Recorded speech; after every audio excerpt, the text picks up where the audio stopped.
Chapter 65. One of us, too, must bowen doubtless, and sith a man is more reasonable than woman is, yemen most be sufferable. Chaucer, Canterbury Tales.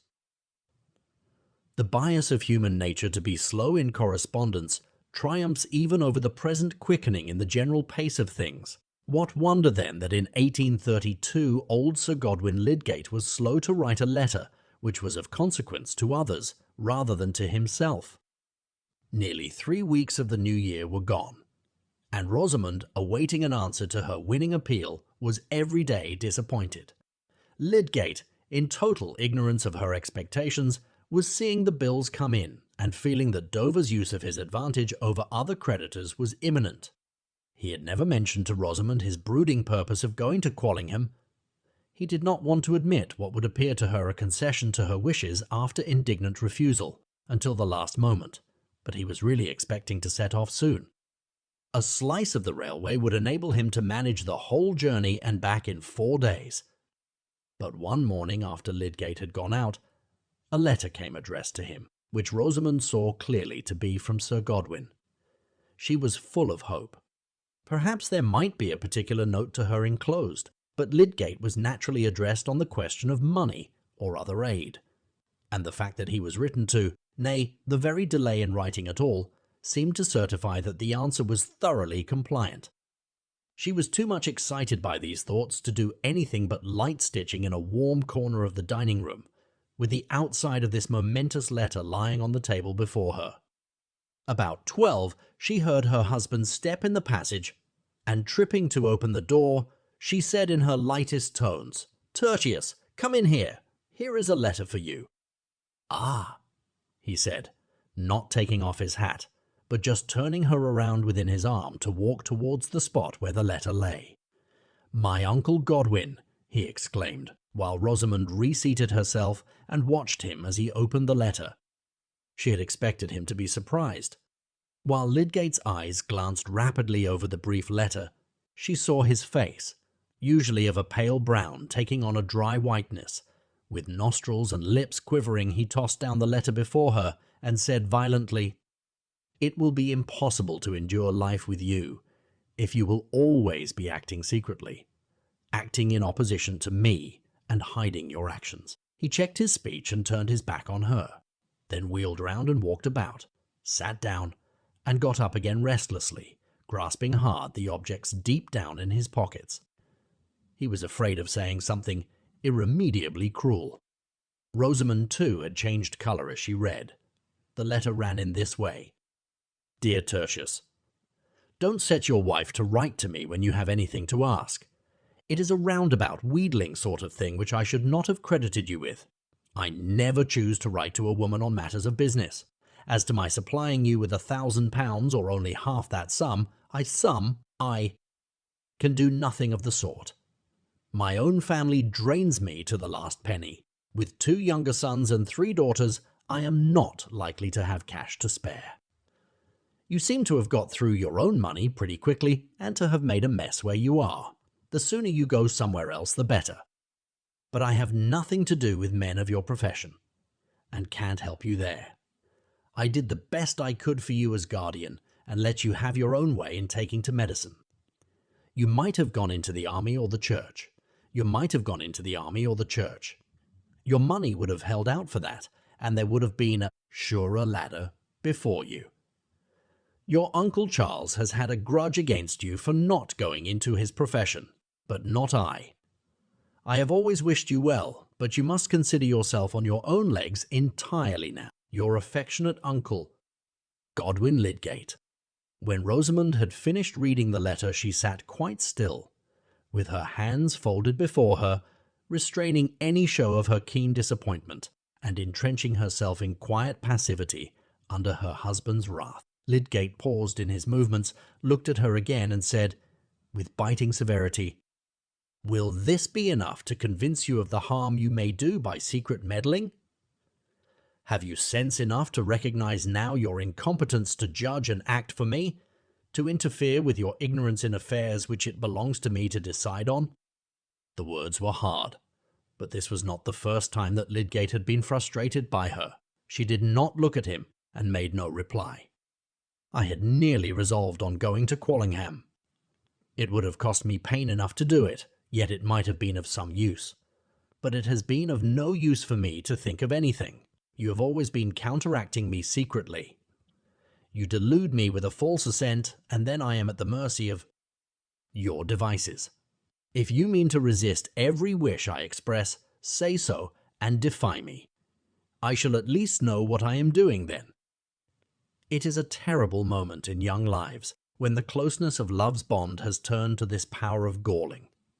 In spite of Rosamond's self-control, a tear fell silently and rolled over her lips. She still said nothing, but under that quietude was hidden an intense effect. She was in such entire disgust with her husband that she wished she had never seen him. Sir Godwin's rudeness towards her and utter want of feeling ranged him with Dover and all other creditors. Disagreeable people who only thought of themselves and did not mind how annoying they were to her. Even her father was unkind, and might have done more for them. In fact, there was but one person in Rosamond's world whom she did not regard as blameworthy, and that was the graceful creature with blonde plaits and with little hands crossed before her, who had never expressed herself unbecomingly and had always acted for the best naturally being what she best liked. Lydgate, pausing and looking at her, began to feel that half-maddening sense of helplessness which comes over passionate people when their passion is met by an innocent-looking silence whose meek, victimized air seems to put them in the wrong, and at last infects even the justest indignation with a doubt of its justice. He needed to recover the full sense that he was in the right by moderating his words. "Can you not see, Rosamond?" He began again, trying to be simply grave and not bitter, "that nothing can be so fatal as a want of openness and confidence between us. It has happened again and again that I have expressed a decided wish, and you have seemed to assent, yet after that you have secretly disobeyed my wish. In that way I can never know what I have to trust to. There would be some hope for us if you would admit this. Am I such an unreasonable, furious brute? Why should you not be open with me? Still silence. Will you only say that you have been mistaken, and that I may depend on your not acting secretly in future?" said Lydgate, urgently, but with something of request in his tone which Rosamond was quick to perceive. She spoke with coolness. "I cannot possibly make admissions or promises in answer to such words as you have used towards me. I have not been accustomed to language of that kind. You have spoken of my secret meddling and my interfering ignorance and my false assent. I have never expressed myself in that way to you, and I think that you ought to apologize. You spoke of its being impossible to live with me. Certainly you have not made my life pleasant to me of late. I think it was to be expected that I should try to avert some of the hardships which our marriage has brought on me." Another tear fell as Rosamond ceased speaking, and she pressed it away as quietly as the first. Lydgate flung himself into a chair, feeling checkmated. What place was there in her mind for a remonstrance to lodge in? He laid down his hat, flung an arm over the back of his chair, and looked down for some moments without speaking. Rosamond had the double purchase over him of insensibility to the point of justice in his reproach, and of sensibility to the undeniable hardships now present in her married life. Although her duplicity in the affair of the house had exceeded what he knew, and had really hindered the Plymdales from knowing of it, she had no consciousness that her action could rightly be called false. We are not obliged to identify our own acts according to a strict classification, any more than the materials of our grocery and clothes. Rosamond felt that she was aggrieved, and that this was what Lydgate had to recognize. As for him, the need of accommodating himself to her nature, which was inflexible in proportion to its negations, held him as with pincers. He had begun to have an alarmed foresight of her irrevocable loss of love for him, and the consequent dreariness of their life. The ready fullness of his emotions made this dread alternate quickly with the first violent movements of his anger. It would assuredly have been a vain boast in him to say that he was her master. You have not made my life pleasant to me of late. The hardships which our marriage has brought on me," these words were stinging his imagination as a pain makes an exaggerated dream. If he were not only to sink from his highest resolve, but to sink into the hideous fettering of domestic hate, "Rosamond," he said, turning his eyes on her with a melancholy look, "you should allow for a man's words when he is disappointed and provoked. You and I cannot have opposite interests. I cannot part my happiness from yours. If I am angry with you, it is that you seem not to see how any concealment divides us. How could I wish to make anything hard to you, either by my words or conduct? When I hurt you, I hurt part of my own life. I should never be angry with you if you would be quite open with me. I have only wished to prevent you from hurrying us into wretchedness without any necessity," said Rosamond, the tears coming again from a softened feeling now that her husband had softened. "It is so very hard to be disgraced here among all the people we know and to live in such a miserable way. I wish I had died with the baby." She spoke and wept with that gentleness which makes such words and tears omnipotent over a loving-hearted man. Lydgate drew his chair near to hers and pressed her delicate head against his cheek with his powerful, tender hand. He only caressed her. He did not say anything. For what was there to say? He could not promise to shield her from the dreaded wretchedness, for he could see no sure means of doing so. When he left her to go out again, he told himself that it was 10 times harder for her than for him. He had a life away from home and constant appeals to his activity on behalf of others. He wished to excuse everything in her if he could, but it was inevitable that in that excusing mood he should think of her as if she were an animal of another and feebler species. Nevertheless, she had mastered him. Chapter 66. "'Tis one thing to be tempted, Aeschylus, another thing to fall. Measure for measure." Lydgate certainly had good reason to reflect on the service his practice did him in counteracting his personal cares. He had no longer free energy enough for spontaneous research and speculative thinking, but by the bedside of patients the direct external calls on his judgment and sympathies brought the added impulse needed to draw him out of himself. It was not simply that beneficent harness of routine which enables silly men to live respectably and unhappy men to live calmly. It was a perpetual claim on the immediate fresh application of thought and on the consideration of another's need and trial. Many of us looking back through life would say that the kindest man we have ever known has been a medical man, or perhaps that surgeon whose fine tact, directed by deeply informed perception, has come to us in our need with a more sublime beneficence than that of miracle workers. Some of that twice blessed mercy was always with Lydgate in his work at the hospital or in private houses, serving better than any opiate to quiet and sustain him under his anxieties and his sense of mental degeneracy. Mr. Fairbrother's suspicion as to the opiate was true, however. Under the first galling pressure of foreseen difficulties, and the first perception that his marriage, if it were not to be a yoked loneliness, must be a state of effort to go on loving without too much care about being loved, he had once or twice tried a dose of opium, but he had no hereditary constitutional craving after such transient escapes from the hauntings of misery. He was strong, could drink a great deal of wine, but did not care about it, and when the men round him were drinking spirits, he took sugar and water, having a contemptuous pity even for the earliest stages of excitement from drink.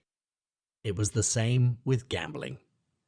He had looked on at a great deal of gambling in Paris, watching it as if it had been a disease. He was no more tempted by such winning than he was by drink. He had said to himself that the only winning he cared for must be attained by a conscious process of high, difficult combination tending towards a beneficent result.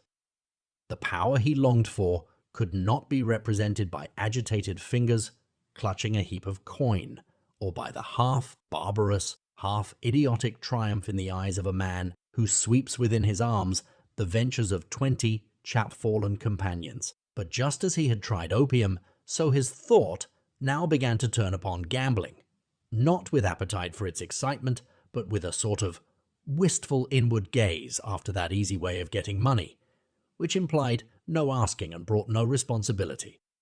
If he had been in London or Paris at that time, it is probable that such thoughts, seconded by opportunity, would have taken him into a gambling house, no longer to watch the gamblers, but to watch with them in kindred eagerness. Repugnance would have been surmounted by the immense need to win if chance would be kind enough to let him. An incident which happened not very long after that airy notion of getting aid from his uncle had been excluded was a strong sign of the effect that might have followed any extant opportunity of gambling. The billiard room at the Green Dragon was the constant resort of a certain set, most of whom, like our acquaintance Mr. Bambridge, were regarded as men of pleasure. It was here that poor Fred Vincey had made part of his memorable debt, having lost money in betting, and been obliged to borrow of that gay companion. It was generally known in Middlemarch that a good deal of money was lost and won in this way, and the consequent repute of the Green Dragon as a place of dissipation naturally heightened in some quarters the temptation to go there. Probably its regular visitants, like the initiates of Freemasonry, wished that there was something a little more tremendous to keep to themselves concerning it. But they were not a closed community, and many decent seniors as well as juniors occasionally turned into the billiard room to see what was going on. Lydgate, who had the muscular aptitude for billiards and was fond of the game, had once or twice in the early days after his arrival in Middlemarch taken his turn with the cue at the Green Dragon. But afterwards he had no leisure for the game and no inclination for the socialities there. One evening, however, he had occasion to seek Mr. Bambridge at that resort. The horse-dealer had engaged to get him a customer for his remaining good horse, for which Lydgate had determined to substitute a cheap hack, hoping by this reduction of style to get perhaps £20, and he cared now for every small sum as a help towards feeding the patience of his tradesmen. To run up to the billiard-room as he was passing would save time. Mr. Bambridge was not yet come, but would be sure to arrive by and by, said his friend Mr. Horrock, and Lydgate stayed playing a game for the sake of passing the time. That evening he had the peculiar light in the eyes and the unusual vivacity which had been once noticed in him by Mr. Fairbrother. The exceptional fact of his presence was much noticed in the room, where there was a good deal of Middlemarch company, and several lookers-on, as well as some of the players, were betting with animation. Lydgate was playing well, and felt confident. The bets were dropping round him, and with a swift glancing thought of the probable gain which might double the sum he was saving from his horse, he began to bet on his own play, and won again and again. Mr. Bambridge had come in, but Lydgate did not notice him. He was not only excited with his play, but visions were gleaming on him of going the next day to Brassing, where there was gambling on a grander scale to be had, and where, by one powerful snatch at the devil's bait, he might carry it off without the hook, and by his rescue from his daily solicitings. He was still winning when two new visitors entered.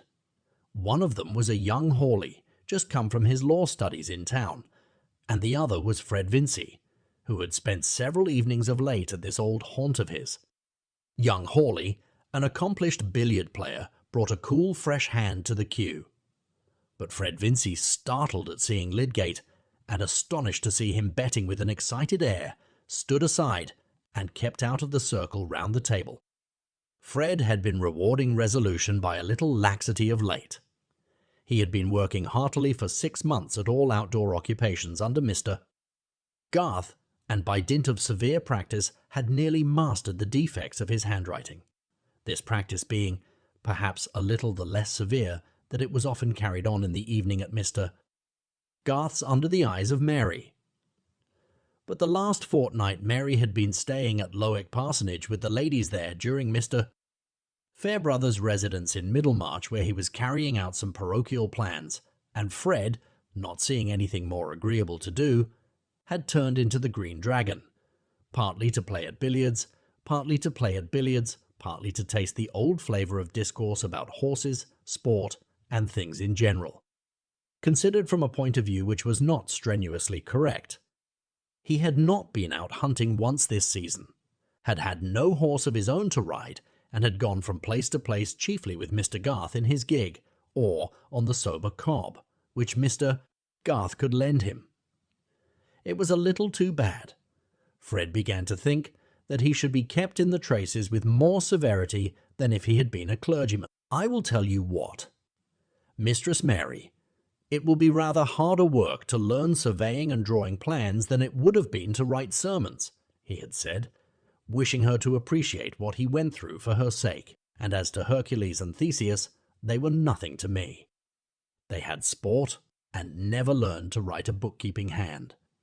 And now, Mary being out of the whale for a little while, Fred, like any other strong dog who cannot slip his collar, had pulled up the staple of his chain and made a small escape, not, of course, meaning to go fast or far.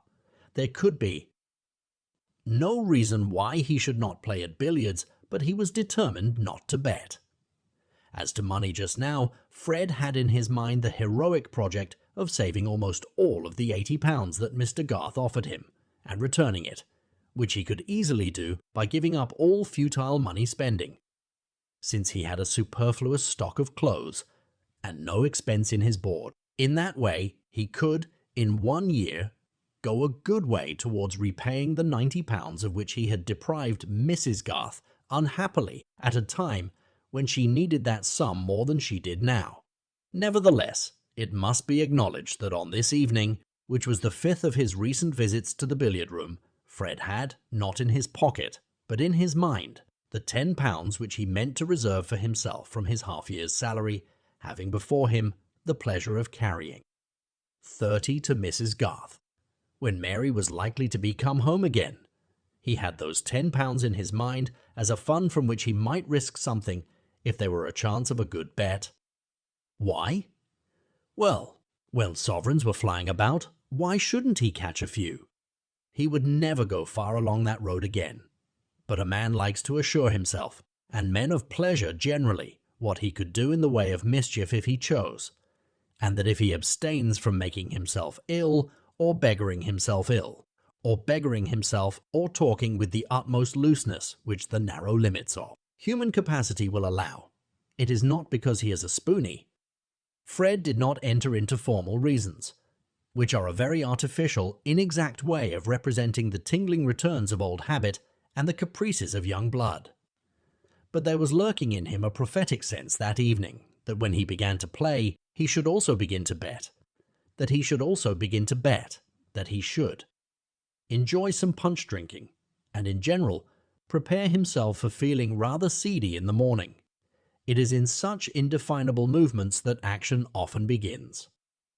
But the last thing likely to have entered Fred's expectation was that he should see his brother-in-law Lydgate, of whom he had never quite dropped the old opinion that he was a prig, and tremendously conscious of his superiority, looking excited and betting, just as he himself might have done. Fred felt a shock greater than he could quite account for by the vague knowledge that Lydgate was in debt and that his father had refused to help him, and his own inclination to enter into the play was suddenly checked. It was a strange reversal of attitudes. Fred's blonde face and blue eyes, usually bright and careless, ready to give attention to anything that held out a promise of amusement, looking involuntarily grave and almost embarrassed as if by the sight of something unfitting, while Lydgate, who had habitually an air of self-possessed strength and a certain meditativeness that seemed to lie behind his most observant attention, was acting, watching, speaking, with that excited narrow consciousness which reminds one of an animal with fierce eyes and retractile claws. Lydgate, by betting on his own strokes, had won £16, but young Hawley's arrival had changed the poise of things. He made first-rate strokes himself, and began to bet against Lydgate's strokes, the strain of whose nerves was thus changed from simple confidence in his own movements to defying another person's doubt in them. The defiance was more exciting than the confidence, but it was less sure. He continued to bet on his own play, but began often to fail. Still he went on, for his mind was as utterly narrowed into that precipitous crevice of play as if he had been the most ignorant lounger there. Fred observed that Lydgate was losing fast, and found himself in the new situation of puzzling his brains to think of some device by which, without being offensive, he could withdraw Lydgate's attention, and perhaps suggest to him a reason for quitting the room. He saw that others were observing Lydgate's strange unlikeness to himself, and it occurred to him that merely to touch his elbow and call him aside for a moment might rouse him from his absorption. He could think of nothing cleverer than the daring improbability of saying that he wanted to see Rosie, and wished to know if she were at home this evening, and he was going desperately to carry out this weak device, when a waiter came up to him with a message saying that Mr. Fairbrother was below, and begged to speak with him. Fred was surprised, not quite comfortably, but sending word that he would be down immediately. He went with a new impulse up to Lydgate, said, "Can I speak to you a moment?" and drew him aside. "Fairbrother has just sent up a message to say that he wants to speak to me. He is below. I thought you might like to know he was there, if you had anything to say to him." Fred had simply snatched up this pretext for speaking because he could not say, "You are losing confoundedly, and are making everybody stare at you. You had better come away." But inspiration could hardly have served him better. Lydgate had not before seen that Fred was present, and his sudden appearance with an announcement of Mr. Fairbrother had the effect of a sharp concussion. "No, no," said Lydgate. "I have nothing particular to say to him. But the game is up. I must be going. I came in just to see Bambridge. Bambridge is over there, but he is making a row. I don't think he's ready for business. Come down with me to Fairbrother. I expect he is going to blow me up, and you will shield me," said Fred. With some adroitness, Lydgate felt shame, but could not bear to act as if he felt it by refusing to see Mr. Fairbrother, and he went down. They merely shook hands, however, and spoke of the frost, and when all three had turned into the street, the vicar seemed quite willing to say goodbye to Lydgate. His present purpose was clearly to talk with Fred alone, and he said kindly, "I disturbed you, young gentleman, because I have some pressing business with you. Walk with me to St. Botolph's, will you? It was a fine night, the sky thick with stars, and Mr. Fairbrother proposed that they should make a circuit to the old church by the London road. The next thing he said was, 'I thought Lydgate never went to the Green Dragon.' 'So did I,' said Fred. But he said that he went to see Bambridge. He was not playing then. Fred had not meant to tell this, but he was obliged now to say, yes, he was. But I suppose it was an accidental thing. I have never seen him there before. You have been going often yourself then lately? Oh, about 5 or 6 times. I think you had some good reason for giving up the habit of going there?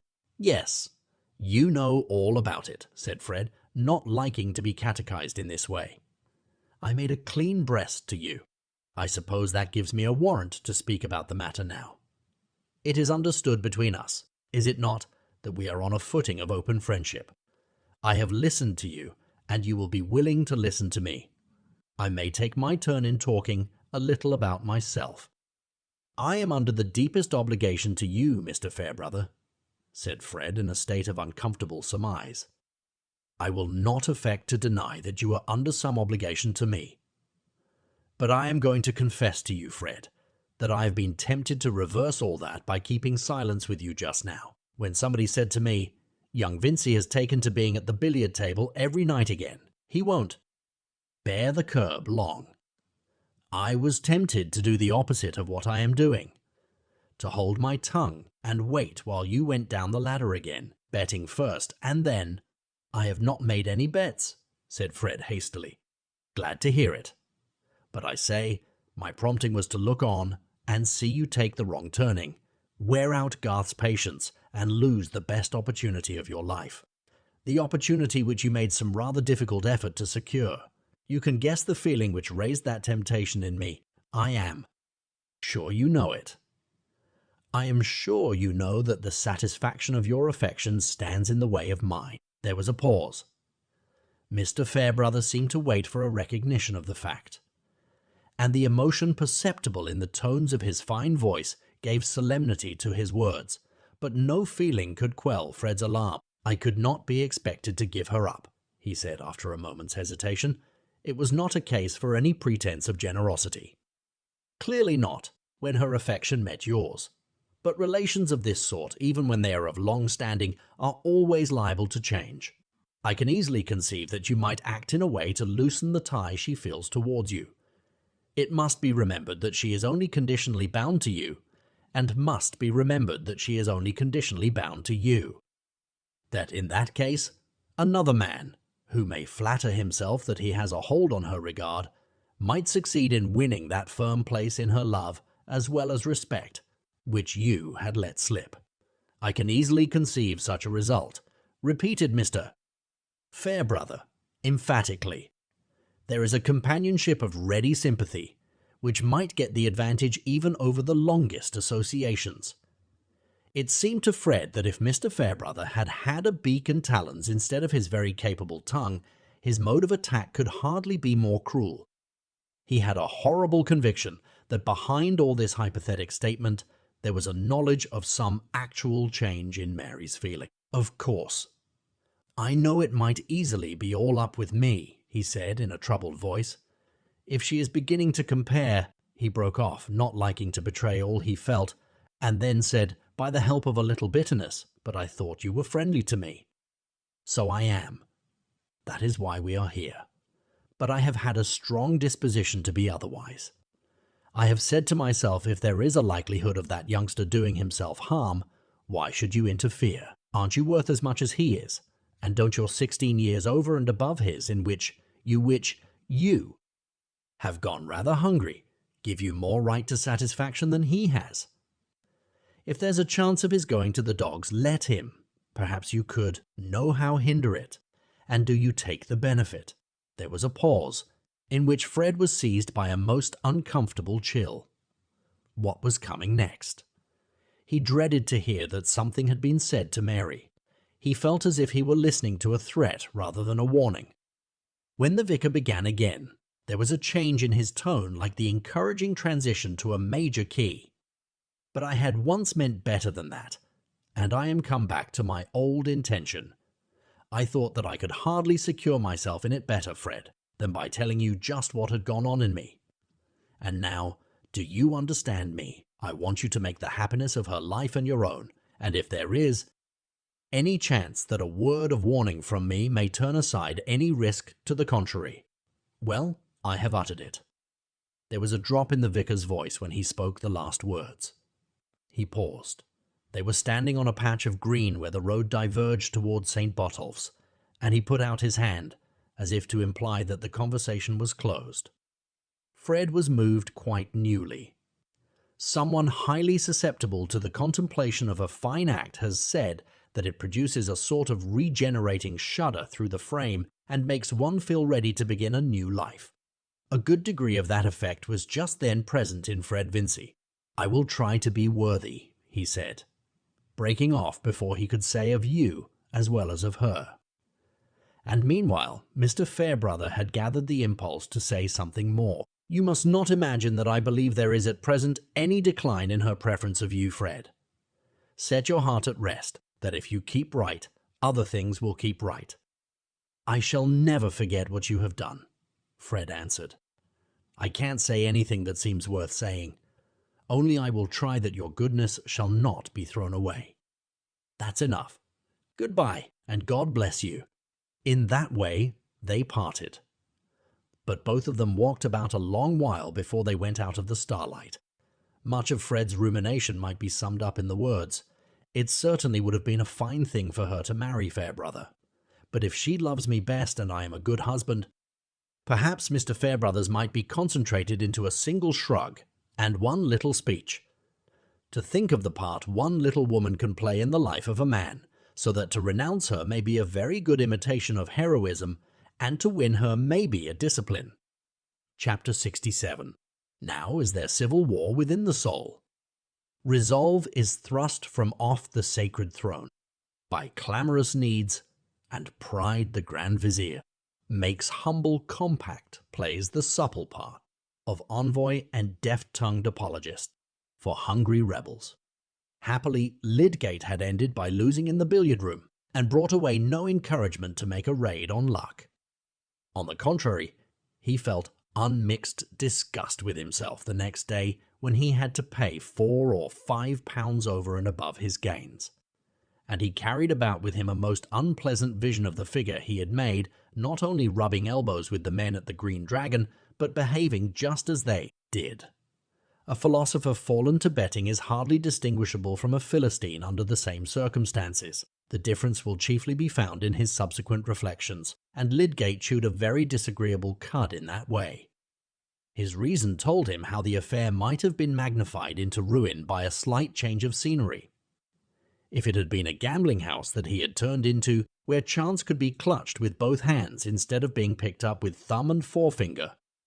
Nevertheless, though reason strangled the desire to gamble, there remained the feeling that, with an assurance of luck to the needful amount, he would have liked to gamble, rather than take the alternative which was beginning to urge itself as inevitable.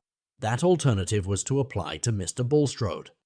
Lydgate had so many times boasted both to himself and others that he was totally independent of Bulstrode, to whose plans he had lent himself solely because they enabled him to carry out his own ideas of professional work and public benefit. He had so constantly in their personal intercourse had his pride sustained by the sense that he was making a good social use of this predominating banker, whose opinions he thought contemptible, and whose motives often seemed to him an absurd mixture of contradictory impressions, that he had been creating for himself strong ideal obstacles to the proffering of any considerable request to him on his own account. Still, early in March his affairs were at that pass in which men begin to say that their oaths were delivered in ignorance, and to perceive that the act which they had called impossible to them is becoming manifestly possible. With Dover's ugly security soon to be put in force, with the proceeds of his practice immediately absorbed in paying back debts, and with the chance, if the worst were known, of daily supplies being refused on credit, above all with the vision of Rosamond's hopeless discontent continually haunting him, Lydgate had begun to see that he should inevitably bend himself to ask help from somebody or other. At first he had considered whether he should write to Mr. Vincey, but on questioning Rosamond he found that, as he had suspected, she had already applied twice to her father, the last time being since the disappointment from Sir Godwin, and Papa had said that Lydgate must look out for himself. Papa said he had come, with one bad year after another, to trade more and more on borrowed capital, and had had to give up many indulgences. He could not spare a single hundred from the charges of his family. He said, "Let Lydgate ask Bulstrode. They have always been hand and glove." Indeed, Lydgate himself had come to the conclusion that if he must end by asking for a free loan, his relations with Bulstrode, more at least than with any other man, might take the shape of a claim which was not purely personal. Bulstrode had indirectly helped to cause the failure of his practice, and had also been highly gratified by getting a medical partner in his plans. But who among us ever reduced himself to the sort of dependence in which Lydgate now stood, without trying to believe that he had claims which diminished the humiliation of asking? It was true that of late there had seemed to be a new languor of interest in Bulstrode about the hospital, but his health had got worse and showed signs of a deep-seated nervous affection. In other respects he did not appear to be changed. He had always been highly polite, but Lydgate had observed in him from the first a marked coldness about his marriage and other private circumstances, a coldness which he had hitherto preferred to any warmth of familiarity between them. He deferred the intention from day to day, his habit of acting on his conclusions being made infirm by his repugnance to every possible conclusion and its consequent act. He saw Mr. Bulstrode often, but he did not try to use any occasion for his private purpose. At one moment he thought, "I will write a letter. I prefer that to any circuitous talk." At another he thought, "No, if I were talking to him I could make a retreat before any signs of disinclination." Still, the days passed and no letter was written, no special interview sought. In his shrinking from the humiliation of a dependent attitude towards Bulstrode, he began to familiarize his imagination with another step even more unlike his remembered self. He began spontaneously to consider whether it would be possible to carry out that puerile notion of Rosamond's which had often made him angry, namely, that they should quit Middlemarch without seeing anything beyond that preface. The question came: would any man buy the practice of me even now, for as little as it is worth? Then the sale might happen as a necessary preparation for going away. But, against his taking this step, which he still felt to be a contemptible relinquishment of present work, a guilty turning aside from what was a real and might be a widening channel for worthy activity to start again without any justified destination, there was this obstacle that the purchaser, if procurable at all, might not be quickly forthcoming. And afterwards, Rosamond, in a poor lodging, though in the largest city or most distant town, would not find the life that could save her from gloom, and save him from the reproach of having plunged her into it. For when a man is at the foot of the hill in his fortunes, he may stay a long while there, in spite of professional accomplishment. In the British climate, there is no incompatibility between scientific insight and furnished lodgings. The incompatibility is chiefly between scientific ambition and a wife who objects to that kind of residence. But in the midst of his hesitation, opportunity came to decide him. A note from Mr. Bulstrode requested Lydgate to call on him at the bank. A hypochondriacal tendency had shown itself in the banker's constitution of late, and a lack of sleep, which was really only a slight exaggeration of an habitual dyspeptic symptom, had been dwelt on by him as a sign of threatening insanity.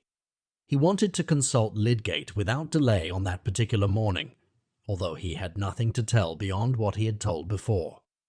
He listened eagerly to what Lydgate had to say in dissipation of his fears, though this too was only repetition. And this moment in which Bulstrode was receiving a medical opinion with a sense of comfort seemed to make the communication of a personal need to him easier than it had been in Lydgate's contemplation beforehand. He had been insisting that it would be well for Mr. Bulstrode to relax his attention to business. One sees how any mental strain, however slight, may affect a delicate frame, said Lydgate at that stage of the consultation, when the remarks tend to pass from the personal to the general, by the deep stamp which anxiety will make for a time, even on the young and vigorous. I am naturally very strong, yet I have been thoroughly shaken lately by an accumulation of trouble. I presume that a constitution in the susceptible state in which mine at present is would be especially liable to fall a victim to cholera if it visited our district. And since its appearance near London, we may well besiege the Mercy seat for our protection, said Mr. Bulstrode, not intending to evade Lydgate's allusion, but really preoccupied with alarms about himself. You have at all events taken your share in using good practical precautions for the town, and that is the best mode of asking for protection, said Lydgate, with a strong distaste for the broken metaphor and bad logic of the banker's religion, somewhat increased by the apparent deafness of his sympathy. But his mind had taken up its long-prepared movement towards getting help, and was not yet arrested. He added, "The town has done well in the way of cleansing and finding appliances, and I think that if the cholera should come, even our enemies will admit that the arrangements in the hospital are a public good." "Truly," said Mr. Bulstrode with some coldness. "With regard to what you say, Mr. Lydgate, about the relaxation of my mental labour, I have for some time been entertaining a purpose to that effect. A purpose of a very decided character. I contemplate at least a temporary withdrawal from the management of much business, whether benevolent or commercial. Also, I think of changing my residence for a time. Probably I shall close or let the shrubs, and take some place near the coast, under advice, of course, as to salubrity. That would be a measure which you would recommend." "Oh, yes," said Lydgate, falling backward in his chair, with ill-repressed impatience under the banker's pale, earnest eyes, and intense preoccupation with himself. "I have for some time felt that I should open this subject with you in relation to our hospital," continued Bulstrode, "under the circumstances I have indicated. Of course I must cease to have any personal share in the management, and it is contrary to my views of responsibility to continue a large application of means to an institution which I cannot watch over and to some extent regulate.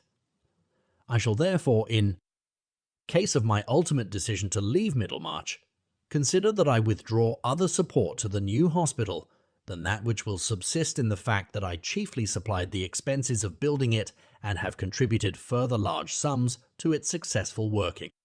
Lydgate's thought, when Bulstrode paused according to his wont, was, he has perhaps been losing a good deal of money.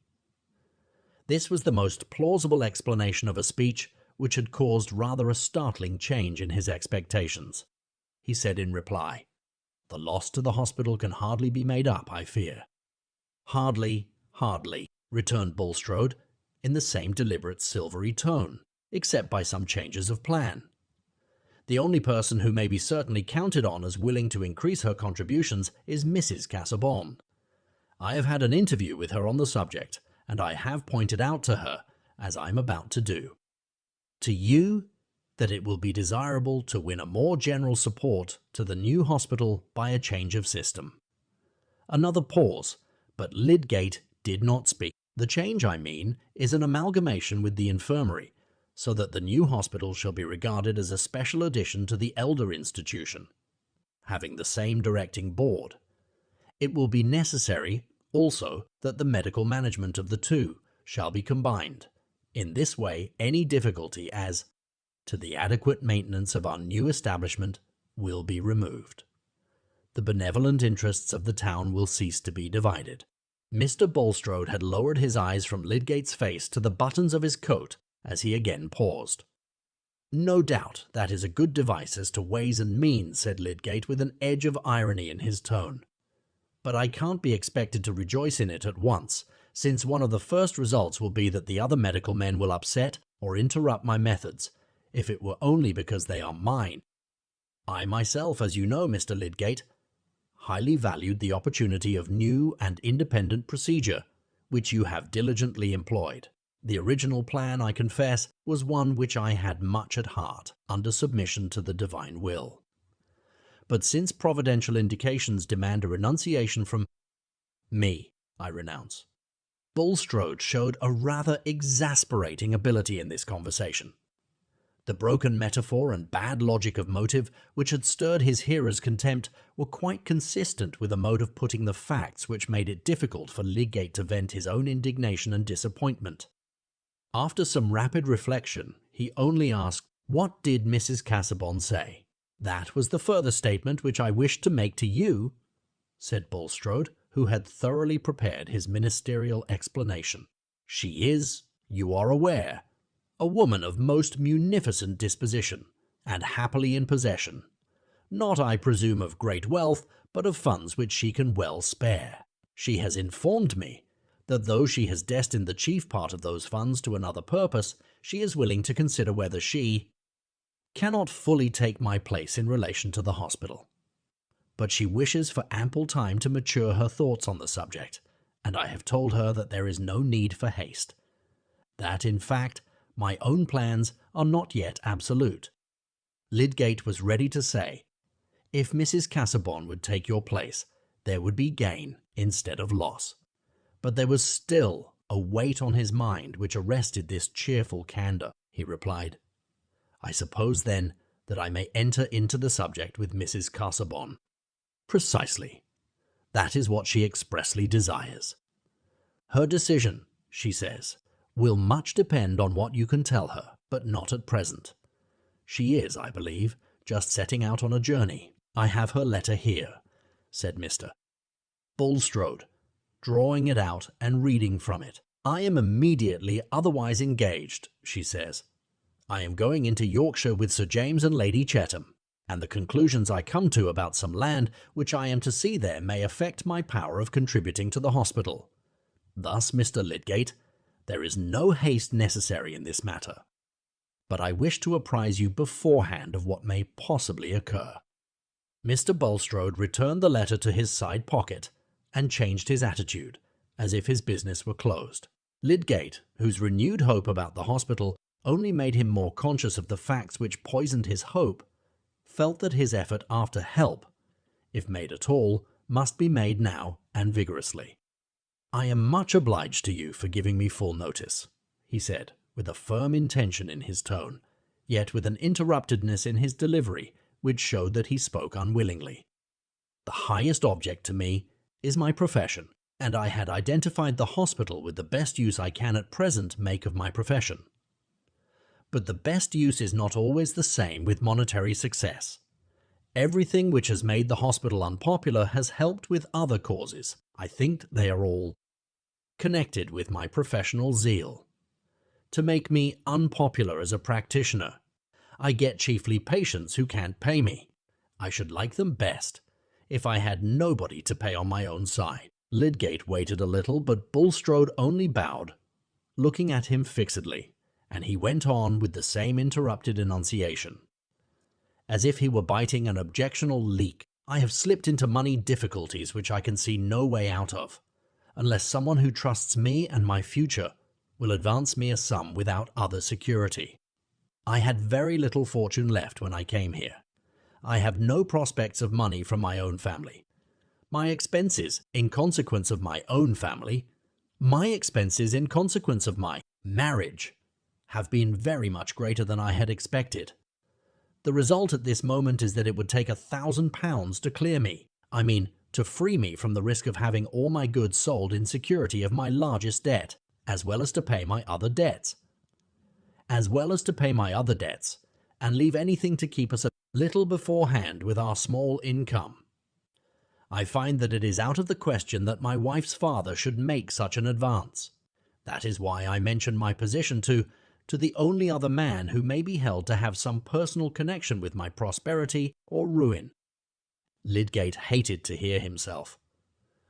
But he had spoken now, and had spoken with unmistakable directness. Mr. Bulstrode replied without haste, but also without hesitation. "I am grieved, though, I confess, not surprised by this information, Mr. Lydgate. For my own part, I regretted your alliance with my brother-in-law's family, which has always been of prodigal habits, and which has already been much indebted to me for sustainment in its present position. My advice to you, Mr. Lydgate, would be that instead of involving yourself in further obligations and continuing a doubtful struggle, you should simply become a bankrupt." "That would not improve my prospect," said Lydgate, rising and speaking bitterly, "even if it were a more agreeable thing in itself." "It is always a trial," said Mr. Bulstrode. "But trial, my dear sir, is our portion here, and is a needed corrective. I recommend you to weigh the advice I have given." "Thank you," said Lydgate, not quite knowing what he said. "I have occupied you too long. Good day." Chapter 68. What suit of grace hath virtue to put on? If vice shall wear as good, and do as well. If wrong, if craft, if indiscretion act as fair parts with ends as laudable, which all this mighty volume of events, the world, the universal map of deeds, strongly controls and proves from all descents that the directest course still best succeeds, for should not grave and learned experience, that looks with the eyes of all the world beside, and with all ages holds intelligence, go safer than deceit without a guide. Daniel Musophilus. That change of plan and shifting of interest which Bulstrode stated or betrayed in his conversation with Lydgate had been determined in him by some severe experience which he had gone through since the epoch of Mr. Larcher's sale, when Raffles had recognized Will Ladislaw, and when the banker had in vain attempted an act of restitution which might move divine providence to arrest painful consequences. His certainty that Raffles, unless he were dead, would return to Middlemarch before long, had been justified. On Christmas Eve he had reappeared at the Shrubs. Bulstrode was at home to receive him, and hinder his communication with the rest of the family, but he could not altogether hinder the circumstances of the visit from compromising himself and alarming his wife. Raffles proved more unmanageable than he had shown himself to be in his former appearances. His chronic state of mental restlessness, the growing effect of habitual intemperance quickly shaking off every impression from what was said to him. He insisted on staying in the house, and Bulstrode, weighing two sets of evils, felt that this was at least not a worse alternative than his going into the town. He kept him in his own room for the evening and saw him to bed, Raffles all the while amusing himself with the annoyance he was causing this decent and highly prosperous fellow sinner, an amusement which he facetiously expressed as sympathy with his friend's pleasure in entertaining a man who had been serviceable to him, and who had not had all his earnings. There was a cunning calculation under this noisy joking, a cool resolve to extract something the handsomer from Bulstrode as payment for release from this new application of torture. But his cunning had a little overcast its mark. Bulstrode was indeed more tortured than the coarse fibre of Raffles could enable him to imagine. He had told his wife that he was simply taking care of this wretched creature, the victim of vice, who might otherwise injure himself. He implied, without the direct form of falsehood, that there was a family tie which bound him to this care, and that there were signs of mental alienation in it. Raffles which urged caution. He would himself drive the unfortunate being away the next morning. In these hints he felt that he was supplying Mrs. Eyre. Bulstrode with precautionary information for his daughters and servants, and accounting for his allowing no one but himself to enter the room, even with food and drink. But he sat in an agony of fear lest Raffles should be overheard in his loud and plain references to past facts, lest Mrs. Bulstrode should be even tempted to listen at the door. How could he hinder her? How betray his terror by opening the door to detect her? She was a woman of honest, direct habits, and little likely to take so low a course in order to arrive at painful knowledge. But fear was stronger than the calculation of probabilities. In this way, Raffles had pushed the torture too far, and produced an effect which had not been in his plan. By showing himself hopelessly unmanageable, he had made Bulstrode feel that a strong defiance was the only resource left. After taking Raffles to bed that night, the banker ordered his closed carriage to be ready at 7:30 the next morning. At 6 o'clock he had already been long dressed, and had spent some of his wretchedness in prayer, pleading his motives for averting the worst evil, if in anything he had used falsity and spoken what was not true, before God. For Bulstrode shrank from a direct lie with an intensity disproportionate to the number of his more indirect misdeeds. But many of these misdeeds were like the subtle muscular movements which are not taken account of in the consciousness, though they bring about the end that we fix our mind on and desire. And it is only what we are vividly conscious of that we can vividly imagine to be seen by omniscience. Bulstrode carried his candle to the bedside of Raffles, who was apparently in a painful dream. He stood silent, hoping that the presence of the light would serve to waken the sleeper gradually and gently, for he feared some noise as the consequence of a too sudden awakening. He had watched for a couple of minutes or more the shudderings and pantings which seemed likely to end in waking, when Raffles, with a long half-stifled moan, started up and stared round him in terror, trembling and gasping. But he made no further noise, and Bulstrode, setting down the candle, awaited his recovery. It was a quarter of an hour later before Bulstrode, with a cold peremptoriness of manner which he had not before shown, said, "I came to call you thus early, Mr. Raffles, because I have ordered the carriage to be ready at 7:30, and intend myself to conduct you as far as Isley, where you can either take the railway or await a coach." Raffles was about to speak, but Bulstrode anticipated him imperiously with the words, "Be silent, sir, and hear what I have to say. I shall supply you with money now, and I will furnish you with a reasonable sum from time to time, on your application to me by letter, but if you choose to present yourself here again, if you return to Middlemarch, if you use your tongue in a manner injurious to me, you will have to live on such fruits as your malice can bring you, without help from me. Nobody will pay you well for blasting my name. I know the worst you can do against me, and I shall brave it. If you dare to thrust yourself upon me again, get up, sir, and do as I order you without noise, or I will send for a policeman to take you off my premises, and you may carry your stories into every pothouse in the town, but you shall have no sixpence from me to pay your expenses there." Bulstrode had rarely in his life spoken with such nervous energy. He had been deliberating on this speech and its probable effects through a large part of the night. And though he did not trust to its ultimately saving him from any return of Raffles, he had concluded that it was the best throw he could make. It succeeded in enforcing submission from the jaded man this morning. His empoisoned system at this moment quailed before Bulstrode's cold, resolute bearing, and he was taken off quietly in the carriage before the family breakfast time.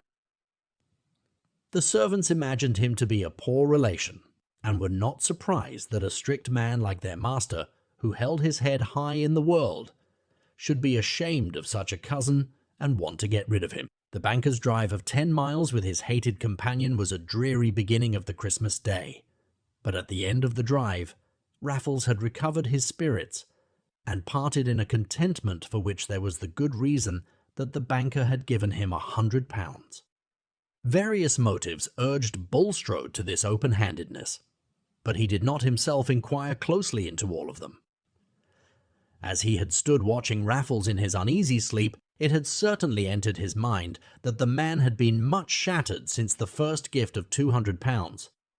He had taken care to repeat the incisive statement of his resolve not to be played on any more, and had tried to penetrate Raffles with the fact that he had shown the risks of bribing him to be quite equal to the risks of defying him. But when, freed from his repulsive presence, Bulstrode returned to his quiet home, he brought with him no confidence that he had secured more than a respite. It was as if he had had a loathsome dream, and could not shake off its images with their hateful kindred of sensations. As if on all the pleasant surroundings of his life, a dangerous reptile had left his slimy traces. Who can know how much of his most inward life is made up of the thoughts he believes other men to have about him, until that fabric of opinion is threatened with ruin? Bulstrode was only the more conscious that there was a deposit of uneasy presentiment in his wife's mind, because she carefully avoided any allusion to it. He had been used every day to taste the flavour of supremacy and the tribute of complete deference, and the certainty that he was watched or measured with a hidden suspicion of his having some discreditable secret made his voice totter when he was speaking to edification. Foreseeing, to men of Bulstrode's anxious temperament, is often worse than seeing, and his imagination continually heightened the anguish of an imminent disgrace. Yes, imminent, for if his defiance of Raffles did not keep the man away, and though he prayed for this result, he hardly hoped for it, the disgrace was certain. In vain he said to himself that, if permitted, it would be a divine visitation, a chastisement, a preparation. He recoiled from the imagined burning, and he judged that it must be more for the divine glory that he should escape dishonour. That recoil had at last urged him to make preparations for quitting Middlemarch. If evil truth must be reported of him, he would then be at a less scorching distance from the contempt of his old neighbours, and in a new scene, where his life would not have gathered the same wide sensibility, the tormentor, if he pursued him, would be less formidable. To leave the place finally would, he knew, be extremely painful to his wife, and on other grounds he would have preferred to stay where he had struck root. Hence he made his preparations at first in a conditional way, wishing to leave on all sides an opening for his return after brief absence, if any favourable intervention of Providence should dissipate his fears. He was preparing to transfer his management of the bank and to give up any active control of other commercial affairs in the neighbourhood on the ground of his failing health, but without excluding his future resumption of such work. The measure would cause him some added expense and some diminution of income beyond what he had already undergone from the general depression of trade, and the hospital presented itself as a principal object of outlay on which he could fairly economize. This was the experience which had determined his conversation with Lydgate. But at this time, his arrangements had most of them gone no farther than a stage at which he could recall them if they proved to be unnecessary. He continually deferred the final steps. In the midst of his fears, like many a man who is in danger of shipwreck, or of being dashed from his carriage by runaway horses, he had a clinging impression that something would happen to hinder the worst, and that to spoil his life by a late transplantation might be over-hasty, especially since it was difficult to account satisfactorily to his wife for the project of their indefinite exile from the only place where she would like to live. Among the affairs Bulstrode had to care for was the management of the farm at Stone Court in case of his absence. And on this, as well as on all other matters connected with any houses and land he possessed in or about Middlemarch, he had consulted Caleb Garth. Like everyone else who had business of that sort, he wanted to get the agent who was more anxious for his employer's interests than his own. With regard to Stone Court, since Bulstrode wished to retain his hold on the stock and to have an arrangement by which he himself could, if he chose, resume his favourite recreation of superintendence, Caleb had advised him not to trust to a mere bailiff, but to let the land, stock, and implements yearly, and take a proportionate share of the proceeds. "May I trust to you to find me a tenant on these terms, Mr. Garth?" said Bulstrode. "And will you mention to me the yearly sum which would repay you for managing these affairs which we have discussed together?" "I'll think about it," said Caleb, in his blunt way. "I'll see how I can make it out." If it had not been that he had to consider Fred Vincey's future, Mr. Garth would not probably have been glad of any addition to his work, of which his wife was always fearing an excess for him as he grew older. But on quitting Bulstrode after that conversation, a very alluring idea occurred to him about this. Said letting of Stone Court. What if Bulstrode would agree to his placing Fred Vincey there on the understanding that he, Caleb Garth, should be responsible for the management? It would be an excellent schooling for Fred. He might make a modest income there, and still have time left to get knowledge by helping in other business. He mentioned his notion to Mrs. Notion, to Mrs. Garth, with such evident delight that she could not bear to chill his pleasure by expressing her constant fear of his undertaking too much. The lad would be as happy as two, he said, throwing himself back in his chair and looking radiant, if I could tell him it was all settled. Think, Susan! His mind had been running on that place for years before old Featherstone died. And it would be as pretty a turn of things as could be that he should hold the place in a good, industrious way after all, by his taking to business, for it's likely enough Bulstrode might let him go on, and gradually buy the stock. He hasn't made up his mind, I can see, whether or not he shall settle somewhere else as a lasting thing. I never was better pleased with a notion in my life. Then the children might be married by and by, Susan. You will not give any hint of the plan to Fred until you are sure that Bulstrode would agree to the plan, said Mrs. Garth in a tone of gentle caution. And as to marriage, Caleb, we old people need not help to hasten it. Oh, I don't know, said Caleb, swinging his head aside. Marriage is a taming thing. Fred would want less of my bit and bridle. However, I shall say nothing till I know the ground I'm treading on. I shall speak to Bulstrode again. He took his earliest opportunity of doing so. Bulstrode had anything but a warm interest in his nephew Fred Vincey, but he had a strong wish to secure Mr. Garth's services on many scattered points of business, at which he was sure to be a considerable loser if they were under less conscientious management. On that ground, he made no objection to Mr. Garth's proposal. And there was also another reason why he was not sorry to give a consent which was to benefit one of the Vincey family. It was that Mrs. Bulstrode, having heard of Lydgate's debts, had been anxious to know whether her husband could not do something for poor Rosamond, and had been much troubled on learning from him that Lydgate's affairs were not easily remediable, and that the wisest plan was to let them take their course. Mrs. Bulstrode had then said for the first time, I think you are always a little hard towards my family, Nicholas, and I am sure I have no reason to deny any of my relatives.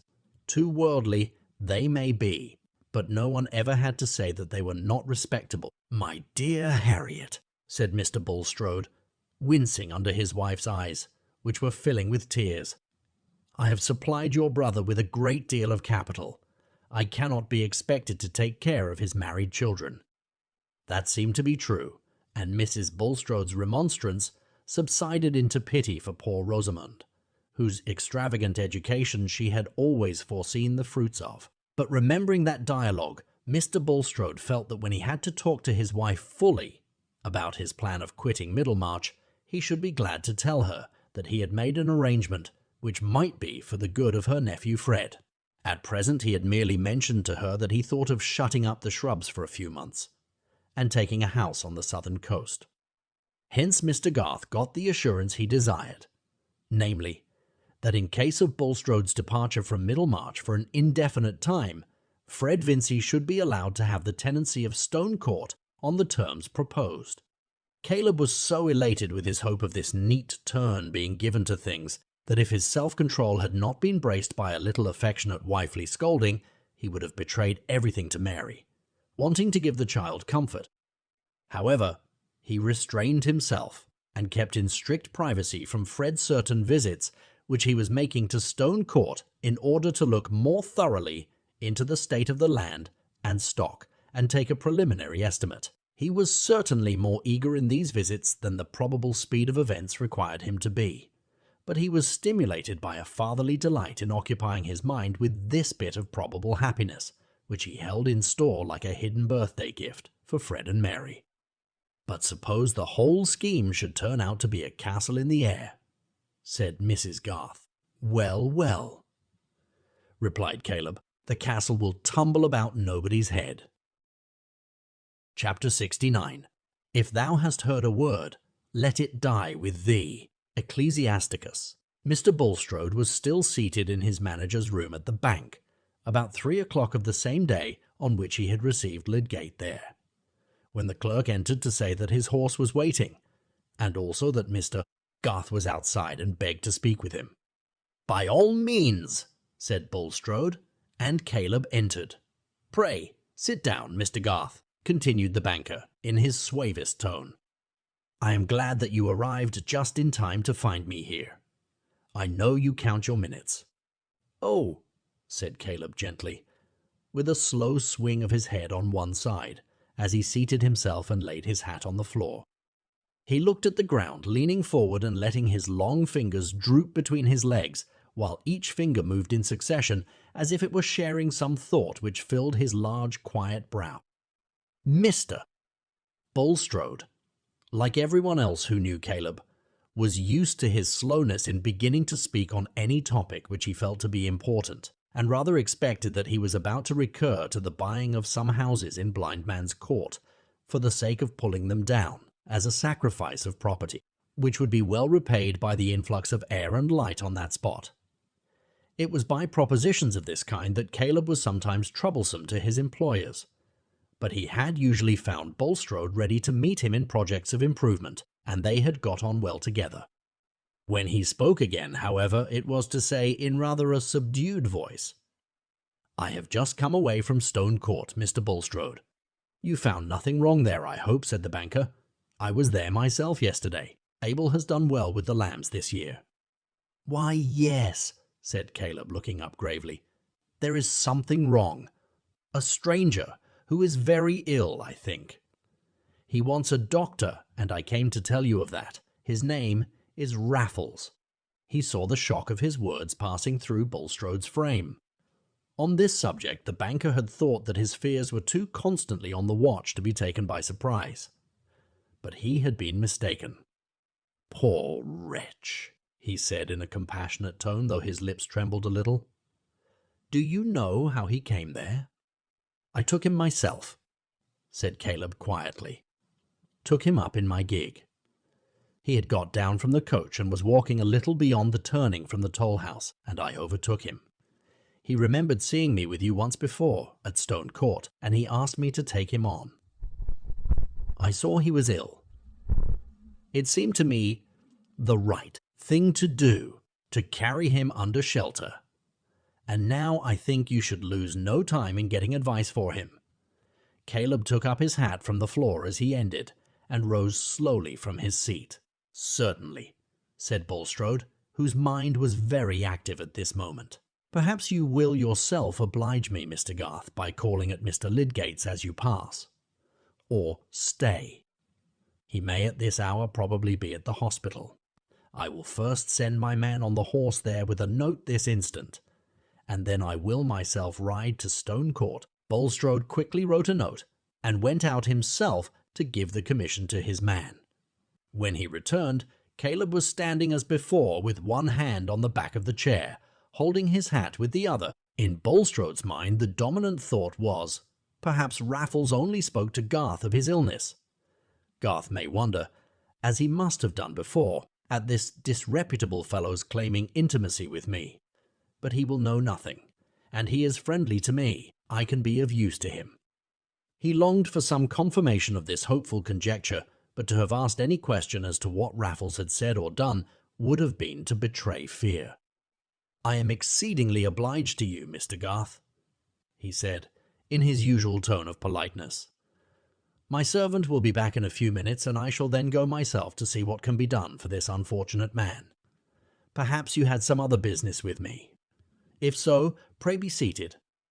"Thank you," said Caleb, making a slight gesture with his right hand to wave the invitation. "I wish to say, Mr. Bulstrode, that I must request you to put your business into some other hands than mine. I am obliged to you for your handsome way of meeting me about the letting of Stone Court and all other business, but I must give it up." A sharp certainty entered like a stab into Bulstrode's soul.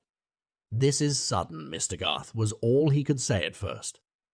"It is," said Caleb, "but it is quite fixed. I must give it up."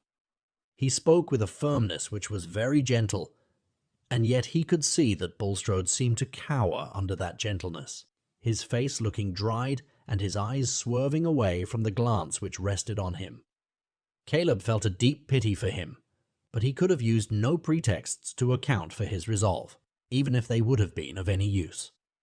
"You have been led to this, I apprehend, by some slanders concerning me uttered by that unhappy creature," said Bulstrode, anxious now to know the utmost. "That is true. I can't deny that I act upon what I heard from him. You are a conscientious man, Mr. Garth. A man, I trust, who feels himself accountable to God. You would not wish to injure me by being too ready to believe a slander," said Bulstrode, casting about for pleas that might be adapted to his hearer's mind. "That is a poor reason for giving up a connection which I think I may say will be mutually beneficial." "I would injure no man if I could help it," said Caleb, "even if I thought God winked at it. I hope I should have a feeling for my fellow creature, but, sir, I am obliged to believe that this Raffles has told me the truth, and I can't be happy in working with you or profiting by you. It hurts my mind. I must beg you to seek another agent." "Very well, Mr. Garth, but I must at least claim to know the worst that he has told you. I must know what is the foul speech that I am liable to be the victim of," said Bulstrode, a certain amount of anger beginning to mingle with his humiliation before this quiet man who renounced his benefits. "That's needless," said Caleb, waving his hand, bowing his head slightly, and not swerving from the tone which had in it the merciful intention to spare this pitiable man. "What he has said to me will never pass from my lips unless something now unknown forces it from me. If you led a harmful life for gain and kept others out of their rights by deceit to get the more for yourself, I dare say you repent. You would like to go back and can't. That must be a bitter thing." Caleb paused a moment and shook his head. "It is not for me to make your life harder to you." "But you do. You do make it harder to me," said Bulstrode, constrained into a genuine pleading cry. "You make it harder to me by turning your back on me. That I'm forced to do," said Caleb, still more gently, lifting up his hand. "I am sorry. I don't judge you and say, he is wicked and I am righteous. God forbid. I don't know everything. A man may do wrong, and his will may rise clear out of it, though he can't get his life clear. That's a bad punishment. If it is so with you, well, I'm very sorry for you, but I have that feeling inside me that I can't go on working with you. That's all, Mr. Bulstrode. Everything else is buried, so far as my will goes. And I wish you good day." "One moment, Mr. Garth," said Bulstrode hurriedly. "I may trust then to your solemn assurance that you will not repeat either to man or woman what, even if it have any degree of truth in it, is yet a malicious representation." Caleb's wrath was stirred, and he said indignantly, "Why should I have said it, if I didn't mean it? I am in no fear of you. Such tales as that will never tempt my tongue. Excuse me. I am agitated. I am the victim of this abandoned man. Stop a bit. You have got to consider whether you didn't help to make him worse when you profited by his vices. You are wronging me by too readily believing him," said Bulstrode, oppressed as by a nightmare with the inability to deny flatly what Raffles might have said, and yet feeling it an escape that Caleb had not so stated it to him as to ask for that flat denial. "No," said Caleb, lifting his hand deprecatingly. "I am ready to believe better when better is proved.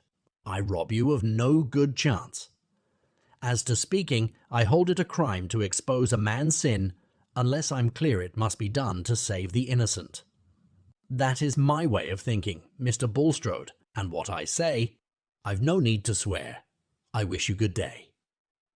Some hours later, when he was at home, Caleb said to his wife, incidentally, that he had had some little differences with Bulstrode, and that in consequence he had given up all notion of taking Stone Court, and indeed had resigned doing further business for him. "He was disposed to interfere too much, was he?"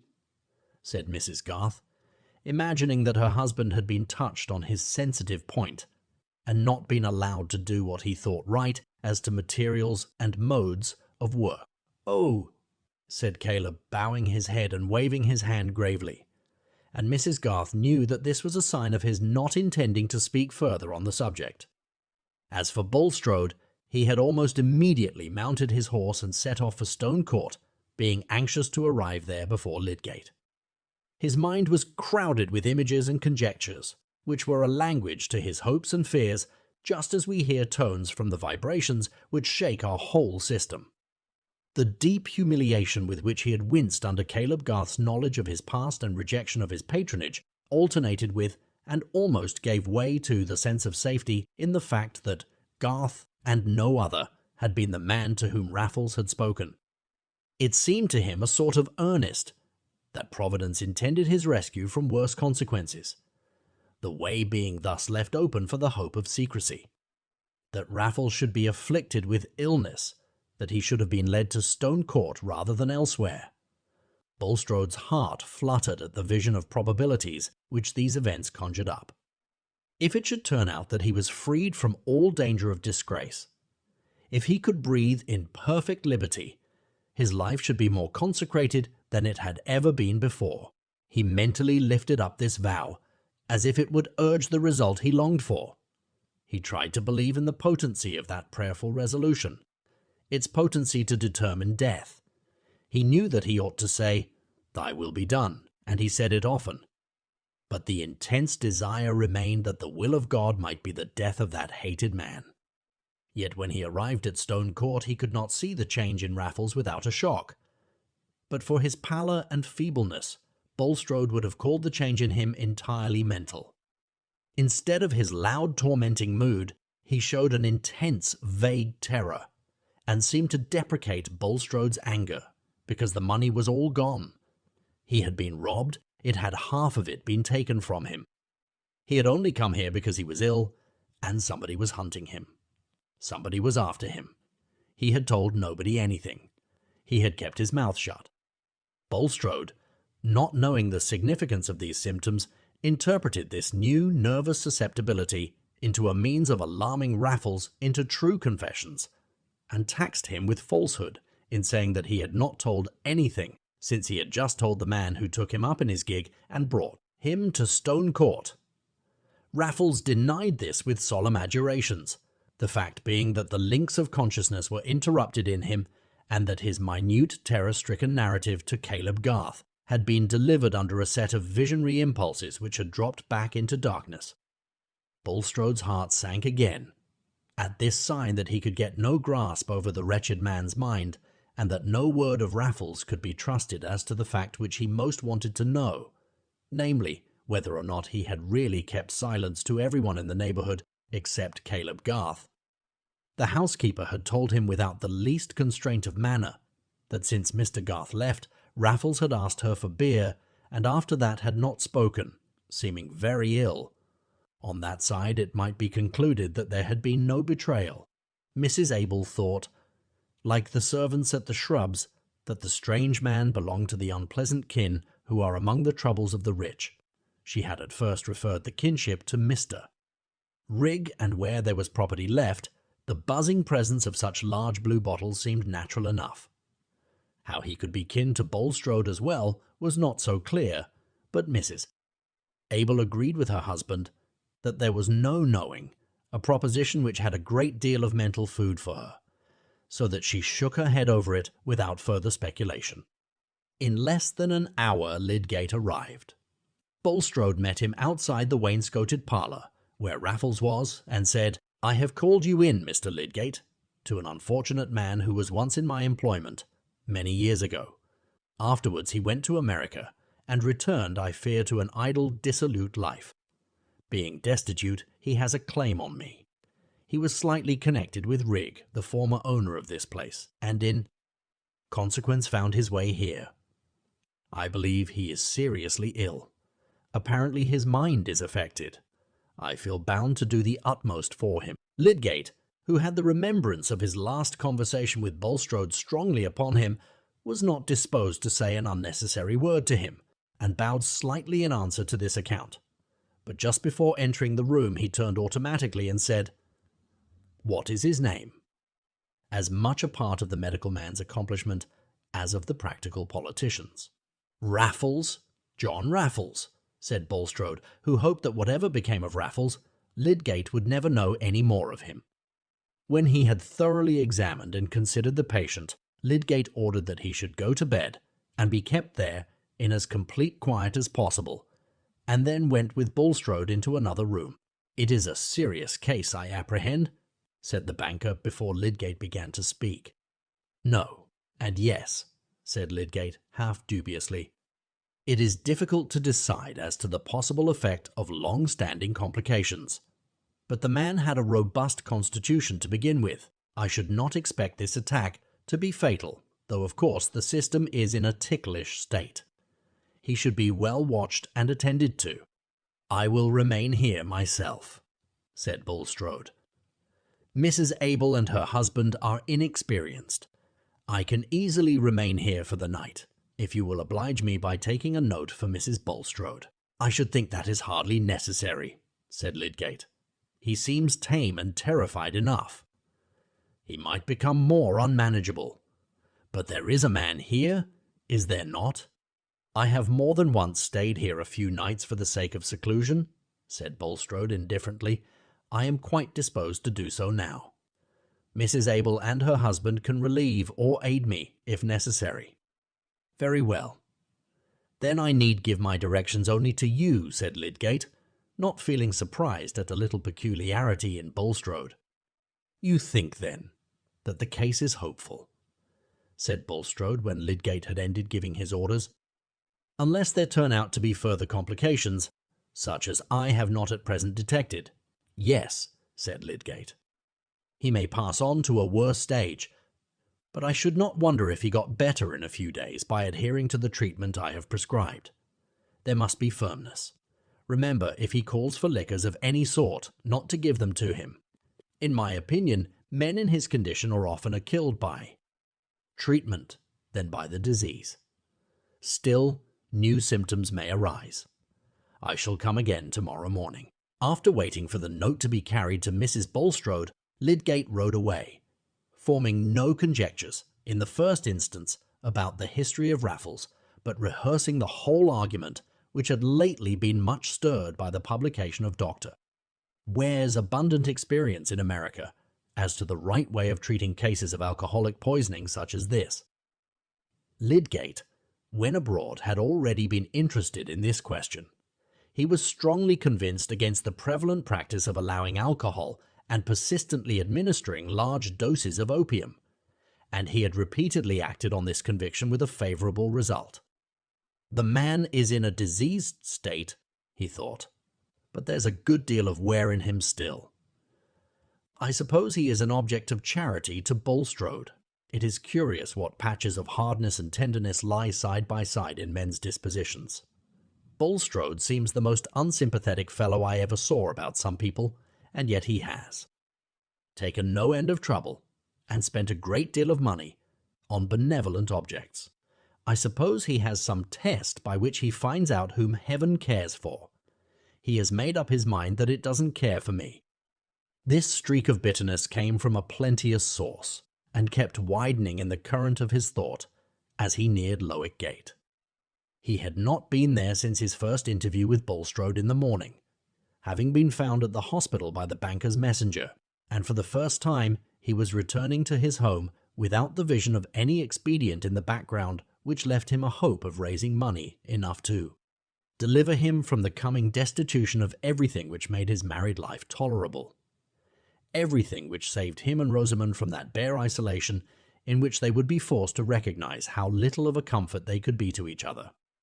It was more bearable to do without tenderness for himself than to see that his own tenderness could make no amends for the lack of other things to her. The sufferings of his own pride from humiliations past and to come were keen enough, yet they were hardly distinguishable to himself from that more acute pain which dominated them. The pain of foreseeing that Rosamond would come to regard him chiefly as the cause of disappointment and unhappiness to her. He had never liked the makeshifts of poverty, and they had never before entered into his prospects for himself. But he was beginning now to imagine how two creatures who loved each other and had a stock of thoughts in common might laugh over their shabby furniture, and their calculations how far they could afford butter and eggs. But the glimpse of that poetry seemed as far off from him as the carelessness of the golden age. In poor Rosamond's mind there was not room enough for luxuries to look small in. He got down from his horse in a very sad mood, and went into the house, not expecting to be cheered except by his dinner, and reflecting that before the evening closed it would be wise to tell Rosamond of his application to Bulstrode and its failure. It would be well not to lose time in preparing her for the worst. But his dinner waited long for him before he was able to eat it. For on entering, he found that Dover's agent had already put a man in the house, and when he asked where Mrs. Lydgate was, he was told that she was in her bedroom. He went up and found her stretched on the bed, pale and silent, without an answer even in her face to any word or look of his. He sat down by the bed, and leaning over her said with almost a cry of prayer, "Forgive me for this misery, my poor Rosamond. Let us only love one another." She looked at him silently, still with the blank despair on her face. But then the tears began to fill her blue eyes, and her lip trembled. The strong man had had too much to bear that day. He let his head fall beside hers and sobbed. He did not hinder her from going to her father early in the morning. It seemed now that he ought not to hinder her from doing as she pleased. In half an hour she came back and said that Papa and Mamma wished her to go and stay with them while things were in this miserable state. Papa said he could do nothing about the debt. If he paid this, there would be half a dozen more. She had better come back home again till Lydgate had got a comfortable home for her. "Do you object, Tertius?" "Do as you like," said Lydgate. "But things are not coming to a crisis immediately. There is no hurry." "I should not go till tomorrow," said Rosamond. "I shall want to pack my clothes." "Oh, I would wait a little longer than tomorrow. There is no knowing what may happen," said Lydgate, with bitter irony. "I may get my neck broken, and that may make things easier to you." It was Lydgate's misfortune, and Rosamond's too, that his tenderness towards her, which was both an emotional prompting and a well-considered resolve, was inevitably interrupted by these outbursts of indignation, either ironical or remonstrant.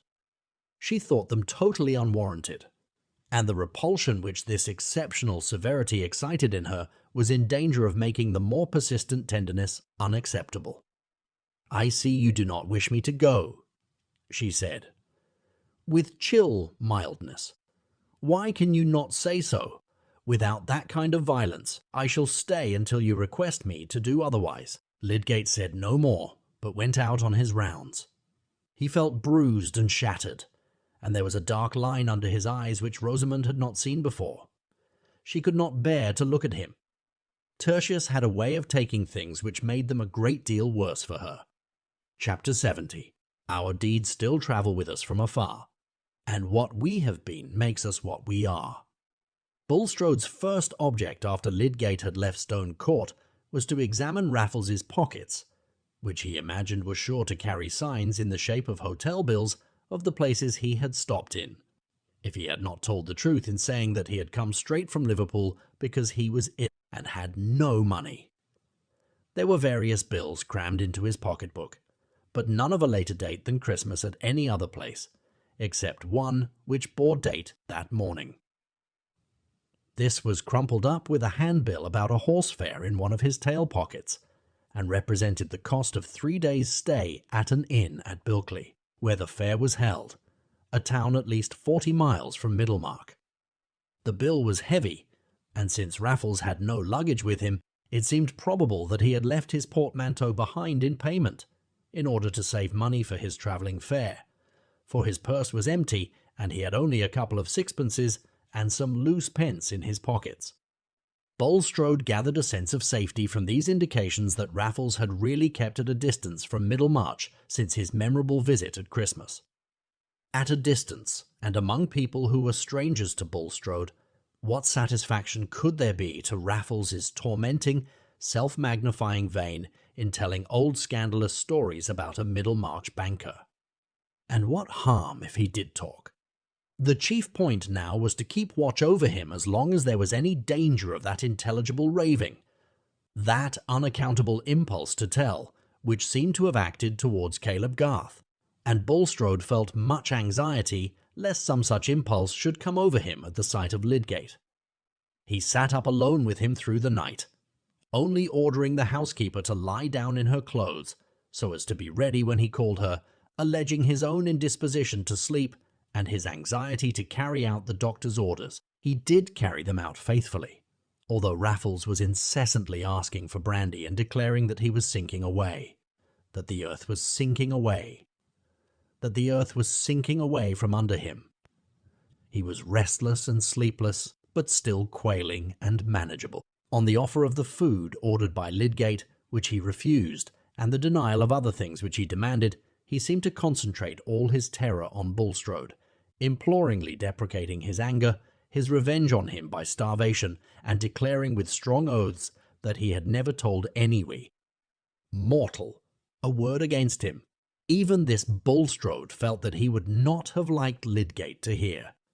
But a more alarming sign of fitful alternation in his delirium was that in the morning, Twilight Raffles suddenly seemed to imagine a doctor present, addressing him and declaring that Bulstrode wanted to starve him to death out of revenge for telling, when he never had told.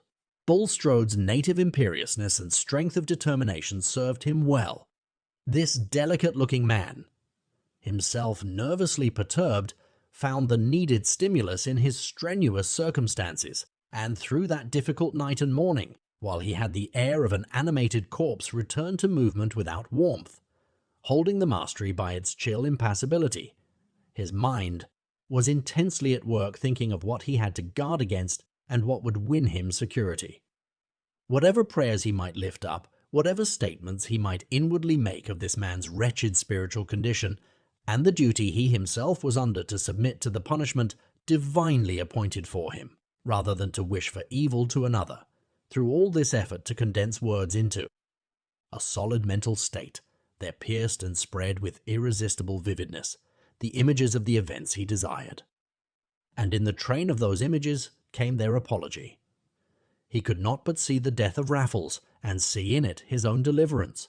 What was the removal of this wretched creature? He was impenitent, but were not public criminals impenitent? Yet the law decided on their fate. Should Providence in this case award death, there was no sin in contemplating death as the desirable issue, if he kept his hands from hastening it, if he scrupulously did what was prescribed. Even here, There might be a mistake. Human prescriptions were fallible things. Lydgate had said that treatment had hastened death. Why not his own method of treatment?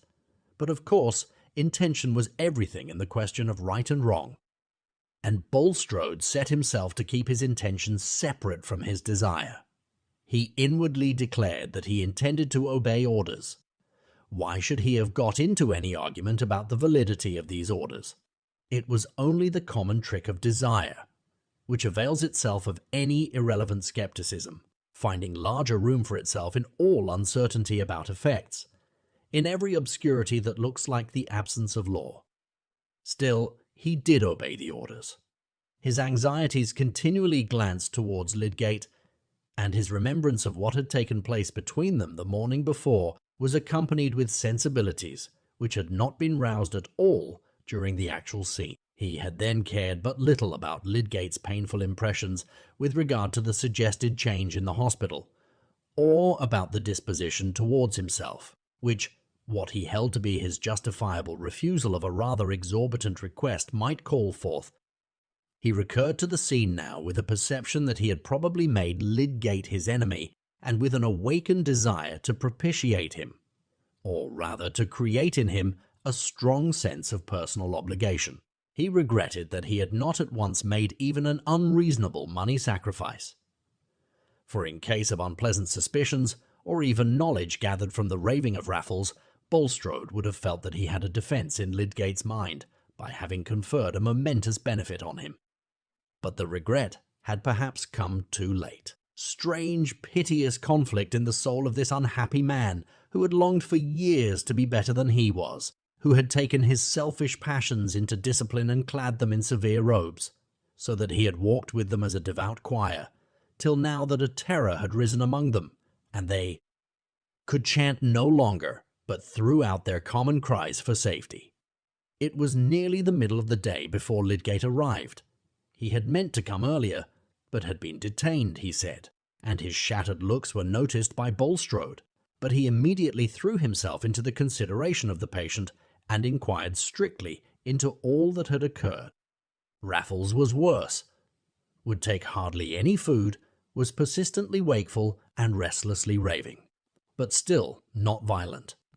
Contrary to Bulstrode's alarmed expectation, he took little notice of Lydgate's presence and continued to talk or murmur incoherently. "What do you think of him?" said Bulstrode in private. "The symptoms are worse." "You are less hopeful?" "No, I still think he may come round." "Are you going to stay here yourself?" said Lydgate, looking at Bulstrode with an abrupt question, which made him uneasy, though in reality it was not due to any suspicious conjecture. "Yes, I think so," said Bulstrode, governing himself and speaking with deliberation. "Mrs. Bulstrode is advised of the reasons which detain me. Mrs. Abel and her husband are not experienced enough to be left quite alone, and this kind of responsibility is scarcely included in their service of me. You have some fresh instructions, I presume." The chief new instruction that Lydgate had to give was on the administration of extremely moderate doses of opium, in case of the sleeplessness continuing after several hours. He had taken the precaution of bringing opium in his pocket, and he gave minute directions to Bulstrode as to the doses and the point at which they should cease. He insisted on the risk of not ceasing, and repeated his order that no alcohol should be given. "From what I see of the case," he ended, "narcotism is the only thing I should be much afraid of. He may wear through even without much food. There's a good deal of strength in him. You look ill yourself, Mr. Lydgate. A most unusual, I may say unprecedented thing in my knowledge of you," said Bulstrode, showing a solicitude as unlike his indifference the day before, as his present recklessness about his own fatigue was unlike his habitual self-cherishing anxiety. "I fear you are harassed." "Yes, I am," said Lydgate, brusquely, holding his hat and ready to go. "Something new, I fear," said Bulstrode inquiringly. "Pray be seated." "No, thank you," said Lydgate, with some hauteur. "I mentioned to you yesterday what was the state of my affairs. There is nothing to add except that the execution has since then been actually put into my house. one can tell a good deal of trouble in a short sentence. I will say good morning. Stay. Mr. Lydgate. Stay, said Bulstrode. I have been reconsidering this subject. I was yesterday taken by surprise and saw it superficially. Mrs. Bulstrode is anxious for her niece, and I myself should grieve at a calamitous change in your position.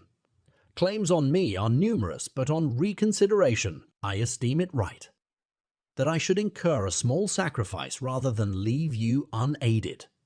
You said, I think, that £1,000 would suffice entirely to free you from your burthens and enable you to recover a firm stand. Yes, said Lydgate, a great leap of joy within him surmounting every other feeling. That would pay all my debts and leave me a little on hand. I could set about economizing in our way of living, and by my practice might look up. If you will wait a moment, Mr. Lydgate, I will draw a cheque to that amount. I am aware that help, to be effectual in these cases, should be thorough.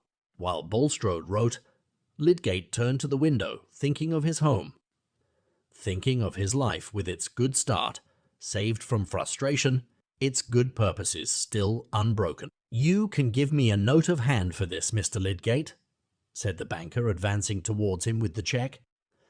And by, I hope, you may be in circumstances gradually to repay me. Meanwhile, I have pleasure in thinking that you will be released from further difficulty. I am deeply obliged to you, said Lydgate. You have restored to me the prospect of working with some happiness and some chance of good. It appeared to him a very natural movement in Bulstrode that he should have reconsidered his refusal. It corresponded with the more munificent side of his character. But as he put his hack into a canter, that he might get the sooner home and tell the good news to Rosamond and get cash at the bank to pay over to Dover's agent, there crossed his mind, with an unpleasant impression, as from a dark-winged flight of evil augury across his vision, the thought of that contrast in himself which a few months had brought, that he should be overjoyed at being under a strong personal obligation, that he should be overjoyed at getting money for himself from Bulstrode. The banker felt that he had done something to nullify one cause of uneasiness, and yet he was scarcely the easier. He did not measure the quantity of diseased motive which had made him wish for Lydgate's goodwill, but the quantity was none the less actively there, like an irritating agent in his blood. A man vows, and yet will not cast away the means of breaking his vow. Is it that he distinctly means to break it? Not at all. But the desires which tend to break it are at work in him dimly, and make their way into his imagination, and relax his muscles in the very moments when he is telling himself over again the reasons for his vow. Raffles, recovering quickly, returning to the free use of his odious powers. How could Bulstrode wish for that? Raffles dead was the image that brought release, and indirectly he prayed for that way of release, beseeching that, if it were possible, the rest of his days here below might be freed from the threat of an ignominy which would break him utterly as an instrument of God's service. Lydgate's opinion was not on the side of promise that this prayer would be fulfilled, and as the day advanced, Bulstrode felt himself getting irritated at the persistent life in this man, whom he would fain have seen sinking into the silence of death. Imperious will stirred murderous impulses towards this brute life, over which will, by itself, had no power. He said inwardly that he was getting too much worn. He would not sit up with the patient tonight, but leave him to Mrs. Abel, who, if necessary, could call her husband. At 6 o'clock, Raffles, having had only fitful, perturbed snatches of sleep, from which he waked with fresh restlessness and perpetual cries that he was sinking away, Bulstrode began to administer the opium according to Lydgate's directions. At the end of half an hour or more he called Mrs. Abel and told her that he found himself unfit for further watching. He must now consign the patient to her care, and he proceeded to repeat to her Lydgate's directions as to the quantity of each dose. Mrs. Abel had not before known anything of Lydgate's prescriptions. She had simply prepared and brought whatever Bulstrode ordered, and had done what he pointed out to her. She began now to ask what else she should do besides administering the opium. Nothing at present, except the offer of the soup or the soda water. You can come to me for further directions. Unless there is any important change, I shall not come into the room again tonight. You will ask your husband for help if necessary. I must go to bed early." "You've much need, sir, I'm sure," said Mrs. Abel, "and to take something more strengthening than what you've done." Bulstrode went away now without anxiety as to what Raffles might say in his raving, which had taken on a muttering incoherence, not likely to create any dangerous belief. At any rate, he must risk this. He went down into the wainscoted parlour first, and began to consider whether he would not have his horse saddled and go home by the moonlight, and give up caring for earthly consequences. Then he wished that he had begged Lydgate to come again that evening. Perhaps he might deliver a different opinion, and think that Raffles was getting into a less hopeful state. Should he send for Lydgate? If Raffles were really getting worse and slowly dying, Bulstrode felt that he could go to bed and sleep in gratitude to Providence. But was he worse? Lydgate might come and simply say that he was going on, as he expected, and predict that he would by and by fall into a good sleep and get well. What was the use of sending for him? Bulstrode shrank from that result.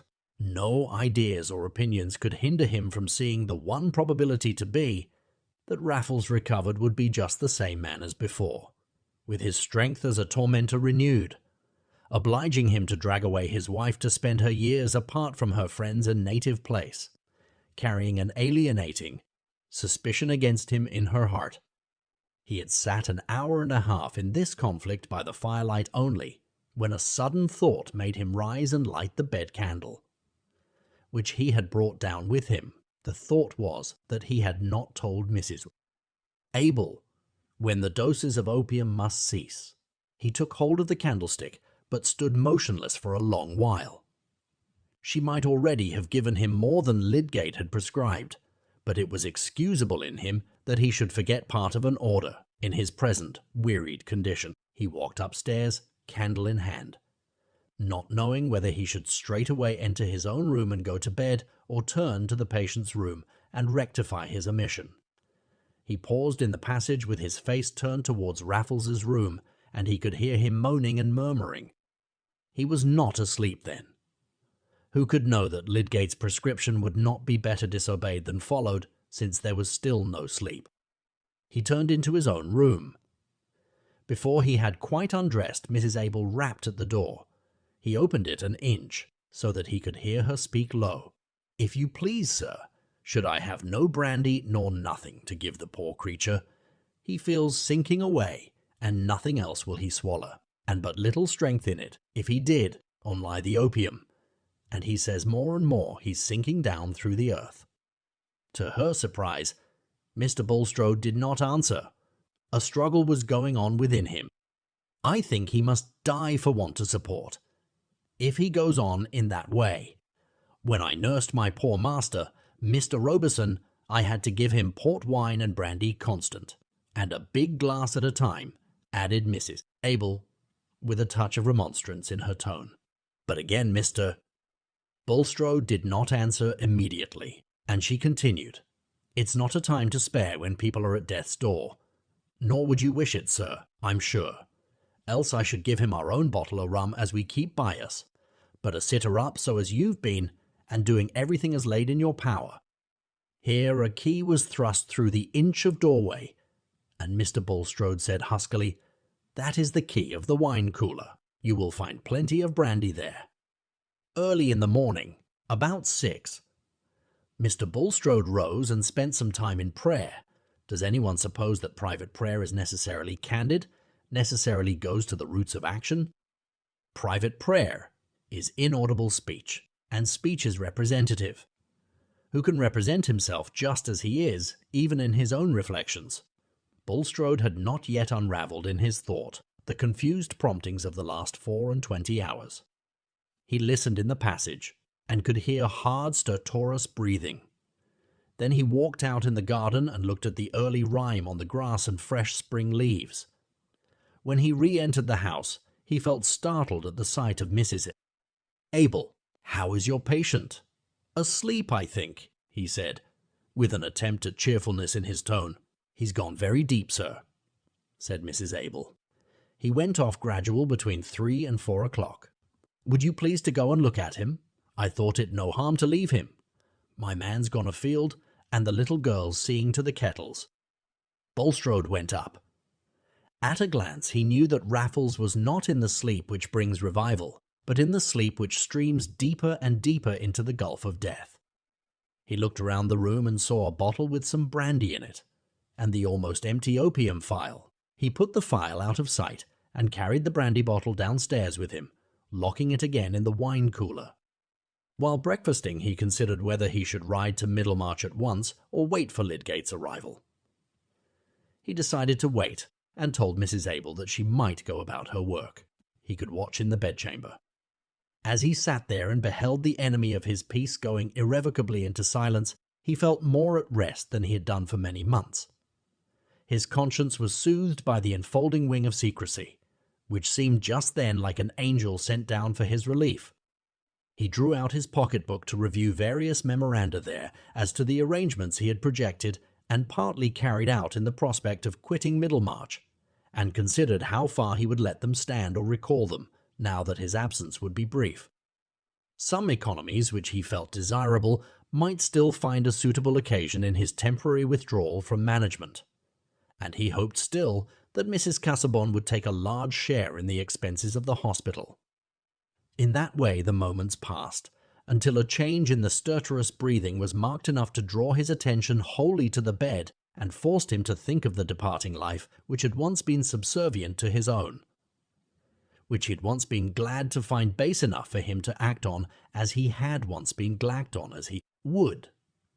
It was his gladness then which impelled him now to be glad that the life was at an end. And who could say that the death of Raffles had been hastened? Who knew what would have saved him? Lydgate arrived at 10:30, in time to witness the final pause of the breath. When he entered the room, Bulstrode observed a sudden expression in his face, which was not so much surprise as a recognition that he had not judged correctly. He stood by the bed in silence for some time, with his eyes turned on the dying man, but with that subdued activity of expression which showed that he was carrying on an inward debate. "When did this change begin?" said he, looking at Bulstrode. "I did not watch by him last night," said Bulstrode. "I was overworn and left him under Mrs. Abel's care. She said that he sank into sleep between 3 and 4 o'clock. When I came in before 8, he was nearly in this condition." Lydgate did not ask another question, but watched in silence until he said, "It's all over." This morning Lydgate was in a state of recovered hope and freedom. He had set out on his work with all his old animation, and felt himself strong enough to bear all the deficiencies of his married life, and he was conscious that Bulstrode had been a benefactor to him. But he was uneasy about this case. He had not expected it to terminate as it had done. Yet he hardly knew how to put a question on the subject to Bulstrode without appearing to insult him. And if he examined the housekeeper, why, the man was dead. There seemed to be no use in implying that somebody's ignorance or imprudence had killed him. And after all, he himself might be wrong. He and Bulstrode rode back to Middlemarch together, talking of many things, chiefly cholera and the chances of the Reform Bill in the House of Lords, and the firm resolve of the political unions. Nothing was said about Raffles except that Bulstrode mentioned the necessity of having a grave for him in Lowick churchyard, and observed that, so far as he knew, the poor man had no connections except Rigg, whom he had stated to be unfriendly towards him. On returning home, Lydgate had a visit from Mr. Fairbrother. The vicar had not been in the town the day before, but the news that there was an execution in Lydgate's house had got to Lowick by the evening, having been carried by Mr. Spicer, shoemaker and parish clerk, who had it from his brother, the respectable bell-hanger in Lowick Gate. Since that evening, when Lydgate had come down from the billiard-room with Fred Vincey, Mr. Fairbrother's thoughts about him had been rather gloomy. Playing at the Green Dragon once or oftener might have been a trifle in another man, but in Lydgate it was one of several signs that he was getting unlike his former self. He was beginning to do things for which he had formerly even an excessive scorn. Whatever certain dissatisfactions in marriage, which some silly tinklings of gossip had given him hints of, might have to do with this change, Mr. Fairbrother felt sure that it was chiefly connected with the debts, which were being more and more distinctly reported, and he began to fear that any notion of Lydgate's having resources or friends in the background must be quite illusory. The rebuff he had met with in his first attempt to win Lydgate's confidence disinclined him to a second, but this news of the execution being actually in the house determined the vicar to overcome his reluctance. Lydgate had just dismissed a poor patient, in whom he was much interested, and he came forward to put out his hand, with an open cheerfulness which surprised Mr. Fairbrother. Could this too be a proud rejection of sympathy and help? Never mind. The sympathy and help should be offered. How are you, Lydgate? I came to see you because I had heard something which made me anxious about you, said the vicar, in the tone of a good brother, only that there was no reproach in it. They were both seated by this time, and Lydgate answered immediately. I think I know what you mean. You had heard that there was an execution in the house. Yes. Is it true? It was true, said Lydgate, with an air of freedom, as if he did not mind talking about the affair now. But the danger is over. The debt is paid. I am out of my difficulties now. I shall be freed from debts and able, I hope, to start afresh on a better plan. I am very thankful to hear it, said the vicar, falling back in his chair and speaking with that low-toned quickness which often follows the removal of a load. I like that better than all the news in the Times. I confess I came to you with a heavy heart. Thank you for coming, said Lydgate cordially. I can enjoy the kindness all the more because I am happier. I have certainly been a good deal crushed. I'm afraid I shall find the bruises still painful by and by, he added, smiling rather sadly, but just now I can only feel that the torture screw is off. Mr. Fairbrother was silent for a moment and then said earnestly, My dear fellow, let me ask you one question. Forgive me if I take a liberty. I don't believe you will ask anything that ought to offend me. Then, this is necessary to set my heart quite at rest. You have not, have you, in order to pay your debts, incurred another debt which may harass you worse hereafter? No, said Lydgate, colouring slightly. There is no reason why I should not tell you, since the fact is so, that the person to whom I am indebted is Bulstrode. He has made me a very handsome advance, £1,000, and he can afford to wait for repayment. Well, that is generous, said Mr. Fairbrother, compelling himself to approve of the man whom he disliked. His delicate feeling shrank from dwelling even in his thought on the fact that he had always urged Lydgate to avoid any personal entanglement with Bulstrode. He added immediately, and Bulstrode must naturally feel an interest in your welfare, after you have worked with him in a way which has probably reduced your income instead of adding to it. I am glad to think that he has acted accordingly. Lydgate felt uncomfortable under these kindly suppositions. They made more distinct within him the uneasy consciousness which had shown its first dim stirrings only a few hours before, that Bulstrode's motives for his sudden beneficence, following close upon the chillest indifference, might be merely selfish. He let the kindly suppositions pass. He could not tell the history of the loan, but it was more vividly present with him than ever, as well as the fact which the vicar delicately ignored, that this relation of personal indebtedness to Bulstrode was what he had once been most resolved to avoid. He began, instead of answering, to speak of his projected economies, and of his having come to look at his life from a different point of view. I shall set up a surgery, he said. I really think I made a mistaken effort in that respect, and if Rosamond will not mind, I shall take an apprentice. I don't like these things, but if one carries them out faithfully, they are not really lowering. I have had a severe galling to begin with. That will make the small rubs seem easy. Poor Lydgate!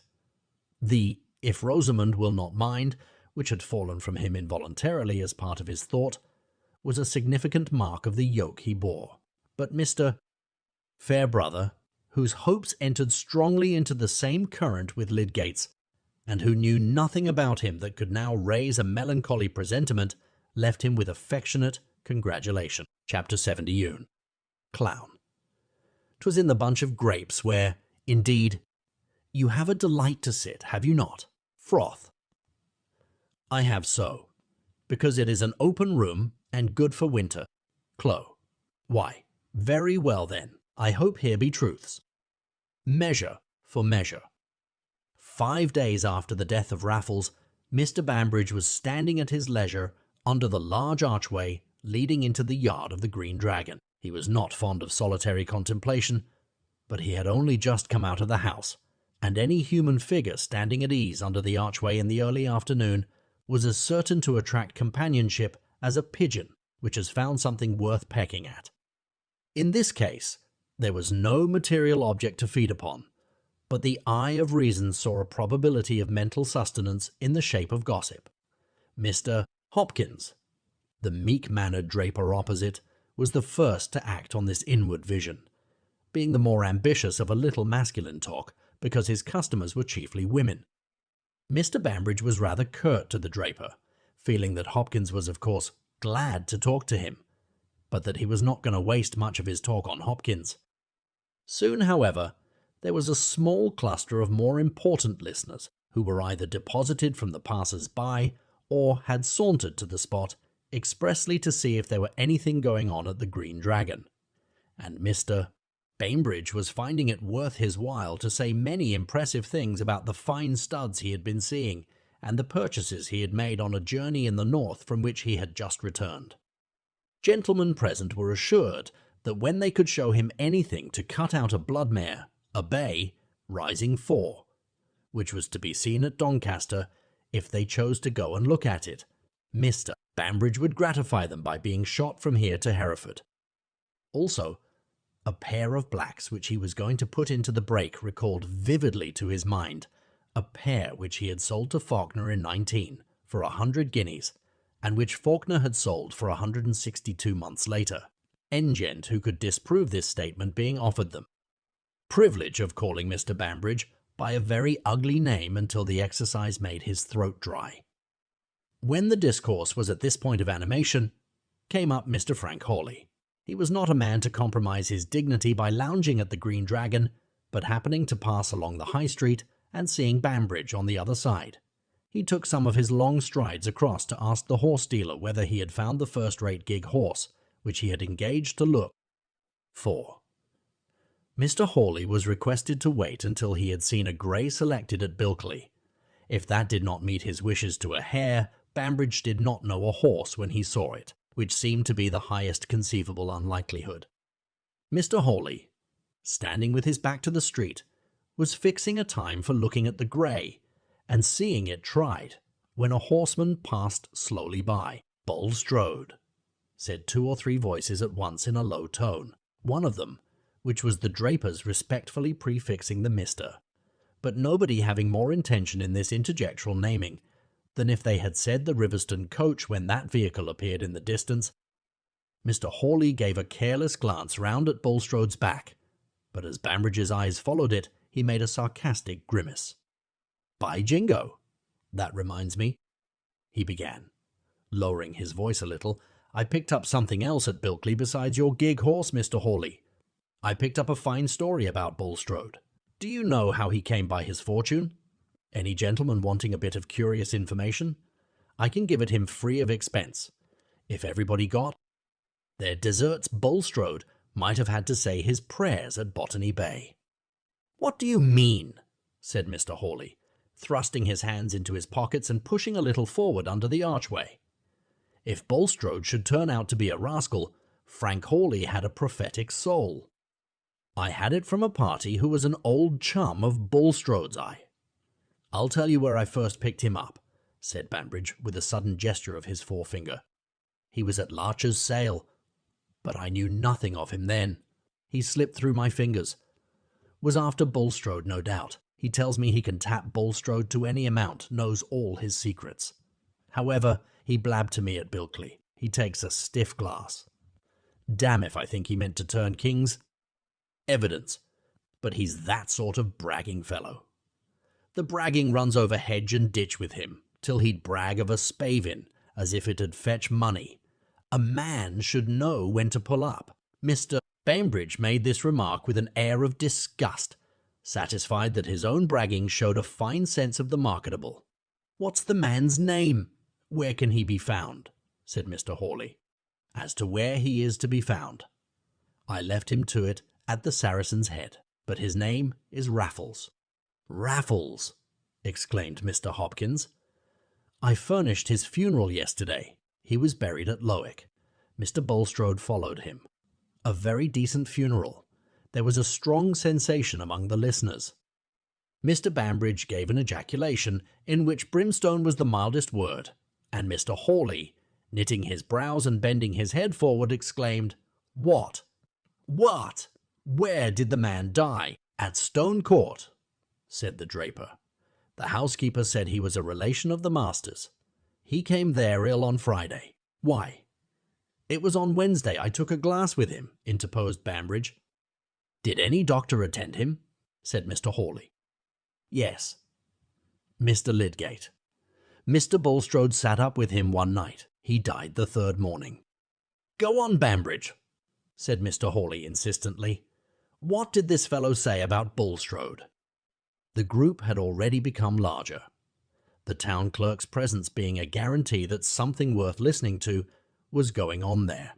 And Mr. Bambridge delivered his narrative in the hearing of 7. It was mainly what we know, including the fact about Will Ladislaw, with some local colour and circumstance added. It was what Bulstrode had dreaded the betrayal of, and hoped to have buried forever with the corpse of Raffles. It was that haunting ghost of his earlier life which, as he rode past them, archway of the Green Dragon, he was trusting that Providence had delivered him from. Yes, Providence. He had not confessed to himself yet that he had done anything in the way of contrivance to this end. He had accepted what seemed to have been offered.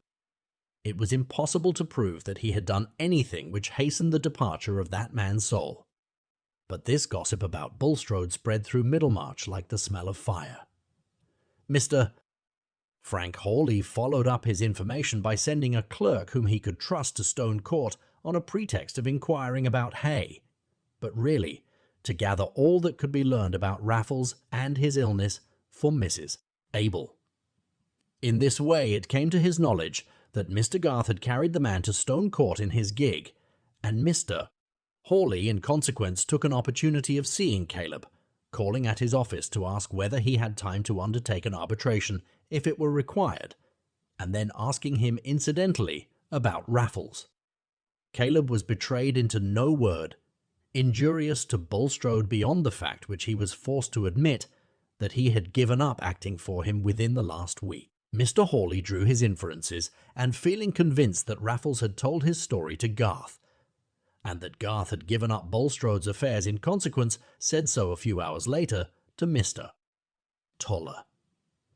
The statement was passed on until it had quite lost the stamp of an inference, and was taken as information coming straight from Garth, so that even a diligent historian might have concluded Caleb to be the chief publisher of Bulstrode's misdemeanours. Mr. Hawley was not slow to perceive that there was no handle for the law, either in the revelations made by Raffles or in the circumstances of his death. He had himself ridden to Lowick village that he might look at the register and talk over the whole matter with Mr. Fairbrother, who was not more surprised than the lawyer that an ugly secret should have come to light about Bulstrode, though he had always had justice enough in him to hinder his antipathy from turning into conclusions. But while they were talking, another combination was silently going forward in Mr. Fairbrother's mind, which foreshadowed what was soon to be loudly spoken of in Middlemarch as a necessary putting of 2 and 2 together. With the reasons which kept Bulstrode in dread of Raffles, there flashed the thought that the dread might have something to do with his munificence towards his medical man, and though he resisted the suggestion that it had been consciously accepted in any way as a bribe, he had a foreboding that this complication of things might be of malignant effect on Lydgate's reputation. he perceived that Mr. Hawley knew nothing at present of the sudden relief from debt, and he himself was careful to glide away from all approaches towards the subject.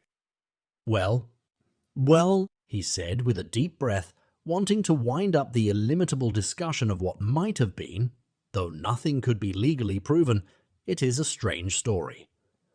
So our mercurial Ladislaw has a queer genealogy. A high-spirited young lady and a musical Polish patriot made a likely enough stock for him to spring from, but I should never have suspected a grafting of the Jew pawnbroker. However, there's no knowing what a mixture will turn out beforehand. Some sorts of dirt serve to clarify. It's just what I should have expected," said Mr. Hawley, mounting his horse. "Any cursed alien blood, Jew, Corsican, or gypsy.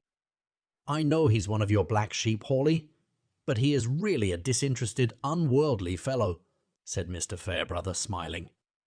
"Aye, aye, that is your Whiggish twist," said Mr. Hawley, who had been in the habit of saying apologetically that Fairbrother was such a damned pleasant, good-hearted fellow you would mistake him for a Tory. Mr. Hawley rode home without thinking of Lydgate's attendance on Raffles in any other light than as a piece of evidence on the side of Bulstrode. But the news that Lydgate had all at once become able not only to get rid of the execution in his house, but to pay all his debts in Middlemarch was spreading fast, gathering round it conjectures and comments which gave it new body and impetus, and soon filling the ears of other persons besides Mr. Hawley, who were not slow to see a significant relation between this sudden command of money and Bulstrode's desire to stifle the scandal of Raffles. That the money came from Bulstrode would infallibly have been guessed even if there had been no direct evidence of it, for it had beforehand entered into the gossip about Lydgate's affairs that neither his father-in-law nor his own family would do anything for him, and direct evidence was furnished not only by a clerk at the bank, but by innocent Mrs. Bulstrode herself, who mentioned the loan to Mrs. Plymdale, who mentioned it to her daughter-in-law of the house of Toller, who mentioned it generally. The business was felt to be so public and important that it required dinners to feed it, and many invitations were just then issued and accepted on the strength of this scandal concerning Bulstrode and Lydgate. Wives, widows, and single ladies took their work and went out to tea oftener than usual, and all public conviviality, from the Green Dragon to Dollops, gathered a zest which could not be won from the question whether the Lords would throw out the Reform Bill, for hardly anybody doubted that some scandalous reason or other was at the bottom of Bulstrode's liberality to Lydgate. Mr. Hawley, indeed, in the first instance, invited a select party, including the two physicians, with Mr. Toller and Mr. Wrench, expressly to hold a close discussion as to the probabilities of Raffles's illness, reciting to them all the particulars which had been gathered from Mrs. Abel in connection with Lydgate's certificate that the death was due to delirium tremens, and the medical gentlemen, who all stood undisturbedly on the old paths in relation to this disease, declared that they could see nothing in these particulars which could be transformed into a positive ground of suspicion. But the moral grounds of suspicion remained, the strong motives Bulstrode clearly had for wishing to be rid of Raffles, and the fact that at this critical moment he had given Lydgate the help which he must for some time have known the need for. The disposition, moreover, to believe that Bulstrode would be unscrupulous, and the absence of any indisposition to believe that Lydgate might be as easily bribed as other haughty-minded men when they have found themselves in want of money. Even if the money had been given merely to make him hold his tongue about the scandal of Bulstrode's earlier life, the fact threw an odious light on Lydgate, who had long been sneered at as making himself subservient to the banker for the sake of working himself into predominance and discrediting the elder members of his profession. Hence, in spite of the negative as to any direct sign of guilt in relation to the death at Stone Court, Mr. Hawley's select party broke up with the sense that the affair had an ugly look. But this vague conviction of indeterminable guilt, which was enough to keep up much head-shaking and biting innuendo even among substantial professional seniors, had for the general mind all the superior power of mystery over fact. Everybody liked better to conjecture how the thing was than simply to know it. For conjecture soon became more confident than knowledge and had a more liberal allowance for the incompatible. Even the more definite scandal concerning Bulstrode's earlier life was, for some minds, melted into the mass of mystery, as so much lively metal to be poured out in dialogue and to take such fantastic shapes as heaven pleased. This was the tone of thought chiefly sanctioned by Mrs. Dollop, the spirited landlady of the Tankard in Slaughter Lane, who had often to resist the shallow pragmatism of customers, disposed to think that their reports from the outer world were of equal force with what had come up in her mind. How it had been brought to her, she didn't know, but it was there before her as if it had been scored with the chalk on the chimney board. As Bulstrode should say, his inside was that black as if the hairs of his head knowed the thoughts of his heart. He'd tear 'em up by the roots. "That's odd," said Mr. Limp, a meditative shoemaker with weak eyes and a piping voice. "Why, I read in the Trumpet. That was what the Duke of Wellington said when he turned his coat and went over to the Romans." "Very like," said Mrs. Dollop. "If one rascal said it, it's more reason why another should. But hypocrite as he's been, and holding things with that high hand, as there was no parson, either country good enough for him, he was forced to take old Harry into his counsel, and old Harry's been too many for him. Aye, aye, he's a complice. You can't send out of the country," said Mr. Crabbe, the glazier, who gathered much news and groped among it dimly. "But by what I can make out, there's them says Bulstrode was for running away, for fear o' being found out, before now. He'll be drove away, whether or no," said Mr. Dill, the barber, who had just dropped in. "I shaved Fletcher, Hawley's clerk, this morning. He's got a bad finger, and he says they're all of one mind to get rid of Bulstrode. Mr. Thesiger is turned against him and wants him out of the parish, and there's gentlemen in this town says they'd as soon dine with a fellow from the hulks. And deal sooner I would," says Fletcher. "For what's more against one's stomach than a man coming and making himself bad company with his religion, and giving out as the 10 Commandments are not enough for him, and all the while he's worse than half the men at the treadmill. Fletcher said so himself." "It'll be a bad thing for the town, though, if Bulstrode's money goes out of it," said Mr. Limp quaveringly. "Ah! There's better folks spend their money worse," said a firm-voiced dyer, whose crimson hands looked out of keeping with his good-natured face. "But he won't keep his money, by what I can make out," said the glazier. "Don't they say as there's somebody can strip it off him? By what I can understand, they could take every penny off him if they went to lawing." "No such thing," said the barber, who felt himself a little above his company at Dollop's, but liked it none the worse. "Fletcher says it's no such thing. He says they might prove over and over again whose child this young Lady Slaw was, and they do no more than if they proved I came out of the fens. He couldn't touch a penny." "Look you there now," said Mrs. Dollop indignantly. "I thank the Lord he took my children to himself, if that's all the law can do for the motherless. Then by that, it's o' no use who your father and mother is, but as to listening to what one lawyer says without asking another. I wonder at a man o' your cleverness, Mr. Dill. It's well known there's always 2 sides, if no more. Else who'd go to law I should like to know. It's a poor tale, with all the law as there is up and down. If it's no use proving whose child you are, Fletcher may say that if he likes, but I say, don't Fletcher me."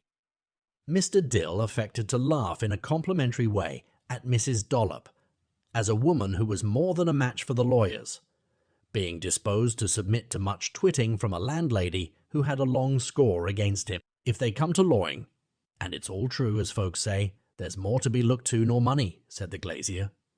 "There's this poor creature as is dead and gone. By what I can make out, he'd seen the day when he was a deal finer gentleman nor Bulstrode." "Finer gentleman, I'll warrant him," said Mrs.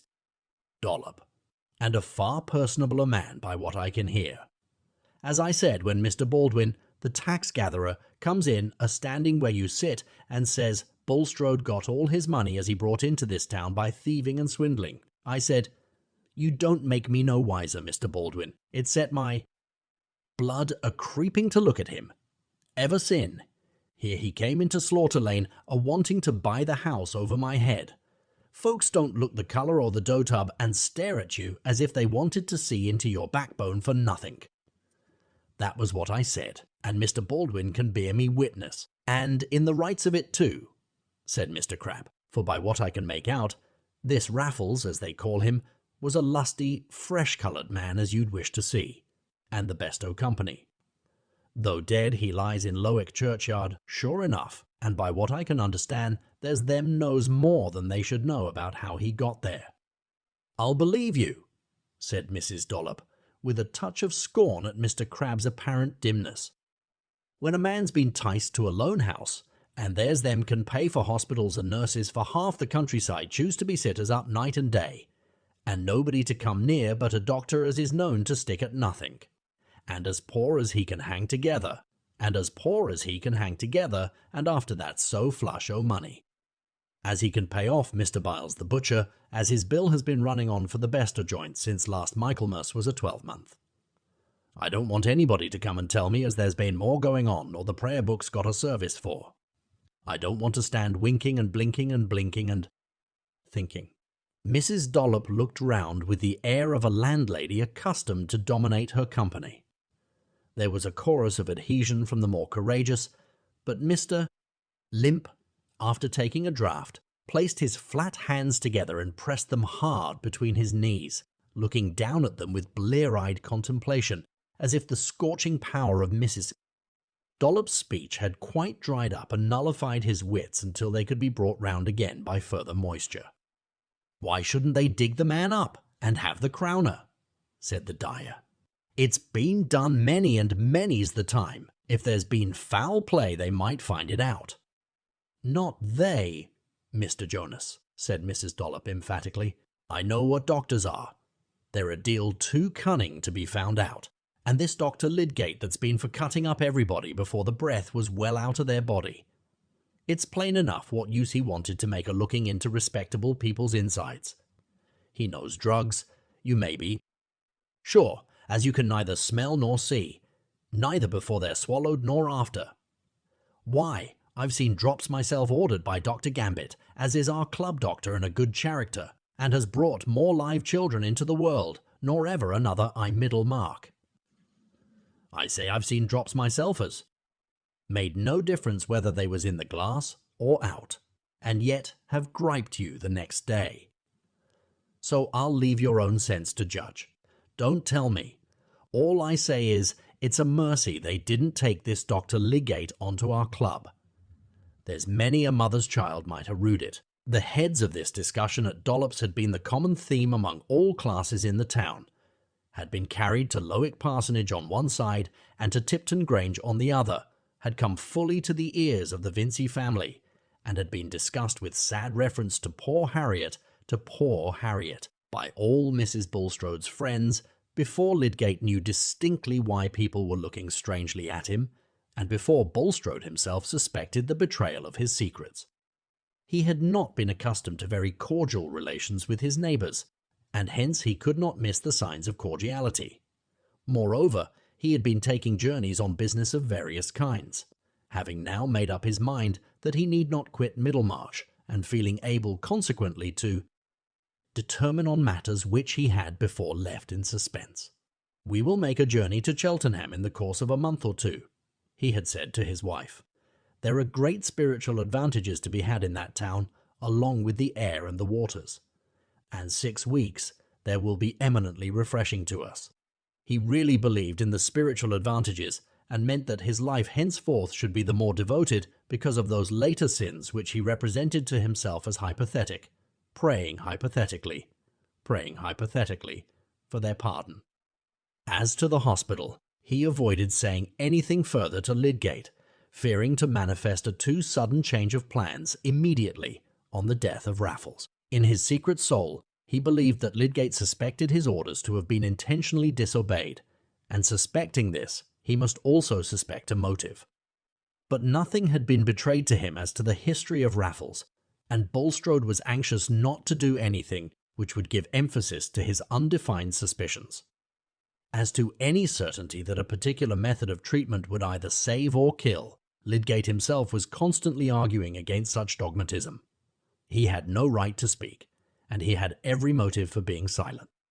Hence Bulstrode felt himself providentially secured.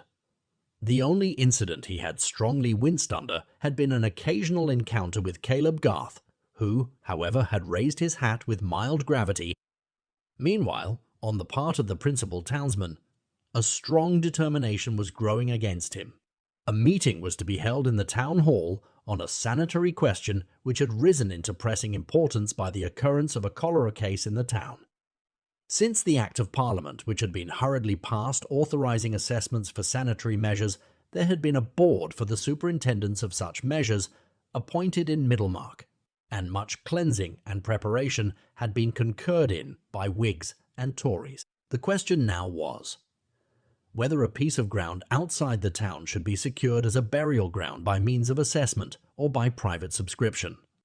The meeting was to be open, and almost everybody of importance in the town was expected to be there. Mr. Bulstrode was a member of the board, and just before 12 o'clock he started from the bank with the intention of urging the plan of private subscription. Under the hesitation of his projects, he had for some time kept himself in the background, and he felt that he should this morning resume his old position as a man of action and influence in the public affairs of the town, where he expected to end his days. Among the various persons going in the same direction, he saw Lydgate. They joined, talked over the object of the meeting, and entered it together. It seemed that everybody of mark had been earlier than they, but there were still spaces left near the head of the large central table, and they made their way thither. Mr. Fairbrother sat opposite, not far from Mr. Hawley. All the medical men were there. Mr. Thesiger was in the chair, and Mr. Brooke of Tipton was on his right hand. Lydgate noticed a peculiar interchange of glances when he and Bulstrode took their seats. After the business had been fully opened by the chairman, who pointed out the advantages of purchasing by subscription a piece of ground large enough to be ultimately used as a general cemetery, Mr. Bulstrode, whose rather high-pitched but subdued and fluent voice the town was used to at meetings of this sort, rose and asked leave to deliver his opinion. Lydgate could see again the peculiar interchange of glances before Mr. Hawley started up, and said in his firm, resonant voice, "Mr. Chairman, I request that before anyone delivers his opinion on this point, I may be permitted to speak on a question of public feeling, which not only by myself but by many gentlemen present is regarded as preliminary." Mr. Hawley's mode of speech, even when public decorum repressed his awful language, was formidable in its curtness and self-possession. Mr. Thesiger sanctioned the request, Mr. Bulstrode sat down, and Mr.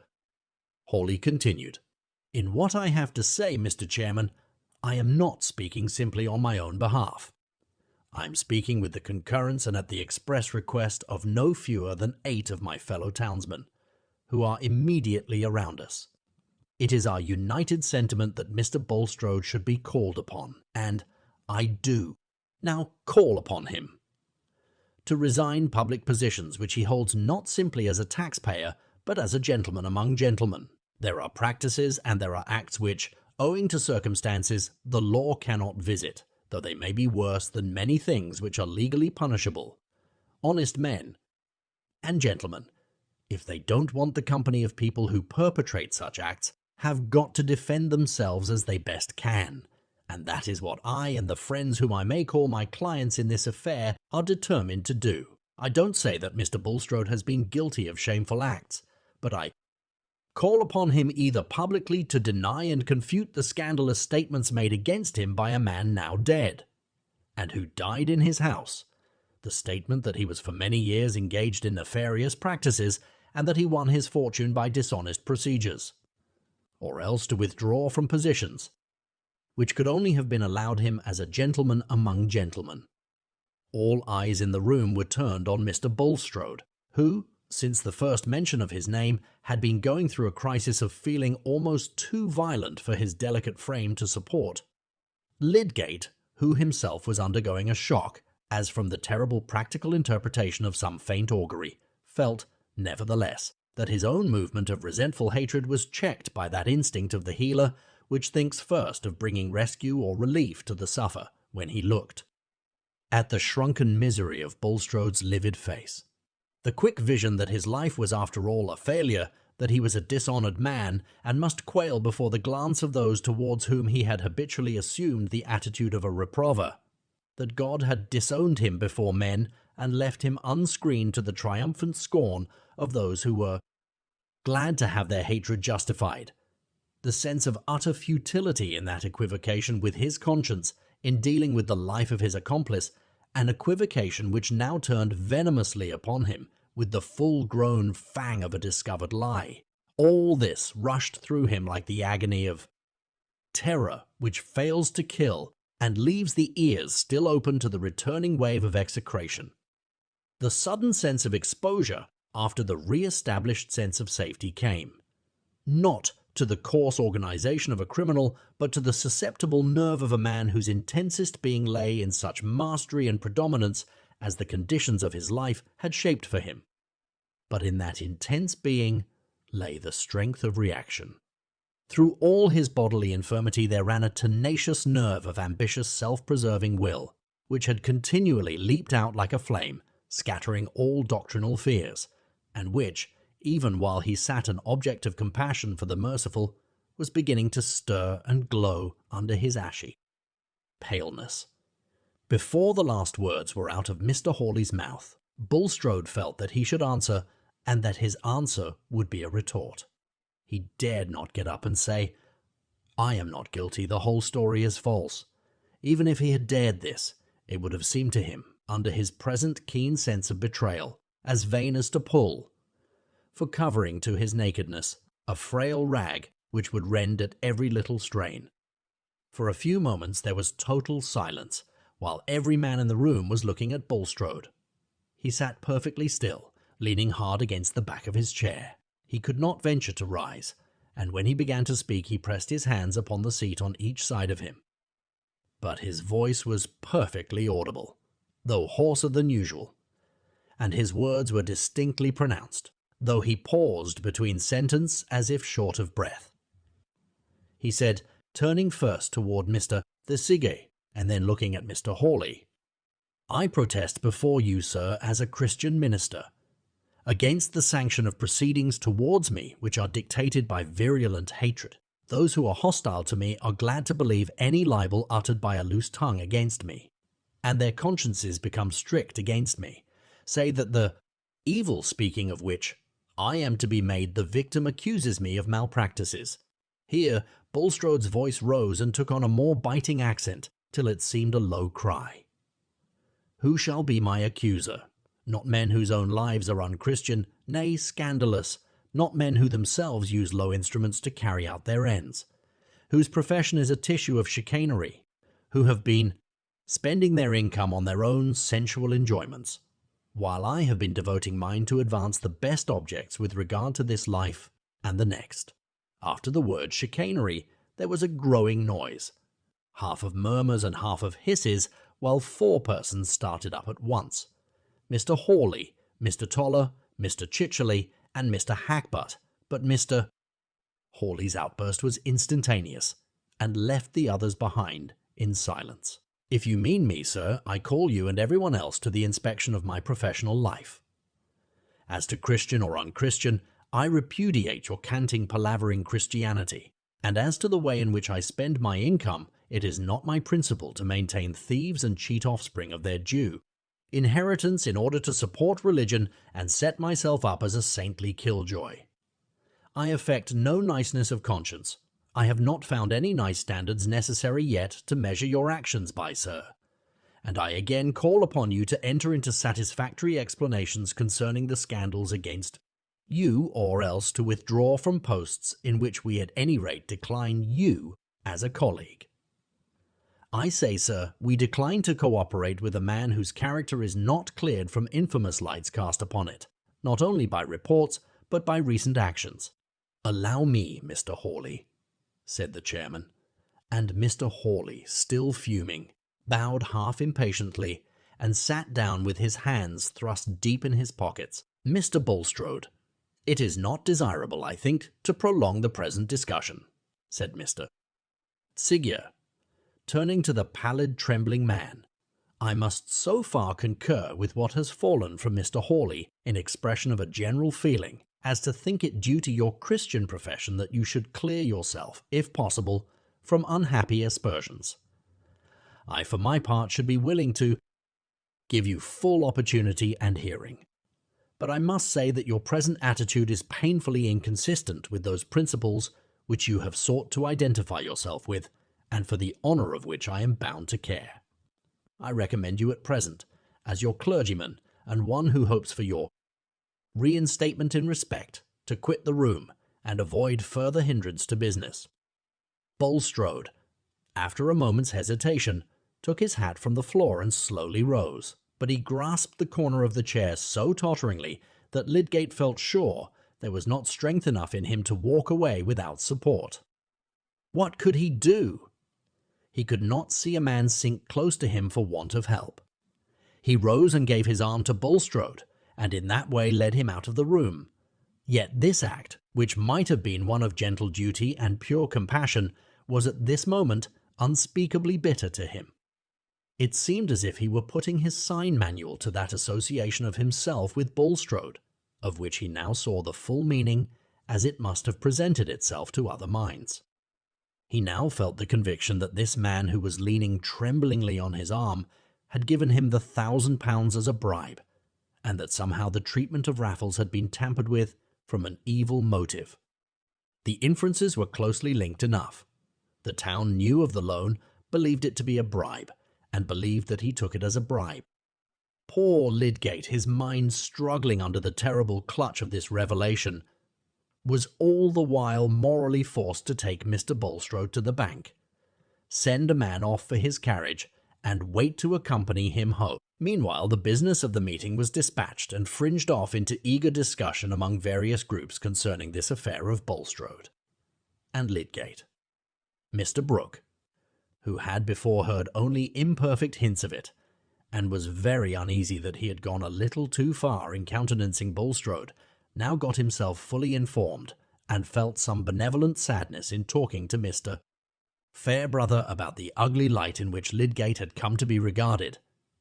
Mr. Fairbrother was going to walk back to Lowick. "Step into my carriage," said Mr. Brooke. "I am going round to see Mrs. Casaubon. She was to come back from Yorkshire last night. She will like to see me, you know." So they drove along, Mr. Brooke chatting with good-natured hope that there had not really been anything black in Lydgate's behaviour, a young fellow whom he had seen to be quite above the common mark when he brought a letter from his uncle Sir Godwin. Mr. Fairbrother said little. He was deeply mournful. With a keen perception of human weakness, he could not be confident that under the pressure of humiliating needs Lydgate had not fallen below himself. When the carriage drove up to the gate of the manor, Dorothea was out on the gravel, and came to greet them. "Well, my dear," said Mr. Brooke, "we have just come from a meeting. A sanitary meeting, you know." "Was Mr. Lydgate there?" said Dorothea, who looked full of health and animation, and stood with her head bare under the gleaming April lights. "I want to see him and have a great consultation with him about the hospital.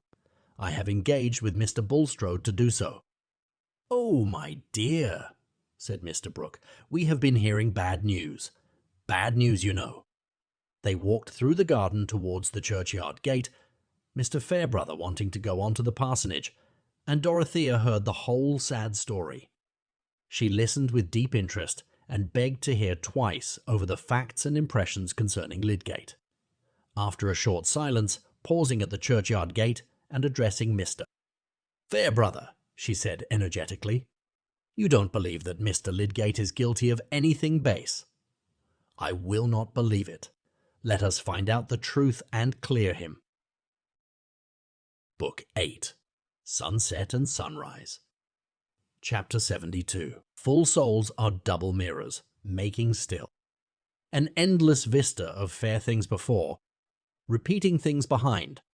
Dorothea's impetuous generosity, which would have leaped at once to the vindication of Lydgate from the suspicion of having accepted money as a bribe, underwent a melancholy check when she came to consider all the circumstances of the case by the light of Mr. Fairbrother's experience. "It is a delicate matter to touch," he said. "How can we begin to inquire into it? It must be either publicly by setting the magistrate and coroner to work, or privately by questioning Lydgate. As to the first proceeding there is no solid ground to go upon, else Hawley would have adopted it, and as to opening the subject with Lydgate, I confess I should shrink from it. He would probably take it as a deadly insult. I have more than once experienced the difficulty of speaking to him on personal matters, and one should know the truth about his conduct beforehand to feel very confident of a good result. I feel convinced that his conduct has not been guilty. I believe that people are almost always better than their neighbours think they are," said Dorothea. Some of her intensest experience in the last 2 years had set her mind strongly in opposition to any unfavourable construction of others, and for the first time she felt rather discontented with Mr. Fairbrother. She disliked this cautious weighing of consequences instead of an ardent faith in efforts of justice and mercy, which would conquer by their emotional force. 2 days afterwards, he was dining at the Manor with her uncle and the Chethams, and when the dessert was standing uneaten, the servants were out of the room, and Mr. Brooke was nodding in a nap, she returned to the subject with renewed vivacity. Mr. Lydgate would understand that if his friends hear a calumny about him, their first wish must be to justify him. What do we live for, if it is not to make life less difficult to each other? I cannot be indifferent to the troubles of a man who advised me in my trouble, and attended me in my trouble, and attended me in my illness. Dorothea's tone and manner were not more energetic than they had been when she was at the head of her uncle's table, nearly 3 years before, and her experience since had given her more right to express a decided opinion. But Sir James Chetham was no longer the diffident and acquiescent suitor. He was the anxious brother-in-law with a devout admiration for his sister, but with a constant alarm lest she should fall under some new illusion almost as bad as marrying Casaubon. He smiled much less. When he said exactly it was more often an introduction to a dissentient opinion than in those submissive bachelor days, and Dorothea found to her surprise that she had to resolve not to be afraid of him, all the more because he was really her best friend. He disagreed with her now. "But, Dorothea," he said remonstrantly, "you can't undertake to manage a man's life for him in that way. Lydgate must know. At least he will soon come to know how he stands. If he can clear himself, he will. He must act for himself." "I think his friends must wait till they find an opportunity," added Mr. Fairbrother. "It is possible. I have often felt so much weakness in myself that I can conceive even a man of honourable disposition, such as I have always believed Lydgate to be, succumbing to such a temptation as that of accepting money, which was offered more or less indirectly as a bribe, to ensure his silence about scandalous facts long gone by. I say, I can conceive this if he were under the pressure of hard circumstances. If he had been harassed as I feel sure Lydgate has been, I would not believe anything worse of him except under stringent proof. But there is the terrible nemesis following on some errors, that it is always possible for those who like it to interpret them into a crime. There is no proof in favour of the man outside his own consciousness and assertion." "Oh, how cruel," said Dorothea, clasping her hands. "And would you not like to be the one person who believed in that man's innocence if the rest of the world belied him? Besides, there is a man's character beforehand to speak for him." "But, my dear Mrs. Casaubon," said Mr. Fairbrother, smiling gently at her ardour, "character is not cut in marble. It is not something solid and unalterable. It is not something living and changing and may become diseased as our bodies do." "Then it may be rescued and healed," said Dorothea. "I should not be afraid of asking Mr. Lydgate to tell me the truth, that I might help him." Why should I be afraid? Now that I am not to have the land, James, I might do as Mr. Bulstrode proposed and take his place in providing for the hospital. And I have to consult Mr. Legate, too. Know thoroughly what are the prospects of doing good by keeping up the present plans. There is the best opportunity in the world for me to ask for his confidence, and he would be able to tell me things which might make all the circumstances clear. Then we would all stand by him and bring him out of his trouble. People glorify all sorts of bravery, except the bravery they might show on behalf of their nearest neighbors. Dorothea's eyes had a moist brightness in them, and the changed tones of her voice roused her uncle, who began to listen. It is true that a woman may venture on some efforts of sympathy which would hardly succeed if we men undertook them, said Mr. Fairbrother, almost converted by Dorothea's ardour.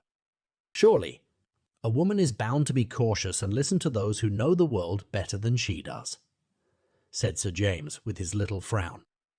Whatever you do in the end, Dorothea, you should really keep back at present, and not volunteer any meddling with this Bulstrode business. We don't know yet what may turn up. You must agree with me, he ended, looking at Mr. Fairbrother.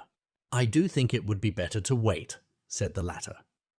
Yes, yes, my dear, said Mr. Brooke, not quite knowing at what point the discussion had arrived, but coming up to it with a contribution which was generally appropriate. It is easy to go too far, you know. You must not let your ideas run away with you. And as to being in a hurry to put money into schemes, it won't do, you know. Garth has drawn me in uncommonly with repairs, draining, that sort of thing. I'm uncommonly out of pocket with one thing or another. Must pull up. As for you, Chetham, you are spending a fortune on those oak fences round your demesne. Dorothea, submitting uneasily to this discouragement, went with Celia into the library, which was her usual drawing-room. Now, Dodo, do listen to what James says, said Celia, else you will be getting into a scrape. You always did, and you always will, when you set about doing as you please. And I think it is a mercy now, after all, that you have got James to think for you. He lets you have your plans, only he hinders you from being taken in, and that is the good of having a brother instead of a husband. A husband would not let you have your plans. As if I wanted a husband, said Dorothea. I only want not to have my feelings checked at every turn. Mrs. Casaubon was still undisciplined enough to burst into angry tears. Now, really, Dodo, said Celia with rather a deeper guttural than usual, you are contradictory. First one thing and then another. You used to submit to Mr. Casaubon quite shamefully. I think you would have given up ever coming to see me if he had asked you. Of course I submitted to him because it was my duty. It was my feeling for him, said Dorothea, looking through the prism of her tears. Then why can't you think it your duty to submit a little to what James wishes? Said Celia, with a sense of stringency in her argument.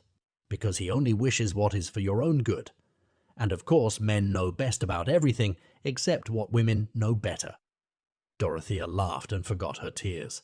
Well, I mean about babies and those things, explained Celia. I should not give up to James when I knew he was wrong, as you used to do to Mr. Casaubon. Chapter 73. Pity the laden one. This wandering woe may visit you and me. When Lydgate had allayed Mrs. Bulstrode's anxiety by telling her that her husband had been seized with faintness at the meeting, but that he trusted soon to see him better and would call again the next day, unless she sent for him earlier, he went directly home, got on his horse, and rode 3 miles out of the town for the pound for the sake of being out of reach. He felt himself becoming violent and unreasonable, as if raging under the pain of stings. He was ready to curse the day on which he had come to Middlemarch. Everything that bad happened to him there seemed a mere preparation for this hateful fatality, which had come as a blight on his honourable ambition, and must make even people who had only vulgar standards regard his reputation as irrevocably damaged. In such moments a man can hardly escape being unloving. Lydgate thought of himself as the sufferer, and of others as the agents who had injured his lot. He had meant everything to turn out differently, and others had thrust themselves into his life and thwarted his purposes. His marriage seemed an unmitigated calamity, and he was afraid of going to Rosamond before he had vented himself in this solitary rage, lest the mere sight of her should exasperate him and make him behave unwarrantably. There are episodes in most men's lives in which their highest qualities can only cast a deterring shadow over the objects that fill their inward vision. Lydgate's tender-heartedness was present, just then only as a dread lest he should offend against it, not as an emotion that swayed him to tenderness. For he was very miserable. Only those who know the supremacy of the intellectual life, the life which has a seed of ennobling thought and purpose within it, can understand the grief of one who falls from that serene activity into the absorbing soul-wasting struggle with worldly annoyances. How was he to live on without vindicating himself among people who suspected him of baseness? How could he go silently away from Middlemarch as if he were retreating before a just condemnation? And yet how was he to set about vindicating himself? For that scene at the meeting, which he had just witnessed, although it had told him no particulars, had been enough to make his own situation thoroughly clear to him. Bulstrode had been in dread of scandalous disclosures on the part of Raffles. Lydgate could now construct all the probabilities of the case. He was afraid of some betrayal in my hearing. All he wanted was to bind me to him by a strong obligation. That was why he passed on a sudden from hardness to liberality. And he may have tampered with the patient. He may have disobeyed my orders. I fear he did. But whether he did or not, the world believes that he somehow or other poisoned the man, and that I winked at the crime if I didn't help in it.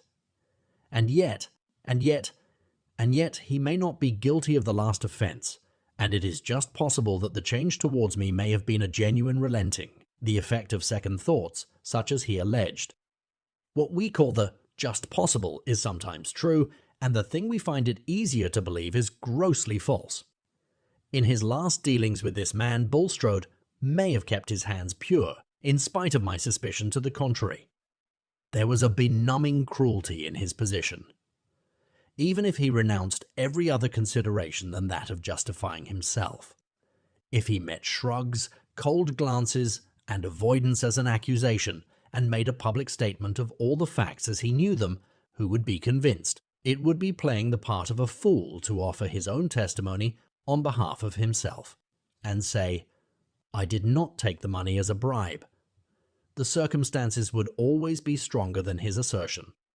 And besides, to come forward and tell everything about himself must include declarations about Bulstrode, which would darken the suspicions of others against him. He must tell that he had not known of Raffles's existence when he first mentioned his pressing need of money to Bulstrode, and that he took the money innocently as a result of that communication, not knowing that a new motive for the loan might have arisen on his being called in to this man, and after all, the suspicion of Bulstrode's motives might be unjust. But then came the question whether he should have acted in precisely the same way if he had not taken the money.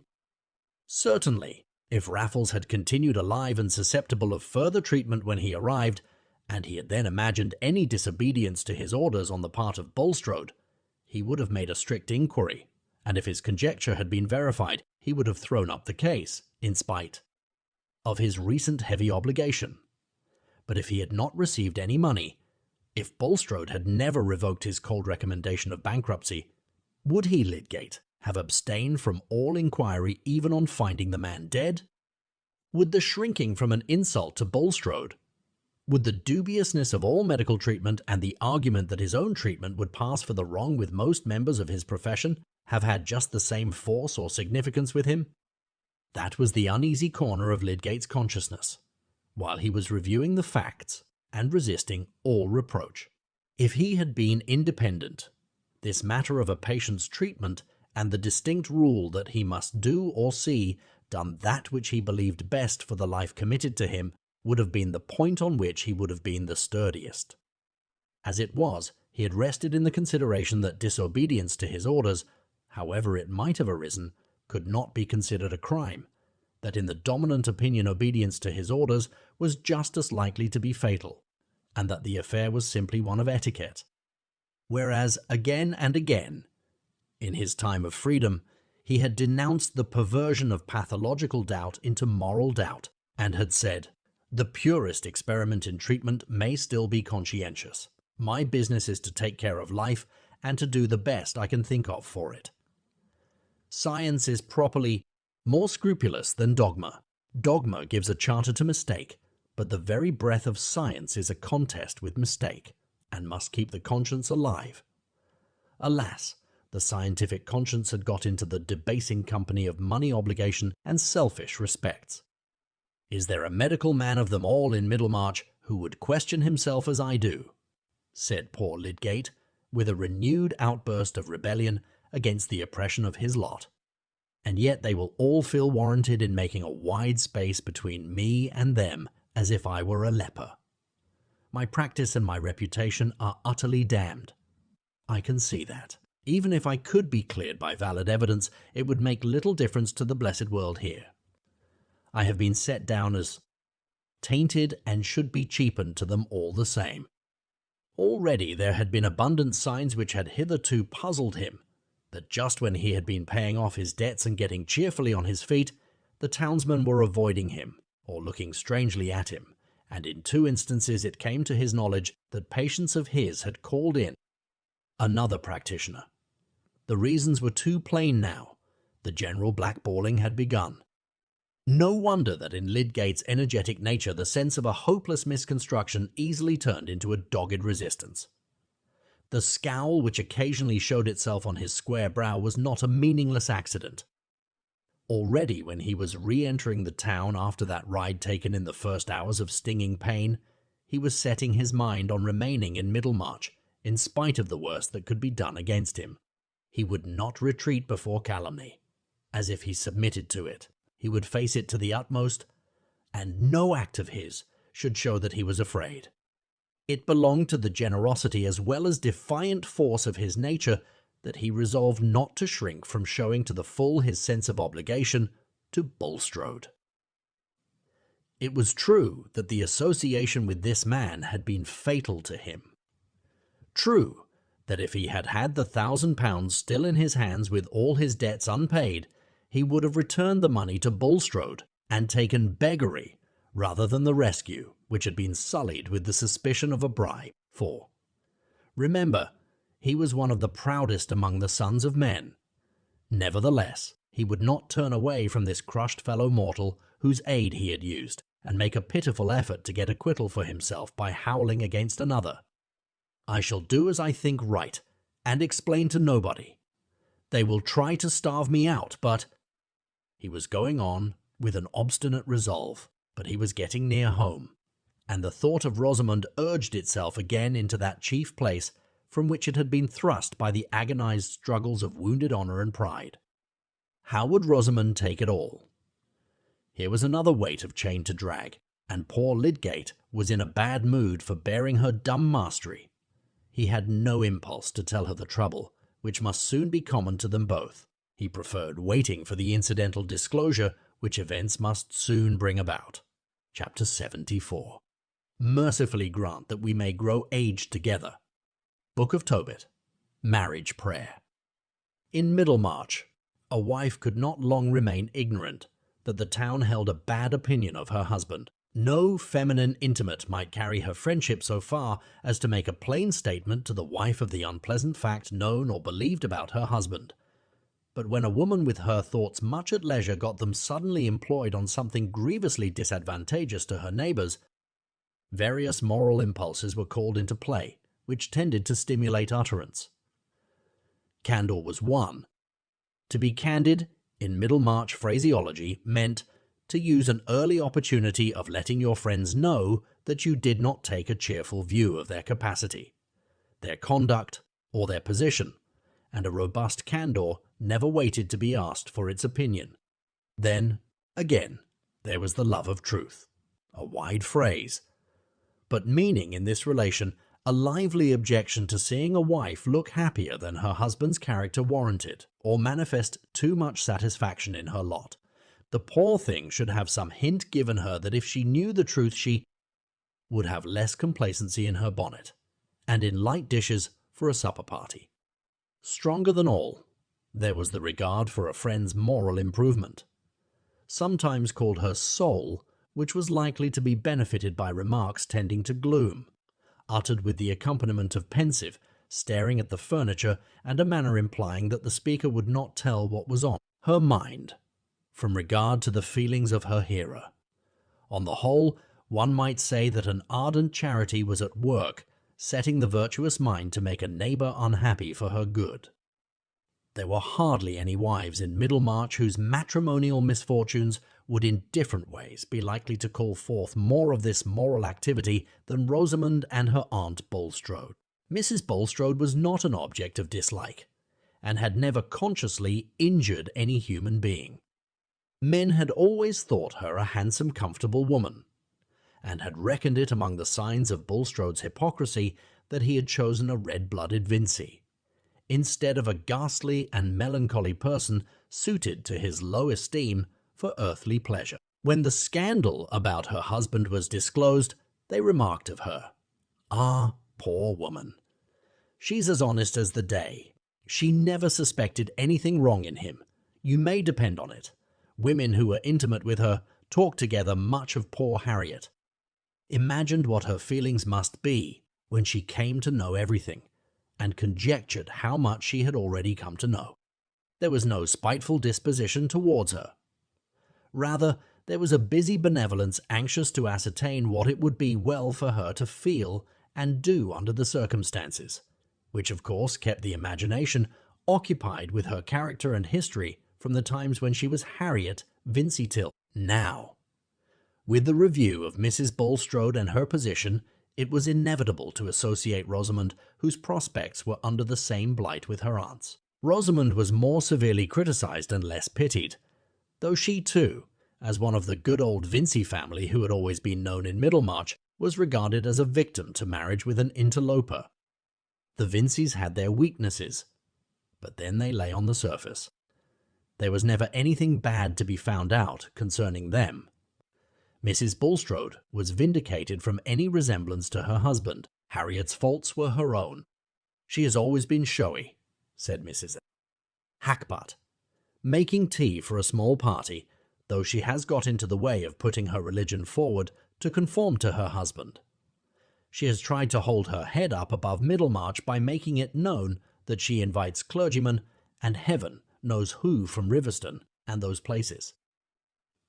"We can hardly blame her for that," said Mrs. Sprague, "because few of the best people in the town cared to associate with Bulstrode, and she must have somebody to sit down at her table." "Mr. Thesiger has always countenanced him," said Mrs. Hackbutt. "I think he must be sorry now, but he was never fond of him in his heart." "That everyone knows," said Mrs. Tom Toller. "Mr. Thesiger never goes into extremes. He keeps to the truth in what is evangelical. It is only clergymen like Mr. Tyke who want to use dissenting hymn books, and that low kind of religion, who ever found Bulstrode to their taste." "I understand. Mr. Tyke is in great distress about him," said Mrs. Hackbutt, "and well he may be. They say the Bulstrodes have half kept the Tyke family, and of course it is a discredit to his doctrines," said Mrs. Sprague, who was elderly and old-fashioned in her opinions. "People will not make a boast of being Methodistical in Middlemarch for a good while to come." "I think we must not set down people's bad actions to their religion," said falcon-faced Mrs. Plymdale, who had been listening hitherto. "Oh, my dear, we are forgetting," said Mrs. Sprague. "We ought not to be talking of this before you." "I am sure I have no reason to be partial," said Mrs. Plymdale, colouring. "It's true, Mr. Plymdale has always been on good terms with Mr. Bulstrode, and Harriet Vincey was my friend long before she married him. But I have always kept my own opinions and told her where she was wrong, poor thing.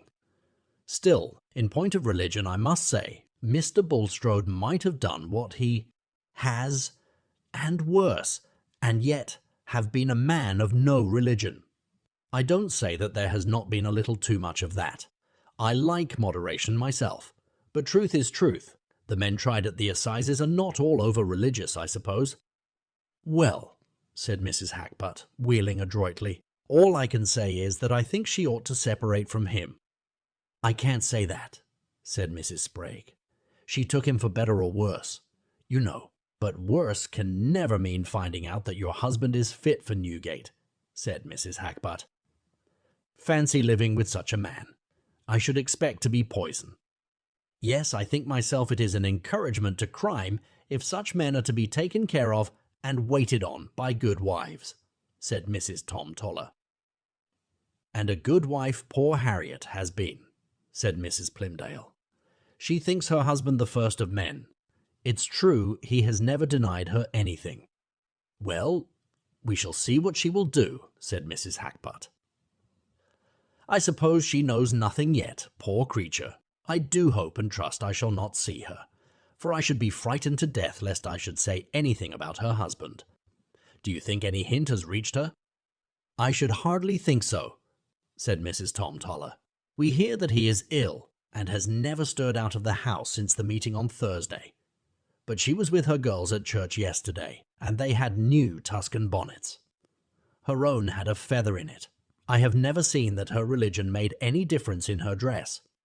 She wears very neat patterns always," said Mrs. Plymdale, a little stung.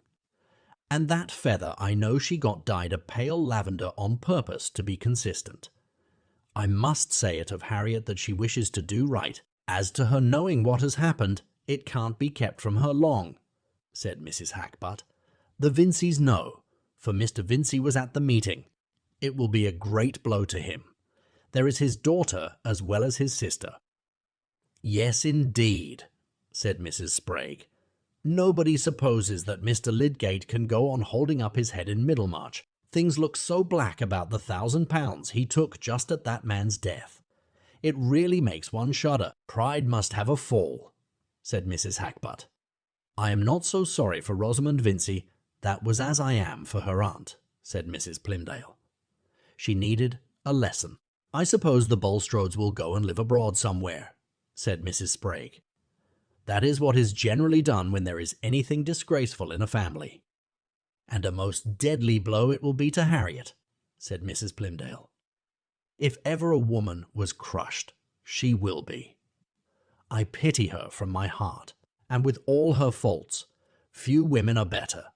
From a girl she had the neatest ways, and was always good-hearted, and as always good-hearted, and as open as the day. You might look into her drawers when you would. Always the same, and so she has brought up Kate and Ellen. You may think how hard it will be for her to go among foreigners.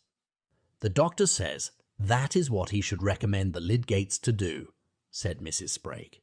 "He says Lydgate ought to have kept among the French." "That would suit her well enough, I dare say," said Mrs. Plymdale. "There is that kind of lightness about her, but she got that from her mother. She never got it from her mother. She never got it from her Aunt Bulstrode, who always gave her good advice, and to my knowledge would rather have had her marry elsewhere." Mrs. Plymdale was in a situation which caused her some complication of feeling. There had been not only her intimacy with Mrs. Bulstrode, but also a profitable business relation of the great Plymdale dyeing house with Mr. Bulstrode, which, on the one hand, would have inclined her to desire that the mildest view of his character should be the true one, but on the other, made her the more afraid of seeming to palliate his culpability. Again, the late alliance of her family with the Tollers had brought her in connection with the best circle, which gratified her in every direction, except in the inclination to those serious views which she believed to be the best in another sense. The sharp little woman's conscience was somewhat troubled in the adjustment of these opposing bests, and of her griefs and satisfactions under late events, which were likely to humble those who needed humbling, but also to fall heavily on her old friend, whose faults she would have preferred seeing on a background of prosperity. Poor Mrs. Bulstrode, meanwhile, had been no further shaken by the oncoming tread of calamity than in the busier stirring of that secret uneasiness which had always been present in her since the last visit of Raffles to the Shrubs. That the hateful man had come ill to Stone Court, and that her husband had chosen to remain there and watch over him, she allowed to be explained by the fact that Raffles had been employed and aided in earlier days and that this made a tide of benevolence towards him in his degraded helplessness. And she had been since then innocently cheered by her husband's more hopeful speech about his own health and ability to continue his attention to business. The calm was disturbed when Lydgate had brought him home ill from the meeting, and in spite of comforting assurances during the next few days, she cried in private from the conviction that her husband was not suffering from bodily illness merely, but from something that afflicted his mind. He would not allow her to read to him, and scarcely to sit with him, alleging nervous susceptibility to sounds and movements. Yet she suspected that in shutting himself up in his private room, he wanted to be busy with his papers. Something, she felt sure, had happened. Perhaps it was some great loss of money, and she was kept in the dark.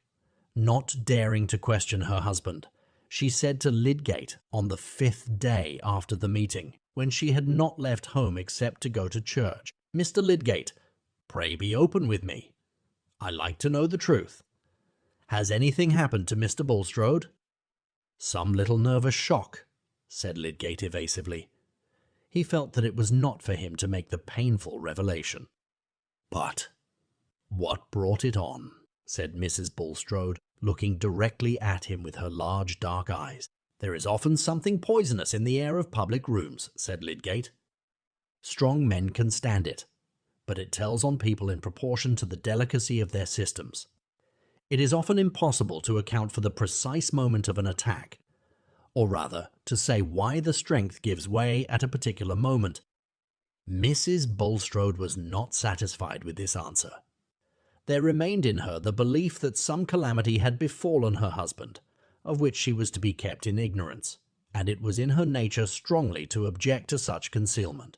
She begged leave for her daughters to sit with their father, and drove into the town to pay some visits, conjecturing that if anything were known to have gone wrong in Mr. Bulstrode's affairs, she should see or hear some sign of it. She called on Mrs. Thesiger, who was not at home, and then drove to Mrs. Hackbutt's on the other side of the churchyard. Mrs. Hackbutt saw her coming from an upstairs window, and remembering her former alarm, lest she should meet Mrs. Bulstrode, felt almost bound in consistency to send word that she was not at home. But against that, there was a sudden strong desire within her for the excitement of an interview in which she was quite determined not to make the slightest allusion to what was in her mind. Hence Mrs. Bulstrode was shown into the drawing-room, and Mrs. Hackbutt went to her, with more tightness of lip and rubbing of her hands than was usually observable in her. These being precautions adopted against freedom of speech, she was resolved not to ask how Mr. Bulstrode was.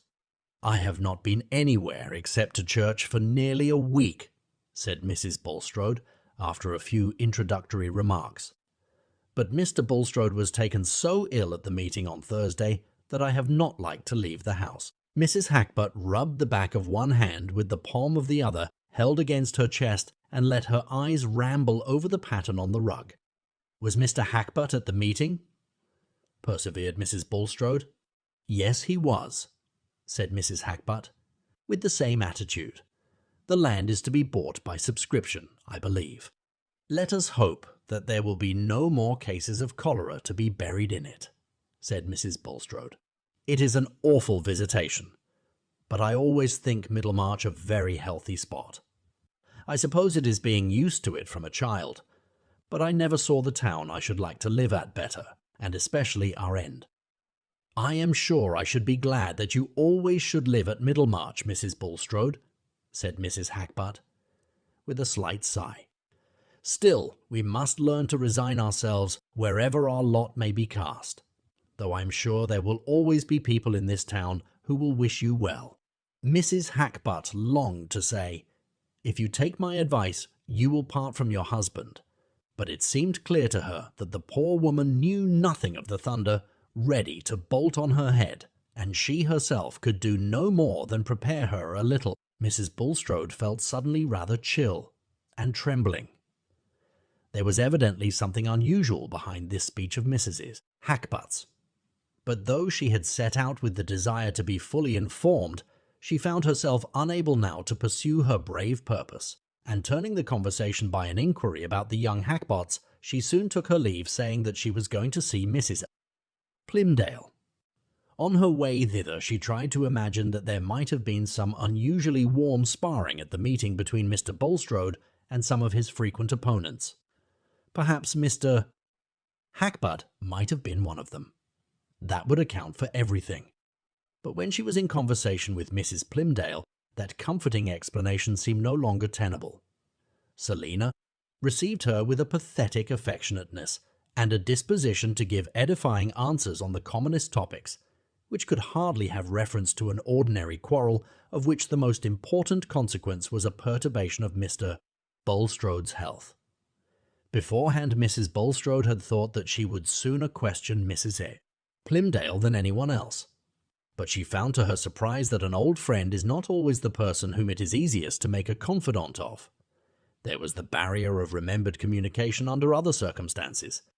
There was the dislike of being pitied and informed by one who had been long wont to allow her the superiority. For certain words of mysterious appropriateness that Mrs. Plymdale let fall about her resolution never to turn her back on her friends, convinced Mrs. Bulstrode that what had happened must be some kind of misfortune, and instead of being able to say with her native directness, "What is it that you have in your mind?" she found herself anxious to get away before she had heard anything more explicit. She began to have an agitating certainty that the misfortune was something more than the mere loss of money, being keenly sensitive to the fact that Selina now, just as Mrs. Hackbutt had done before, avoided noticing what she said about her husband as they would have avoided noticing a personal blemish. She said goodbye with nervous haste and told the coachman to drive to Mr. Vincey's warehouse. In that short drive, her dread gathered so much force from the sense of darkness that when she entered the private counting-house where her brother sat at his desk, her knees trembled and her usually florid face was deathly pale. Something of the same effect was produced in him by the sight of her. He rose from his seat to meet her, took her by the hand, and said, with his impulsive rashness, "God help you, Harriet. You know all." That moment was perhaps worse than any which came after. It contained that concentrated experience which in great crises of emotion reveals the bias of a nature and is prophetic of the ultimate act which will end an intermediate struggle. Without that memory of Raffles, she might still have thought only of monetary ruin. But now, along with her brother's look and words, there darted into her mind the idea of some guilt in her husband. Then, under the working of terror, came the image of her husband exposed to disgrace. And then, after an instant of scorching shame, in which she felt only the eyes of the world, with one leap of her heart, she was at his side in mournful but unreproaching fellowship with shame and isolation. All this went on within her in a mere flash of time, while she sank into the chair and raised her eyes to her brother, who stood over her. "I know nothing. Walter, what is it?" she said, faintly. He told her everything, very inartificially, in slow fragments, making her aware that the scandal went much beyond proof, especially as to the end of Raffles. "People will talk," he said. "Even if a man has been acquitted by a jury, they'll talk, and nod and wink. And as far as the world goes, a man might often as well be guilty as not. It's a breakdown blow, and it damages Lydgate as much as Bulstrode. I don't pretend to say what is the truth. I only wish we had never heard the name of either Bulstrode or Lydgate. You'd better have been a Vincey all your life, and so had Rosamond." Mrs. Bulstrode made no reply. "But you must bear up as well as you can, Harriet. People don't blame you, and I'll stand by you whatever you make up your mind to do," said the brother, with rough but well-meaning affectionateness. "Give me your arm to the carriage, Walter," said Mrs. Bulstrode. "I feel very weak." And when she got home, she was obliged to say to her daughter, "I am not well, my dear. I must go and lie down, attend to your papa. Leave me in quiet. I shall take no dinner." She locked herself in her room. She needed time to get used to her maimed consciousness. her poor lopped life, before she could walk steadily to the place allotted her. A new searching light had fallen on her husband's character, and she could not judge him leniently. The 20 years in which she had believed in him and venerated him by virtue of his concealments came back with particulars that made them seem an odious deceit. He had married her with that bad past life hidden behind him, and she had no faith left to protest his innocence of the worst that was imputed to him. Her honest, ostentatious nature made the sharing of a merited dishonor as bitter as it could be to any mortal. But this imperfectly taught woman, whose phrases and habits were an odd patchwork, had a loyal spirit within her. The man whose prosperity she had shared through nearly half a life, and who had unvaryingly cherished her. Now that punishment had befallen him, it was not possible to her in any sense to forsake him. There is a forsaking which still sits at the same board and lies on the same couch with the forsaken soul, withering it the more by unloving proximity. She knew, when she locked her door, that she should unlock it ready to go down to her unhappy husband and espouse his sorrow, and say of his guilt, "I will mourn and not reproach." But she needed time to gather up her strength.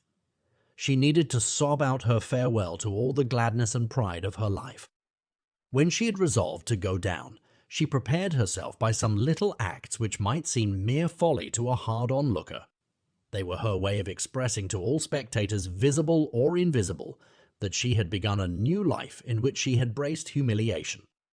She took off all her ornaments and put on a plain black gown, and instead of wearing her much-adorned cap and large bows of hair, she brushed her hair down and put on a plain bonnet cap, which made her look suddenly like an early Methodist. Bulstrode, who knew that his wife had been out and had come in saying that she was not well, had spent the time in an agitation equal to hers. He had looked forward to her learning the truth from others, and had acquiesced in that probability as something easier to him than any confession. But now that he imagined the moment of her knowledge come, he awaited the result in anguish.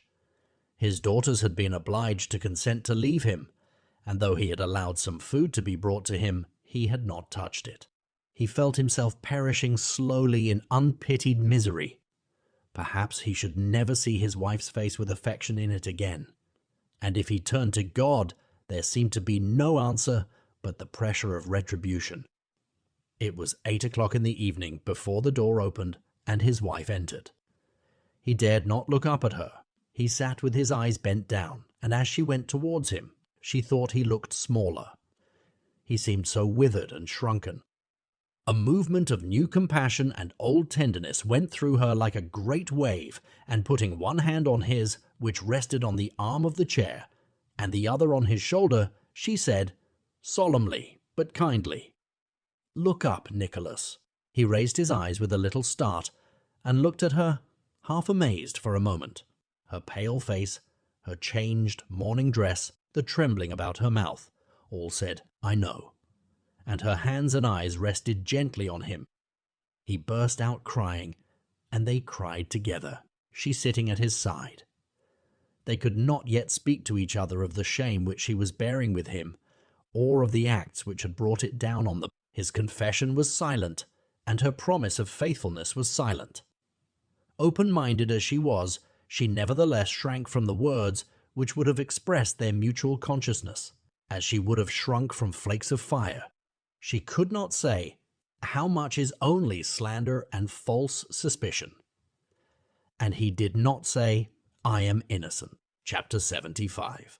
Le sentiment de la fausset, des plaisirs présents, et l'ignorance de la vanité des plaisirs absents causant l'inconstance. Pascal. Rosamond had a gleam of returning cheerfulness when the house was freed from the threatening figure and when all the disagreeable creditors were paid. But she was not joyous. Her married life had fulfilled none of her hopes, and had been quite spoiled for her imagination. In this brief interval of calm, Lydgate, remembering that he had often been stormy in his hours of perturbation, and mindful of the pain Rosamond had had to bear, was carefully gentle towards her.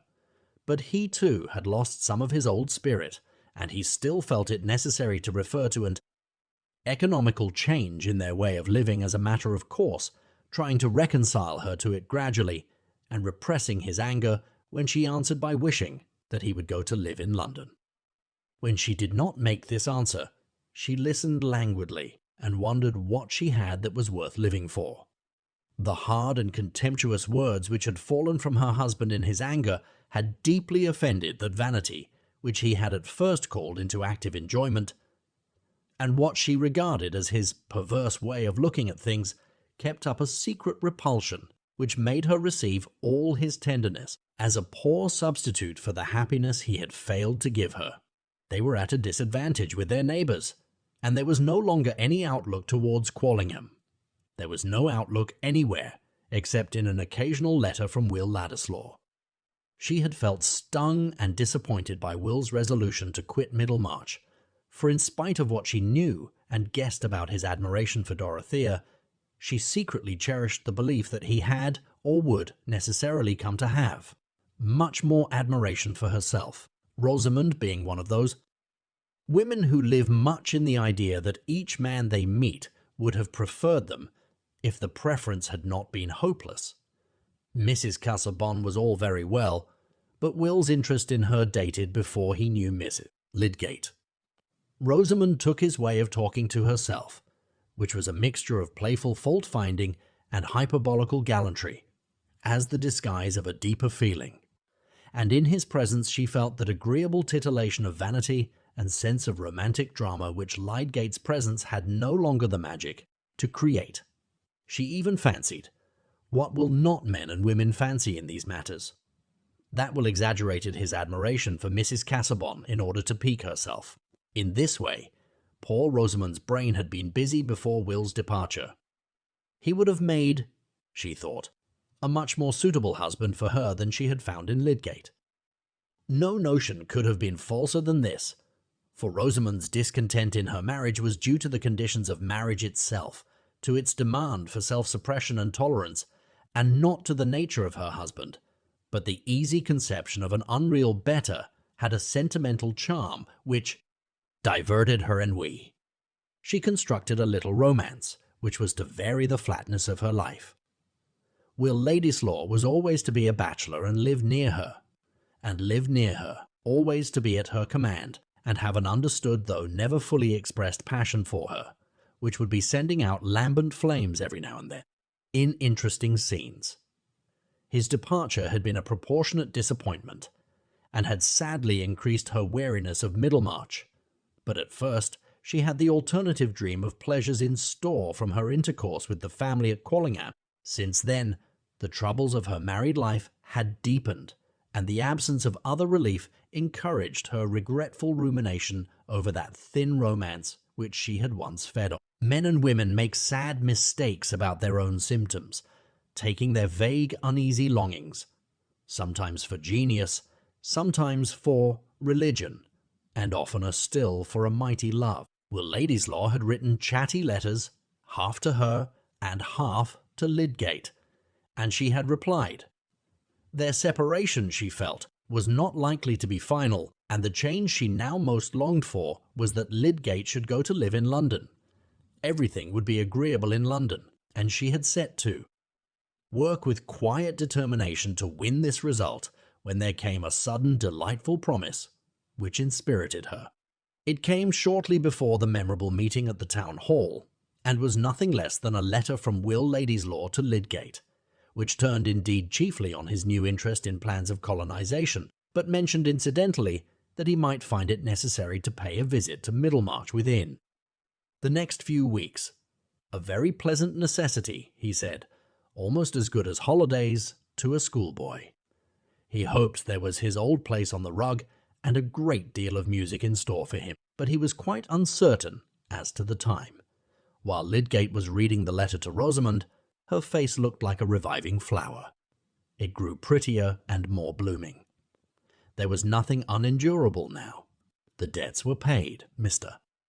Ladislaw was coming, and Lydgate would be persuaded to leave Middlemarch and settle in London, which was so different from a provincial town.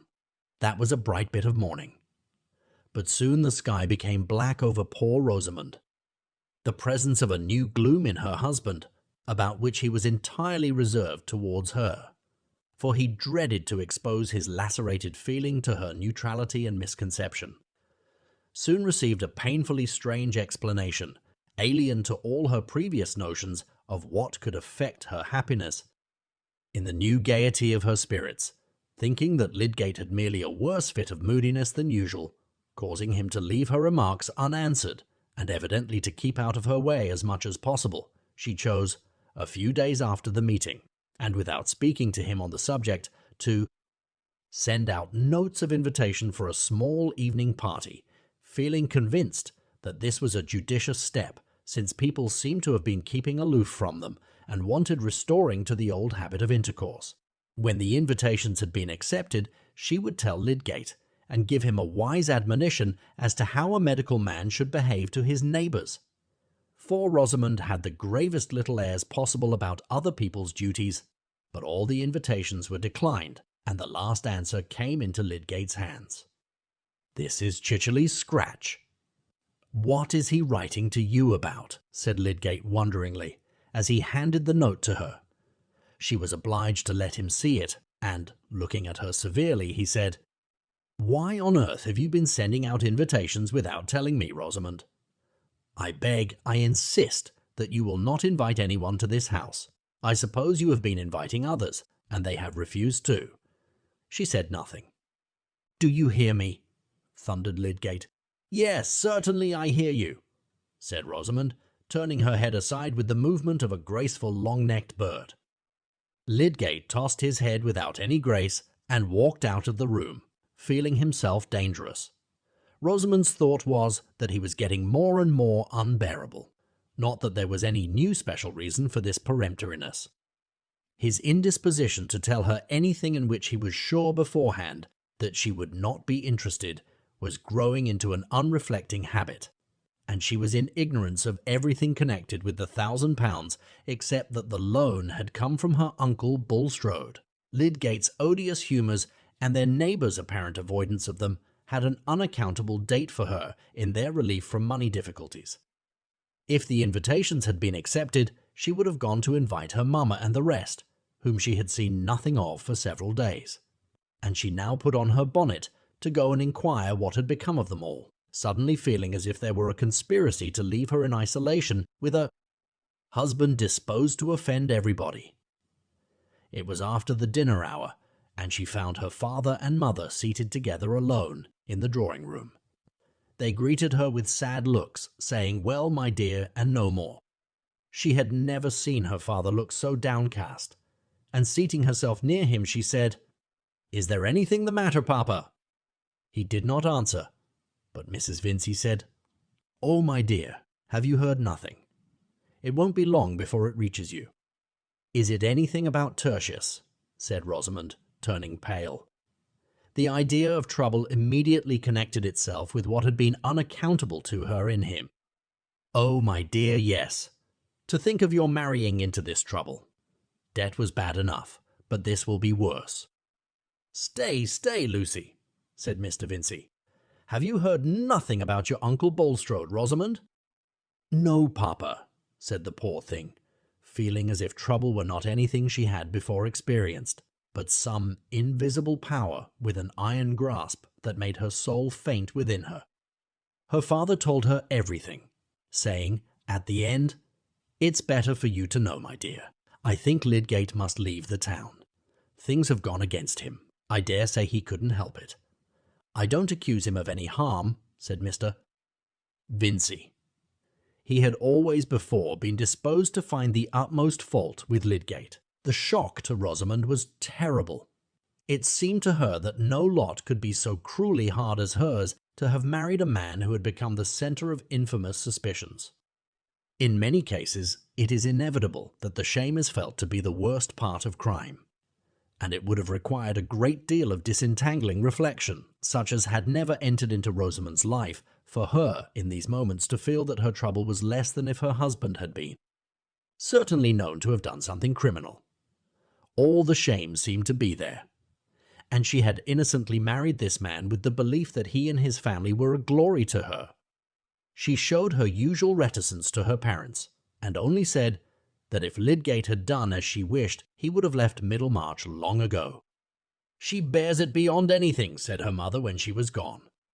"Ah, thank God," said Mr. Vincey, who was much broken down. But Rosamond went home with a sense of justified repugnance towards her husband. What had he really done? How had he really acted? She did not know. Why had he not told her everything? He did not speak to her on the subject, and of course she could not speak to him. It came into her mind once that she would ask her father to let her go home again. But dwelling on that prospect made it seem utter dreariness to her. A married woman gone back to live with her parents. Life seemed to have no meaning for her in such a position. She could not contemplate herself in it. The next 2 days Lydgate observed a change in her, and believed that she had heard the bad news. Would she speak to him about it, or would she go on forever in the silence which seemed to imply that she believed him guilty? We must remember that he was in a morbid state of mind in which almost all contact was pain. Certainly, Rosamond in this case had equal reason to complain of reserve and want of confidence on his part, but in the bitterness of his soul he excused himself. Was he not justified in shrinking from the task of telling her, since now she knew the truth she had no impulse to speak to him? But a deeper lying consciousness that he was in fault made him restless, and the silence between them became intolerable to him. It was as if they were both adrift on one piece of wreck and looked away from each other. He thought, "I am a fool. Haven't I given up expecting anything? I have married care, not help." And that evening he said, "Rosamond, have you heard anything that distresses you?" "Yes," she answered, laying down her work, which she had been carrying on with a languid semi-consciousness, most unlike her usual self. "What have you heard?" "Everything, I suppose." "Papa told me." "That people think me disgraced." "Yes," said Rosamond faintly, beginning to sew again automatically. There was silence.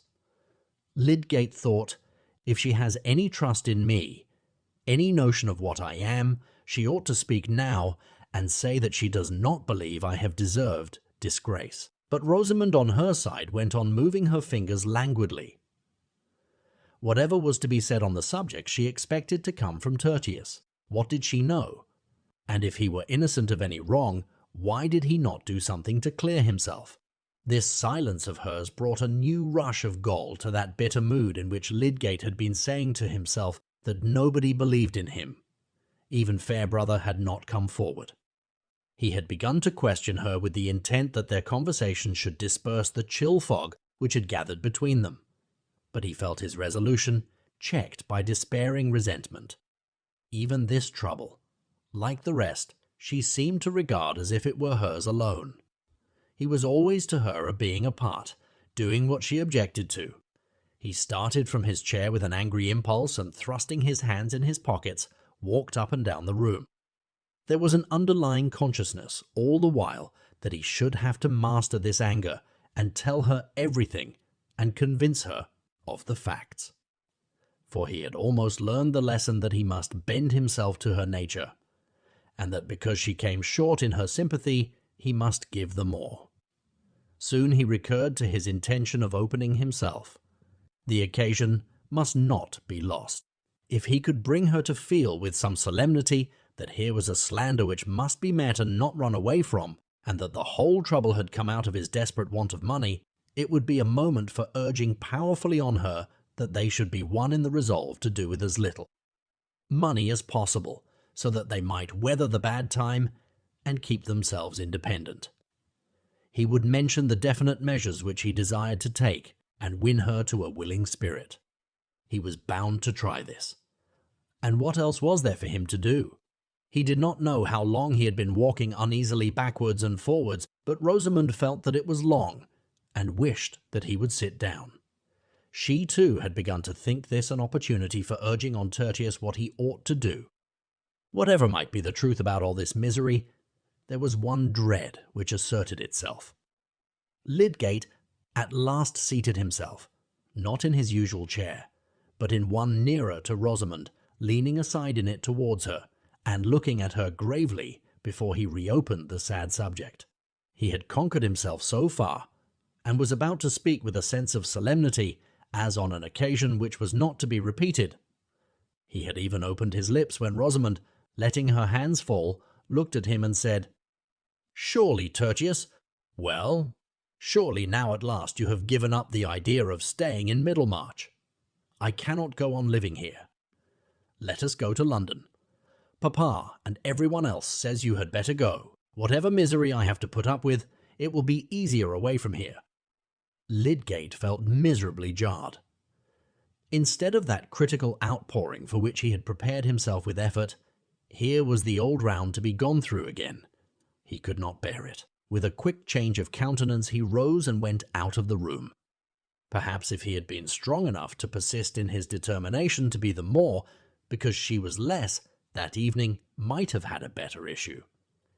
If his energy could have borne down that check, he might still have wrought on Rosamond's vision and will.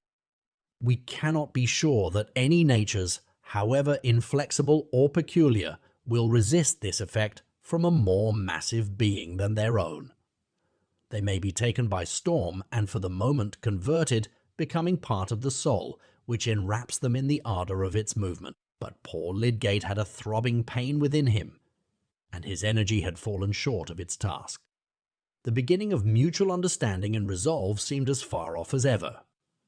Nay, it seemed blocked out by the sense of unsuccessful effort. They lived on from day to day with their thoughts still apart, Lydgate going about what work he had in a mood of despair, and Rosamond feeling, with some justification, that he was behaving cruelly. It was of no use to say anything to Tertius, but when Will Ladyslaw came, she was determined to tell him everything. In spite of her general reticence, she needed someone who would recognize her wrongs. Chapter 76. To mercy, pity, peace, and love. All pray in their distress, and to these virtues of delight, return their thankfulness, for mercy has a human heart, pity a human face, and love the human form divine, and peace the human dress. William Blake, Songs of Innocence. Some days later, Lydgate was riding to Lowick Manor, in consequence of a summons from Dorothea. The summons had not been unexpected, since it had followed a letter from Mr. Bulstrode, in which he stated that he had resumed his arrangements for quitting Middlemarch, and must remind Lydgate of his previous communications about the hospital, to the purport of which he still adhered. It had been his duty, before taking further steps, to reopen the subject with Mrs. Casaubon, who now wished, as before, to discuss the question with Lydgate. "Your views may possibly have undergone some change," wrote Mr. Bulstrode, "but in that case also it is desirable that you should lay them before her." Dorothea awaited his arrival with eager interest. Though, in deference to her masculine advisers, she had refrained from what Sir James had called interfering in this Bulstrode business, the hardship of Lydgate's position was continually in her mind, and when Bulstrode applied to her again about the hospital, she felt that the opportunity was come to her, which she had been hindered from hastening. In her luxurious home, wandering under the boughs of her own great trees, her thought was going out over the lot of others, and her emotions were imprisoned.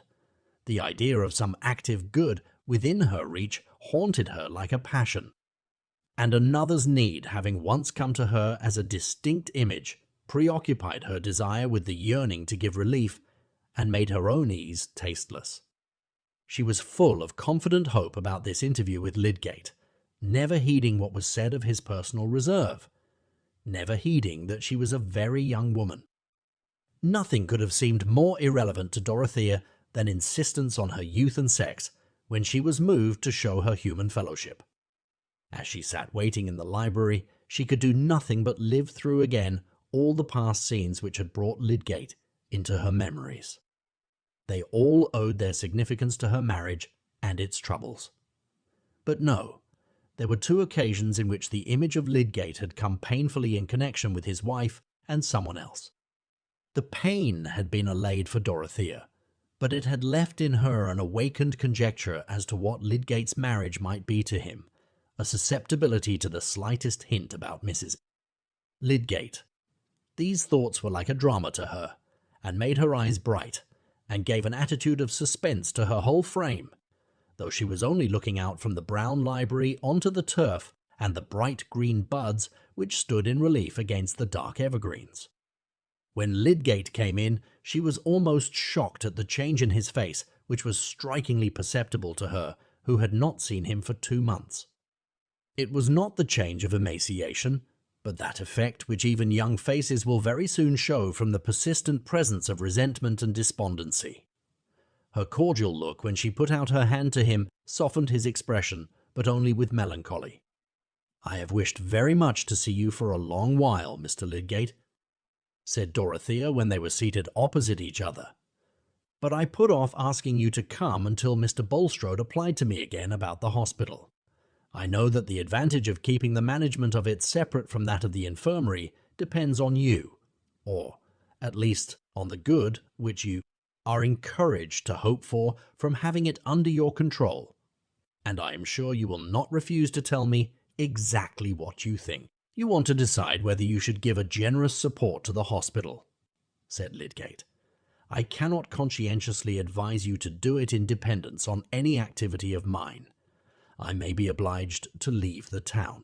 He spoke curtly, feeling the ache of despair as to his being able to carry out any purpose that Rosamond had set her mind against. "Not because there is no one to believe in you," said Dorothea, pouring out her words in clearness from a full heart. "I know the unhappy mistakes about you. I knew them from the first moment to be mistakes. You have never done anything vile. You would not do anything dishonourable. It was the first assurance of belief in him that had fallen on Lydgate's ears." He drew a deep breath and said, "Thank you." He could say no more. It was something very new and strange in his life that these few words of trust from a woman should be so much to him. "I beseech you to tell me how everything was," said Dorothea fearlessly. "I am sure that the truth would clear you." Lydgate started up from his chair and went towards the window, forgetting where he was. He had so often gone over in his mind the possibility of explaining everything without aggravating appearances that would tell, perhaps unfairly, against Bulstrode, and had so often decided against it. He had so often said to himself that his assertions would not change people's impressions, that Dorothea's words sounded like a temptation to do something which, in his soberness, he had pronounced to be unreasonable. "Tell me, pray," said Dorothea, with simple earnestness. "Then we can consult together. It is wicked to let people think evil of anyone falsely when it can be hindered." Lydgate turned, remembering where he was, and saw Dorothea's face looking up at him with a sweet, trustful gravity.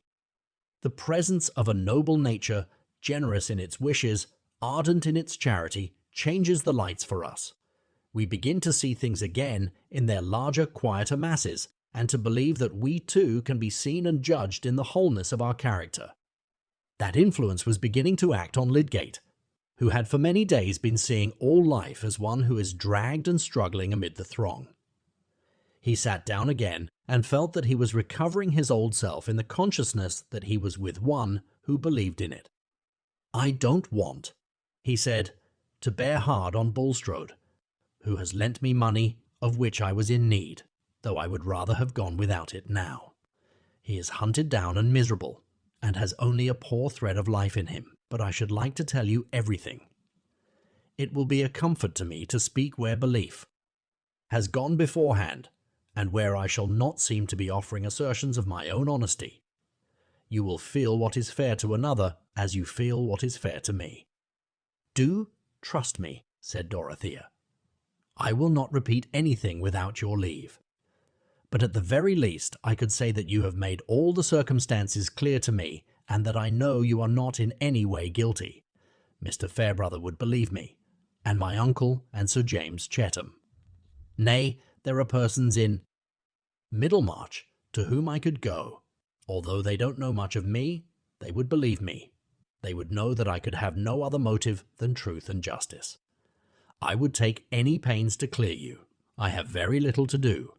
There is nothing better that I can do in the world." Dorothea's voice, as she made this childlike picture of what she would do, might have been almost taken as a proof that she could do it effectively. The searching tenderness of her woman's tones seemed made for a defense against ready accusers. Lydgate did not stay to think that she was quixotic. He gave himself up for the first time in his life to the exquisite sense of leaning entirely on a generous sympathy, without any check of proud reserve. And he told her everything. From the time when, under the pressure of his difficulties, he unwillingly made his first application to Bulstrode. Gradually, in the relief of speaking, getting into a more thorough utterance of what had gone on in his mind. Entering fully into the fact that his treatment of the patient was opposed to the dominant practice, into his doubts at the last, his ideal of medical duty, and his uneasy consciousness that the acceptance of the money had made some difference in his private inclination and professional behavior, though not in his fulfillment of any publicly recognized obligation.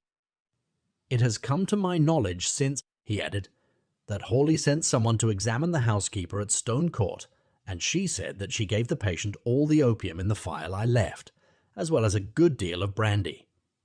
But that would not have been opposed to ordinary prescriptions, even of first-rate men. The suspicions against me had no hold there. They are grounded on the knowledge that I took money, that Bulstrode had strong motives for wishing the man to die, and that he gave me the money as a bribe to concur in some malpractices or other against the patient, that in any case I accepted a bribe to hold my tongue.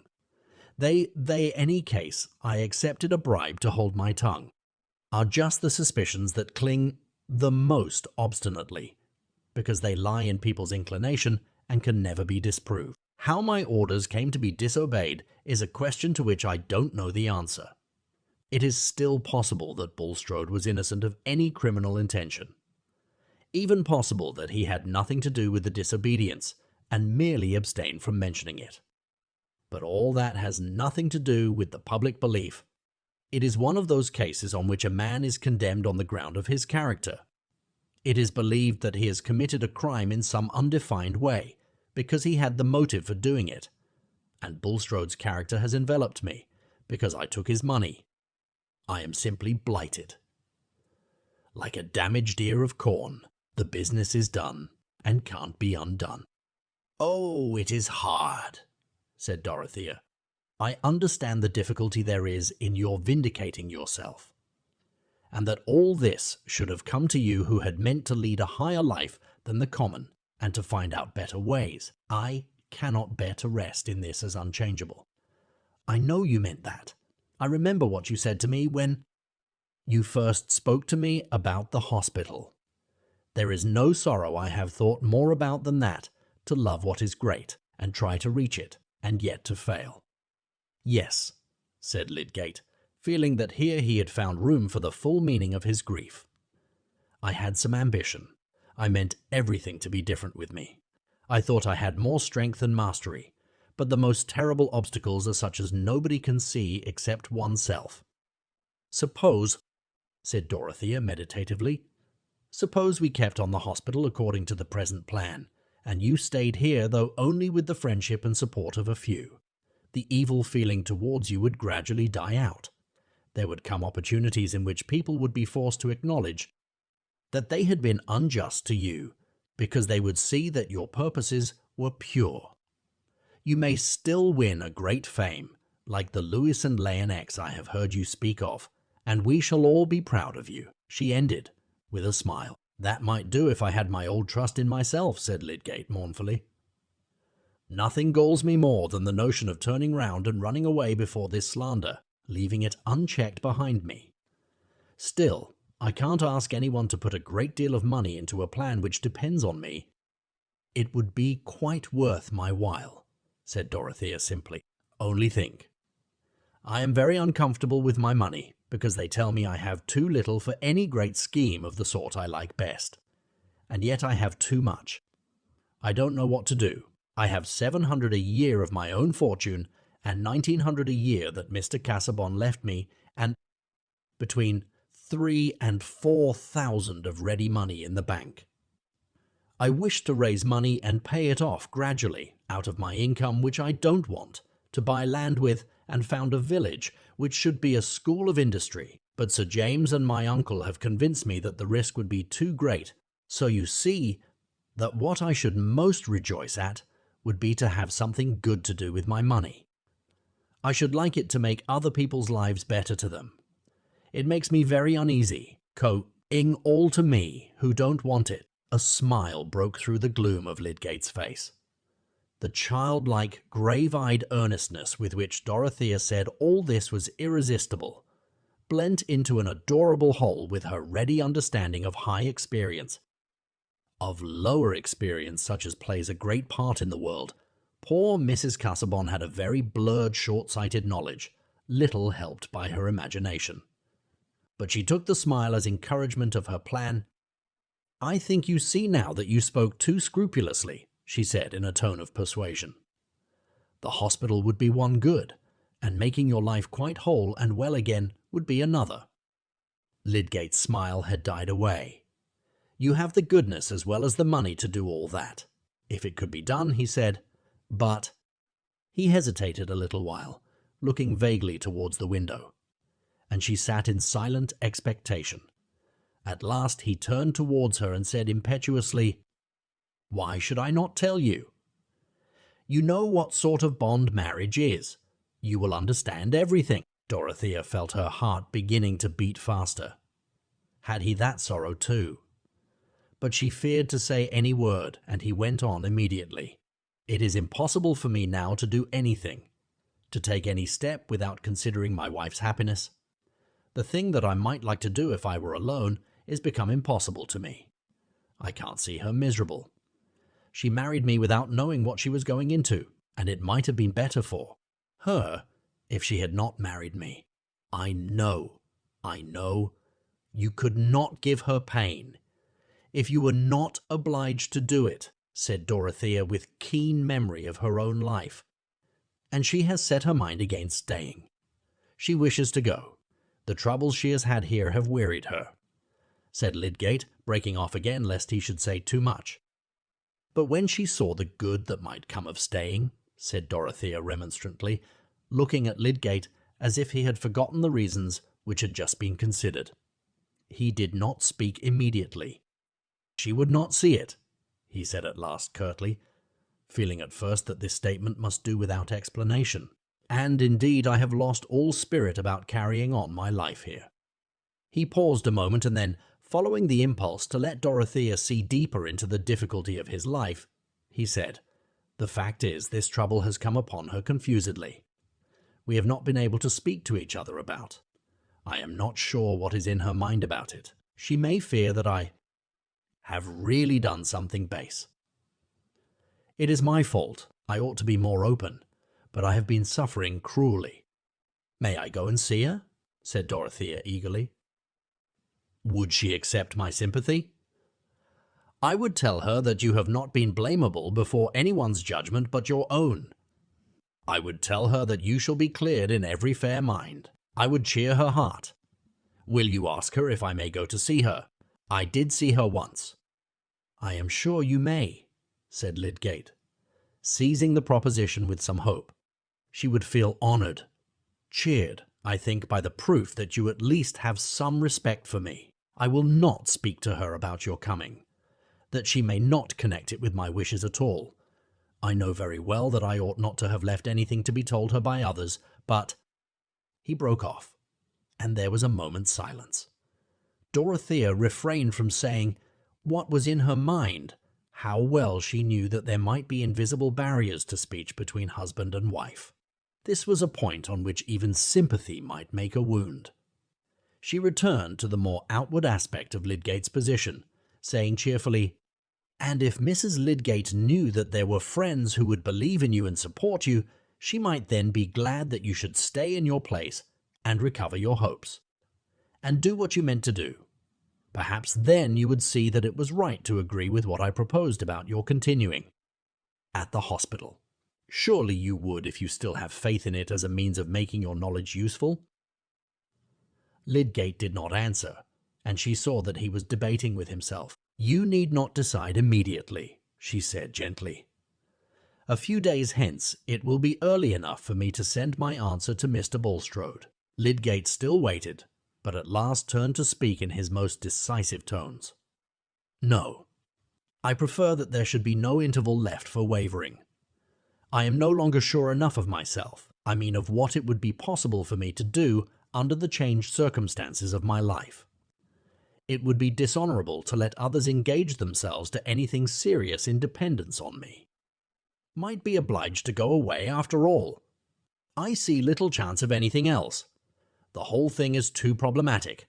I cannot consent to be the cause of your goodness being wasted. No, that the new hospital be joined with the old infirmary, and everything go on as it might have done if I had never come. I have kept a valuable register since I have been there. I shall send it to a man who will make use of it." He ended bitterly. "I can think of nothing for a long while but getting an income." "It hurts me very much to hear you speak so hopelessly," said Dorothea. "It would be a happiness to your friends, who believe in your future, in your power to do great things, if you would let them save you from that. Think how much money I have. It would be like taking a burthen from me if you took some of it every year till you got free from this fettering want of income. Why should not people do these things? It is so difficult to make shares at all even. This is one way.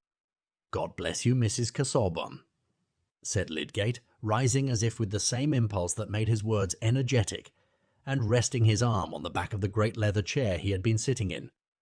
"It is good that you should have such feelings. But I am not the man who ought to allow himself to benefit by them. I have not given guarantees enough. I must not at least sink into the degradation of being pensioned for work that I never achieved. It is very clear to me that I must not count on anything else than getting away from Middlemarch as soon as I can manage it. I should not be able for a long while, at the very best, to get an income here, and it is easier to make necessary changes in a new place. I must do as other men do, and think what will please the world and bring in money. Look for a little opening in the London crowd and push myself. Set up in a watering place, or go to some southern town where there are plenty of idle English, and get myself puffed. That is the sort of shell I must creep into and try to keep my soul alive in." "Now that is not brave," said Dorothea, "to give up the fight. No, it is not brave," said Lydgate. "But if a man is afraid of creeping paralysis—" "Then, in another tone, yet you have made a great difference in my courage by believing in me. Everything seems more bearable since I have talked to you, and if you can clear me in a few other minds, especially in Farrer Brothers, I shall be deeply grateful. The point I wish you not to mention is the fact of disobedience to my orders. That would soon get distorted. After all, there is no evidence for me but people's opinion of me beforehand. You can only repeat my own report of myself. Mr. Fairbrother will believe." "Others will believe," said Dorothea. "I can say of you what will make it stupidity to suppose that you would be bribed to do a wickedness." "I don't know," said Lydgate with something like a groan in his voice. "I have not taken a bribe yet, but there is a pale shade of bribery which is sometimes called prosperity. You will do me another great kindness then, and come to see my wife?" "Yes, I will." "I remember how pretty she is," said Dorothea, into whose mind every impression about Rosamond had cut deep. "I hope she will like me." As Lydgate rode away, he thought, "This young creature has a heart large enough for the Virgin Mary. She evidently thinks nothing of her own future, and would pledge away half her income at once, as if she wanted nothing for herself but a chair to sit in, from which she can look down with those clear eyes at the poor mortals who pray to her. She seems to have what I never saw in any woman before, a fountain of friendship towards men. A man can make a friend of her. Casaubon must have raised some heroic hallucination in her. I wonder if she could have any other sort of passion for a man. Ladislaw? There was certainly an unusual feeling between them, and Casaubon must have had a notion of it. Well, her love might help a man more than her money. Dorothea, on her side, had immediately formed a plan of relieving Lydgate from his obligation to Bulstrode, which she felt sure was a part, though small, of the galling pressure he had to bear. She sat down at once under the inspiration of their interview and wrote a brief note in which she pleaded that she had more claim than Mr. Bulstrode had to the satisfaction of providing the money which had been serviceable to Lydgate, that it would be unkind in Lydgate not to grant her the position of being his helper in this small matter, the favour being entirely to her who had so little that was plainly marked out for her to do with, her superfluous money. He might call her a creditor or by any other name if it did but imply that he granted her request. She enclosed a cheque for £1,000 and determined to take the letter with her the next day when she went to see Rosamond. Chapter 77. And thus thy fall hath left a kind of blot to mark the full-fraught man and best endued, with some suspicion, Henry V. The next day Lydgate had to go to Brassing, and told Rosamond that he should be away until the evening. Of late she had never gone beyond her own house and garden, except to church, and once to see her papa, to whom she said, "If Tertius goes away, you will help us to move. Will you not, papa? I suppose we shall have very little money. I am sure I hope someone will help us." And Mr. Vincey had said, "Yes, child, I don't mind 100 or 2. I can see the end of that."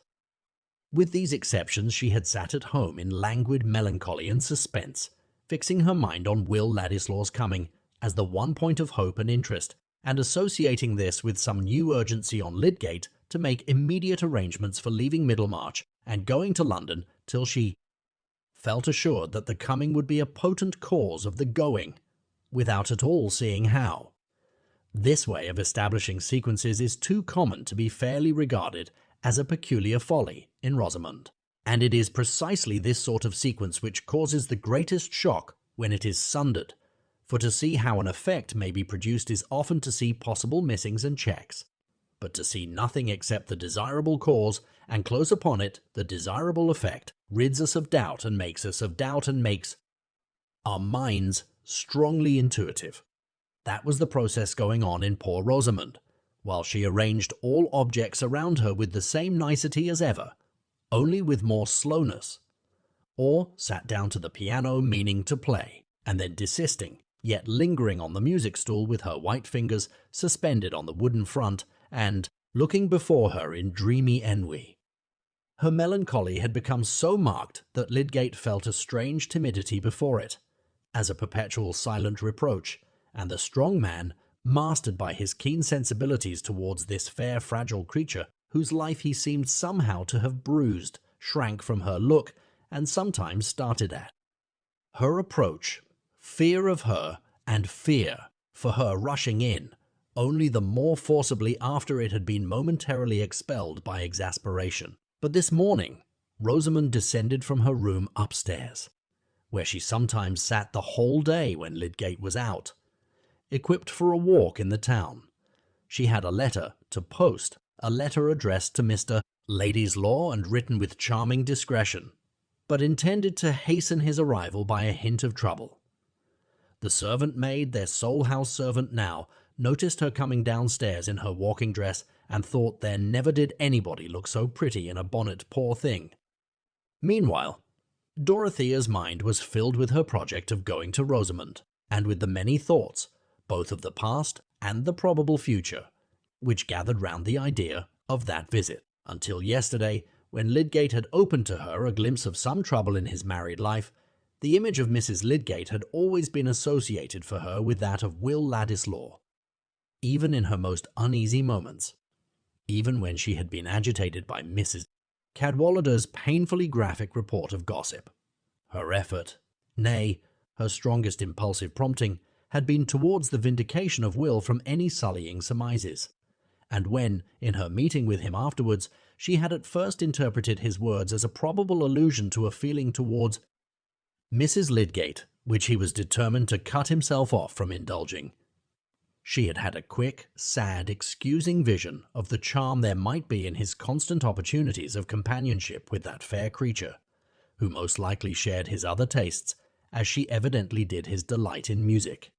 But there had followed his parting words. The few passionate words in which he had implied that she herself was the object of whom his love held him in dread, that it was his love for her only which he was resolved not to declare, but to carry away into banishment. From the time of that parting, Dorothea, believing in Will's love for her, believing with a proud delight in his delicate sense of honor, and his determination that no one should impeach him justly, felt her heart quite at rest as to the regard he might have for Mrs. Lydgate. She was sure that the regard was blameless. There are natures in which, if they love us, we are conscious of having a sort of baptism and consecration. They bind us over to rectitude and purity by their pure belief about us, and our sins become that worst kind of sacrilege which tears down the invisible altar of trust. If you are not good, none is good. Those little words may give a terrific meaning to responsibility, may hold a vitriolic intensity for remorse. Dorothea's nature was of that kind. Her own passionate faults lay along the easily counted open channels of her ardent character, and while she was full of pity for the visible mistakes of others, she had not yet any material within her experience for subtle constructions and suspicions of hidden wrong. But that simplicity of hers, holding up an ideal for others in her believing conception of them, was one of the great powers of her womanhood, and it had from the first acted strongly on Will Ladislaw. He felt, when he parted from her, that the brief words by which he had tried to convey to her his feeling about herself and the division which her fortune made between them would only profit by their brevity when Dorothea had to interpret them. He felt that in her mind he had found his highest estimate, and he was right there. In the months since their parting, Dorothea had felt a delicious though sad repose in their relation to each other as one which was inwardly whole and without blemish. She had an active force of antagonism within her when the antagonism turned on the defense either of plans or persons that she believed in, and the wrongs which she felt that Will had received from her husband, and the external conditions which to others were grounds for slighting him, only gave the more tenacity to her affection and admiring judgment. And now, with the disclosures about Bulstrode, had come another fact affecting Will's social position, which roused afresh Dorothea's inward resistance to what was said about him in that part of her world which lay within park palings. Young Ladislaw, the grandson of a thieving Jew pawnbroker, was a phrase which had entered emphatically into the dialogues about the Bulstrode business at Lowick, Tipton, and Freshitt, and was a worse kind of placard on poor Will's back than the Italian with white mice. Upright Sir James Chetham was convinced that his own satisfaction was righteous when he thought with some complacency that here was an added league to that mountainous distance between Ladislaw and Dorothea, which enabled him to dismiss any anxiety in that direction as too absurd. And perhaps there had been some pleasure in pointing Mr. Brooke's attention to this ugly bit of Ladislaw's genealogy as a fresh candle for him to see his own folly by. Dorothea had observed the animus with which Will's part in the painful story had been recalled more than once, but she had uttered no word, being checked now, as she had not been formerly in speaking of Will, by the consciousness of a deeper relation between them which must always remain in it consecrated secrecy. But her silence shrouded her resistant emotion into a more thorough glow, and this misfortune in Will's lot which, it seemed, others were wishing to fling at his back as an opprobrium, only gave something more of enthusiasm to her clinging thought. She entertained no visions of their ever coming into nearer union, and yet she had taken no posture of renunciation. She had accepted her whole relation to Will very simply as part of her marriage sorrows, and would have thought it very sinful in her to keep up an inward wail because she was not completely happy, being rather disposed to dwell on the superfluities of her lot. She could bear that the chief pleasures of her tenderness should lie in memory, and the idea of marriage came to her solely as a repulsive proposition from some suitor of whom she at present knew nothing, but whose merits, as seen by her friends, would be a source of torment to her.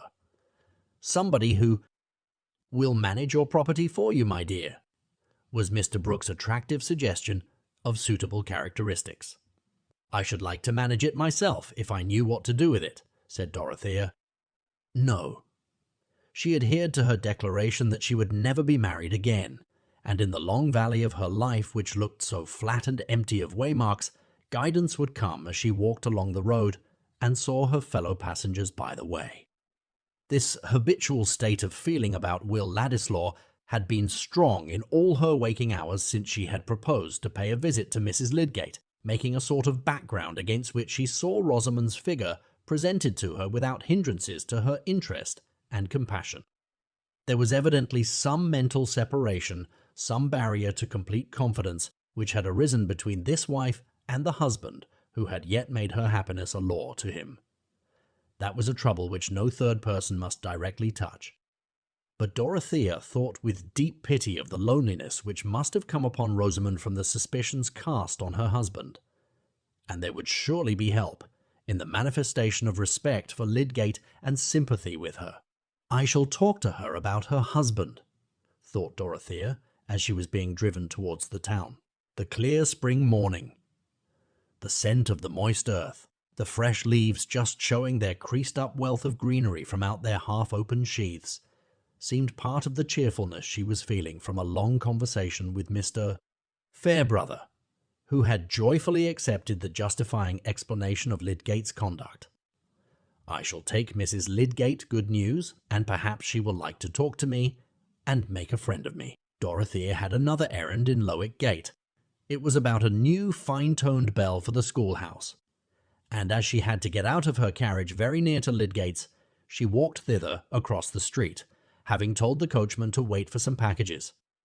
The street door was open, and the servant was taking the opportunity of looking out at the carriage, which was pausing within sight when it became apparent to her that the lady who belonged to it was coming towards her. "Is Mrs. Lydgate at home?" said Dorothea. "I'm not sure, my lady." "I'll see, if you'll please to walk in," said Martha, a little confused on the score of her kitchen apron, but collected enough to be sure that Mum was not the right title for this queenly young widow with a carriage and pair. "Will you please to walk in, and I'll go and see." "Say that I am Mrs. Casaubon," said Dorothea, as Martha moved forward, intending to show her into the drawing-room and then to go upstairs to see if Rosamond had returned from her walk. They crossed the broader part of the entrance hall and turned up the passage which led to the garden. The drawing-room door was unlatched, and Martha, pushing it without looking into the room, waited for Mrs. Casaubon to enter and then turned away, the door having swung open and swung back again without noise. Dorothea had less of outward vision than usual this morning, being filled with images of things as they had been and were going to be. She found herself on the other side of the door without seeing anything remarkable.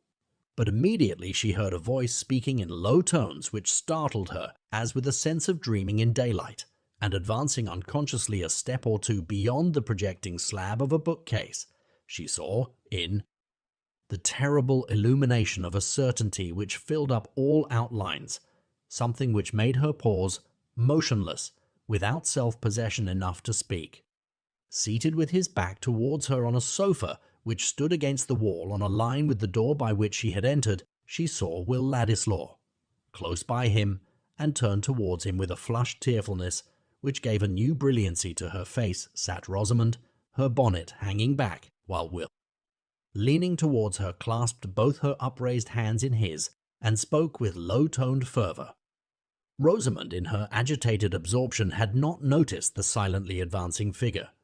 But when Dorothea, after the first immeasurable instant of this vision, moved confusedly backward and found herself impeded by some piece of furniture, Rosamond was suddenly aware of her presence, and with a spasmodic movement snatched away her hands and rose, looking at Dorothea, who was necessarily arrested. Will Ladislaw, starting up, looked round also, and meeting Dorothea's eyes with a new lightning in them, seemed changing to marble. But she immediately turned them away from him to Rosamond, and said in a firm voice, "Excuse me, Mrs. Lydgate, the servant did not know that you were here. I called to deliver an important letter for Mr. Lydgate, which I wish to put into your own hands." She laid down the letter on the small table which had checked her retreat, and then, including Rosamond and Will in one distant glance and bow, she went quickly out of the room, meeting in the passage the surprised Martha, who said she was sorry the mistress was not at home, and then showed the strange lady out with an inward reflection that grand people were probably more impatient than others. Dorothea walked across the street with her most elastic step and was quickly in her carriage again. "Drive on to Freshitt Hall," she said to the coachman, and anyone looking at her might have thought that though she was paler than usual, she was never animated by a more self-possessed energy. And that was really her experience. It was as if she had drunk a great draught of scorn that stimulated her beyond the susceptibility to other feelings. She had seen something so far below her belief that her emotions rushed back from it and made an excited throng without an object. She needed something active to turn her excitement out upon.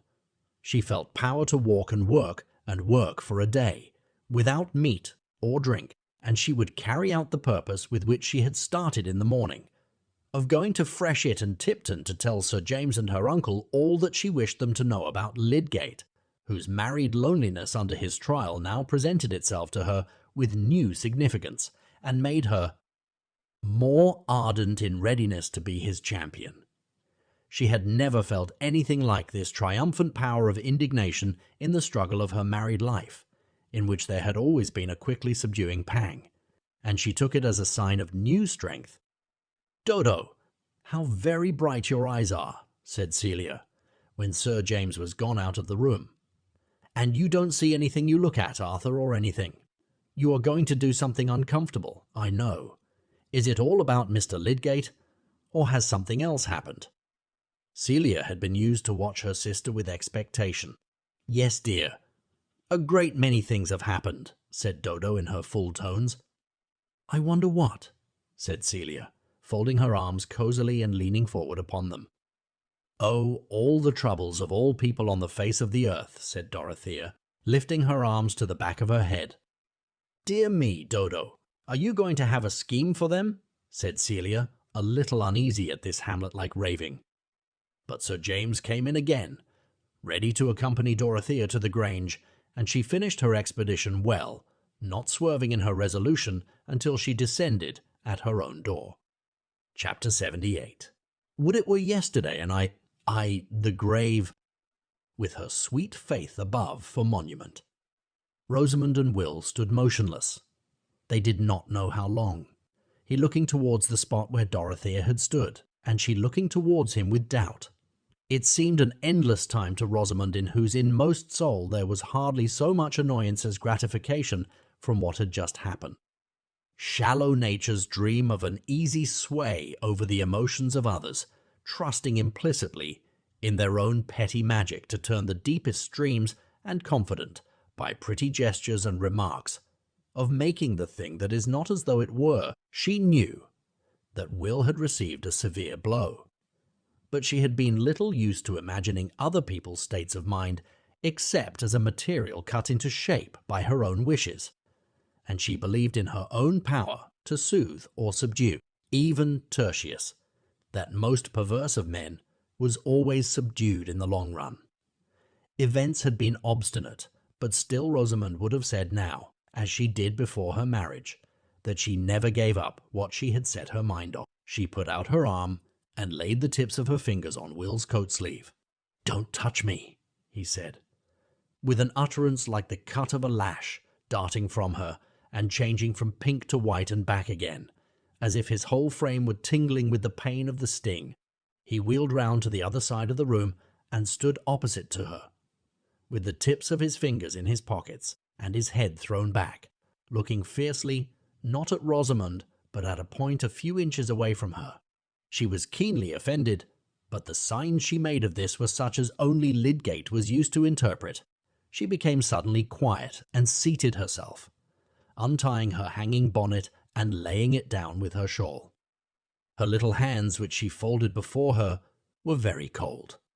It would have been safer for Will in the first instance to have taken up his hat and gone away, but he had felt no impulse to do this.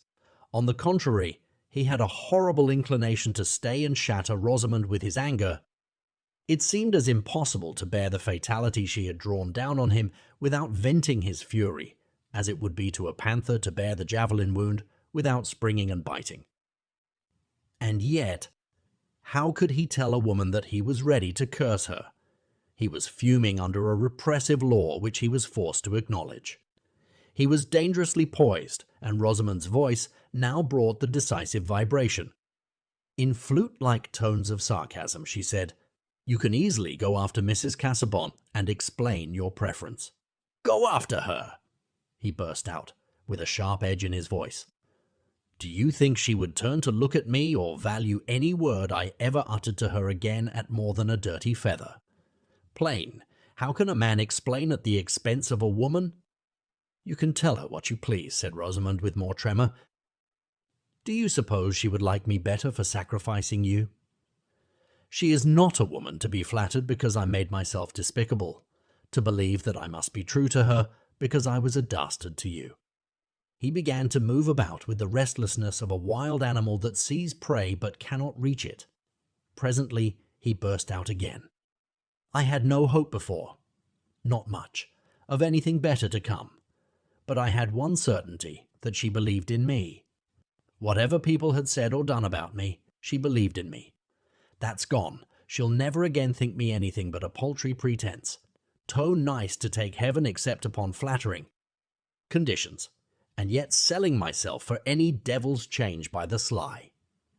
She'll think of me as an incarnate insult to her, from the first moment Will stopped, as if he had found himself grasping something that must not be thrown and shattered. He found another vent for his rage by snatching up Rosamond's words again, as if they were reptiles to be throttled and flung off. "Explain. Tell a man to explain how he dropped into hell.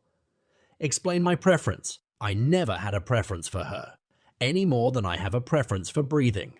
No other woman exists by the side of her. I would rather touch her hand if it were dead than I would touch any other woman's living."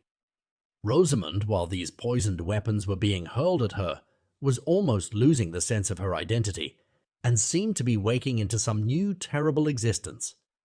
She had no sense of chill, resolute repulsion, of reticent self-justification, such as she had known under Lydgate's most stormy displeasure. All her sensibility was turned into a bewildering novelty of pain. She felt a new, terrified recoil under a lash, never experienced before. What another nature felt in opposition to her own was being burnt and bitten into her consciousness.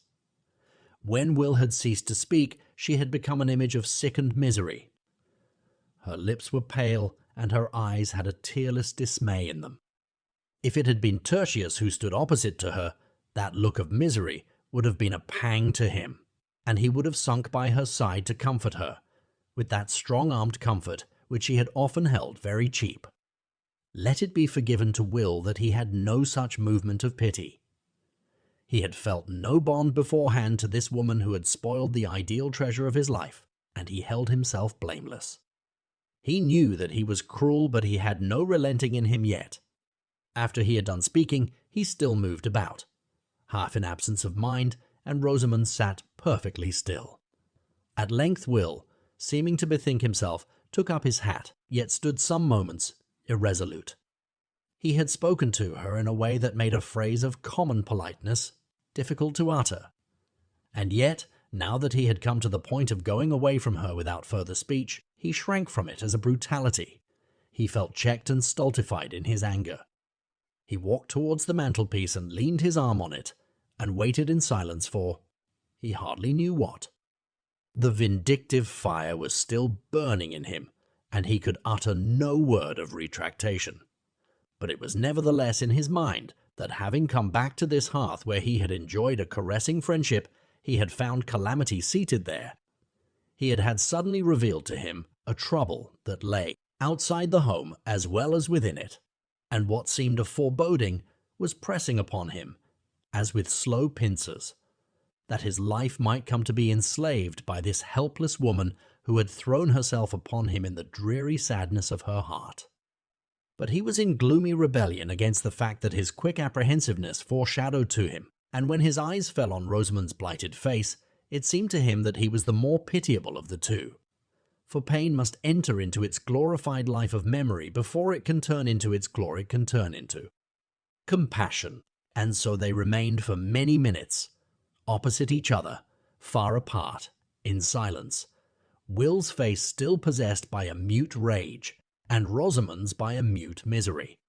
The poor thing had no force to fling out any passion in return. The terrible collapse of the illusion towards which all her hope had been strained was a stroke which had too thoroughly shaken her. Her little world was in ruins, and she felt herself tottering in the midst as a lonely, bewildered consciousness. Will wished that she would speak and bring some mitigating shadow across his own cruel speech, which seemed to stand staring at them both in mockery of any attempt at revived fellowship. But she said nothing, and at last, with a desperate effort over himself, he asked, "Shall I come in and see Lydgate this evening?" "If you like," Rosamond answered, just audibly, and then Will went out of the house, Martha never knowing that he had been in. After he was gone, Rosamond tried to get up from her seat, but fell back fainting. When she came to herself again, she felt too ill to make the exertion of rising to ring the bell, and she remained helpless until the girl, surprised at her long absence, thought for the first time of looking for her in all the downstairs rooms. Rosamond said that she had felt suddenly sick and faint, and wanted to be helped upstairs, when there she threw herself on the bed with her clothes on, and lay in apparent torpor, as she had done once before on a memorable day of grief. Lydgate came home earlier than he had expected, about 5:30, and found her there. The perception that she was ill threw every other thought into the background when he felt her pulse. Her eyes rested on him with more persistence than they had done for a long while, as if she felt some content that he was there. He perceived the difference in a moment, and seating himself by her, put his arm gently under her, and bending over her, said, "My poor Rosamond, has something agitated you?" Clinging to him, she fell into hysterical sobbings and cries, and for the next hour he did nothing but soothe and tend her. He imagined that Dorothea had been to see her, and that all this effect on her nervous system, which evidently involved some new turning towards himself, was due to the excitement of the new impressions which that visit had raised. Chapter 79. Now I saw in my dream that just as they had ended their talk, they drew nigh to a very merry slough that was in the midst of the plain, and they, being heedless, did both fall suddenly into the bog. The name of the slough was Despond, Bunyan. When Rosamond was quiet, and Lydgate had left her, hoping that she might soon sleep under the effect of an anodyne, he went into the drawing-room to fetch a book which he had left there, meaning to spend the evening in his workroom, and he saw on the table Dorothea's letter addressed to him. He had not ventured to ask Rosamond if Mrs. Casaubon had called, but the reading of this letter assured him of the fact, for Dorothea mentioned that it was to be carried by herself. When Will Ladyslaw came in a little later, Lydgate met him with a surprise which made it clear that he had not been told of the earlier visit, and Will could not say, "Did not Mrs. Lydgate tell you that I came this morning?" "Poor Rosamond is ill," Lydgate added immediately on his greeting. "Not seriously, I hope," said Will. "No, only a slight nervous shock, the effect of some agitation. She has been overwrought lately. The truth is, Ladyslaw, I am an unlucky devil. We have gone through several rounds of purgatory since you left, and I have lately got onto a worse ledge of it than ever. I suppose you're only just come. Down. You look rather battered. You have not been long enough in the town to hear anything. I travelled all night and got to the White Hart at 8 o'clock this morning. I have been shutting myself up and resting," said Will, feeling himself a sneak, but seeing no alternative to this evasion. And then he heard Lydgate's account of the troubles which Rosamond had already depicted to him in her way. She had not mentioned the fact of Will's name being connected with the public story, this detail not immediately affecting her, and he now heard it for the first time. "I thought it better to tell you that your name is mixed up with the disclosures," said Lydgate, who could understand better than most men how Ladislaw might be stung by the revelation. "You will be sure to hear it as soon as you turn out into the town. I suppose it is true that Raffles spoke to you?" "Yes," said Will. Sardonically, "I shall be fortunate if gossip does not make me the most disreputable person in the whole affair. I should think the latest version must be that I plotted with Raffles to murder Bulstrode and ran away from Middlemarch for the purpose. He was thinking, here is a new ring in the sound of my name to recommend it in her hearing. However, what does it signify now?" But he said nothing of Bulstrode's offer to him. Will was very open and careless about his personal affairs, but it was among the more exquisite touches in nature's modelling of him that he had a delicate generosity which warned him into reticence here. He shrank from saying that he had rejected Bulstrode's money in the moment when he was learning that it was Lydgate's misfortune to have accepted it. Lydgate, too, was reticent in the midst of his confidence. He made no allusion to Rosamond's feeling under their trouble, and of Dorothea he only said Mrs. Casaubon has been the one person to come forward and say that she had no belief in any of the suspicions against me. Observing a change in Will's face, he avoided any further mention of her, feeling himself too ignorant of their relation to each other not to fear that his words might have some hidden, painful bearing on it, and it occurred to him that Dorothea was the real cause of the present visit to Middlemarch.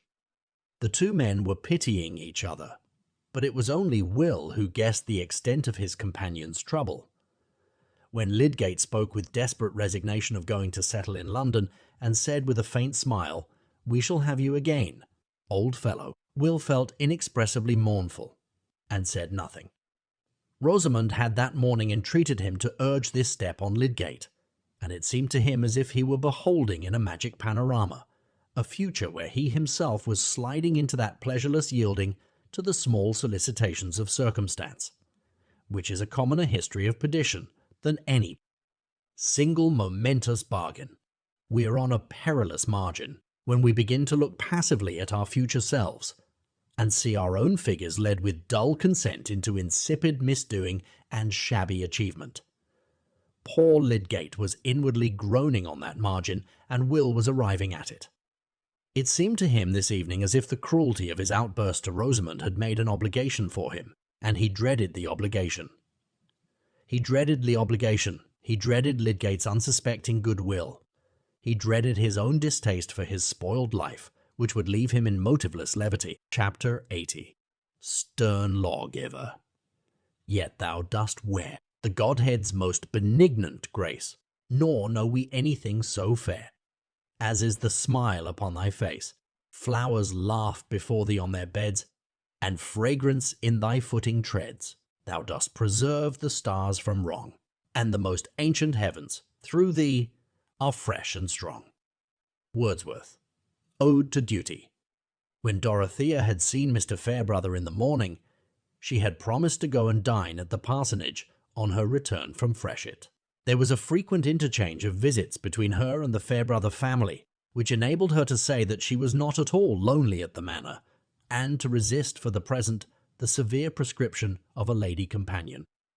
When she reached home and remembered her engagement, she was glad of it, and finding that she had still an hour before she could dress for dinner, she walked straight to the schoolhouse and entered into a conversation with the master and mistress about the new bell, giving eager attention to their small details and repetitions, and getting up a dramatic sense that her life was very busy. She paused on her way back to talk to old Master Bunny, who was putting in some garden seeds, and discoursed wisely with that rural sage about the crops that would make the most return on a perch of ground, and the result of 60 years' experience as to soils. Namely, that if your soil was pretty, mellow it would do, but if there came wet to make it all of a mummy, why then? Finding that the social spirit had beguiled her into being rather late, she dressed hastily and went over to the parsonage rather earlier than was necessary. That house was never dull. Mr. Fairbrother, like another wight of Selborne, having continually something new to tell of his inarticulate guests and protégés whom he was teaching the boys not to torment, and he had just set up a pair of beautiful goats to be pets of the village in general and to walk at large as sacred animals. The evening went by cheerfully till after tea, Dorothea talking more than usual, and dilating with Mr. Fairbrother on the possible histories of creatures that converse compendiously with their antennae, and for aught we know may hold reformed parliaments, when suddenly some inarticulate little sounds were heard, which called everybody's attention. "Henrietta Noble," said Mrs. Fairbrother, seeing her small sister moving about the furniture legs distressfully. "What is the matter?" "I have lost my tortoise-shell lozenge box." "I fear the kitten has rolled it away," said the tiny old lady, involuntarily continuing her beaver-like notes. "Is it a great treasure, aunt?" said Mr. Fairbrother, putting up his glasses and looking at the carpet. "Mr. Ladyslaw gave it me," said Miss Noble. "A German box. Very pretty. But if it falls, it always spins away as far as it can. Oh, if it is Ladyslaw's present," said Mr. Fairbrother in a deep tone of comprehension, getting up and hunting. The box was found at last under a chiffonier, and Miss Noble grasped it with delight, saying, "It was under a fender the last time." "That is an affair of the heart with my aunt," said Mr. Fairbrother, smiling at Dorothea as he reseated himself. "If Henrietta Noble forms an attachment to anyone, Mrs. Casaubon," said his mother emphatically. "She is like a dog. She would take their shoes for a pillow and sleep the better." "Mr. Ladyslaw's shoes, I would," said Henrietta Noble. Dorothea made an attempt at smiling in return. She was surprised and annoyed to find that her heart was palpitating violently, and that it was quite useless to try after a recovery of her former animation. Alarmed at herself, fearing some further betrayal of a change so marked in its occasion, she rose and said in a low voice with undisguised anxiety, "I must go. I have overtired myself." Mr. Fairbrother, quick in perception, rose and said, "It is true. You must have half exhausted yourself in talking about Lydgate. That sort of work tells upon one after the excitement is over." He gave her his arm back to the manor, but Dorothea did not attempt to speak, even when he said good night. The limit of resistance was reached, and she had sunk back helpless within the clutch of inescapable anguish. Dismissing Tantripp with a few faint words, she locked her door, and turning away from it towards the vacant room, she pressed her hands hard on the top of her head, and moaned out, "Oh, I did love him." Then came the hour in which the waves of suffering shook her too thoroughly to leave any power of thought. She could only cry in loud whispers, between her sobs, after her lost belief which she had planted and kept alive from a very little seed since the days in Rome, after her lost joy of clinging with silent love and faith to one who, misprized by others, was worthy in her thought, after her lost woman's pride of reigning in his memory, after her sweet, dim perspective of hope that along some pathway they should meet with unchanged recognition and take up the backward years as a yesterday. In that hour she repeated what the merciful eyes of solitude have looked on for ages in the spiritual struggles of man. She besought hardness and coldness and aching weariness to bring her relief from the mysterious incorporeal might of her anguish. She lay on the bare floor and let the night grow cold around her, while her grand woman's frame was shaken by sobs as if she had been a despairing child.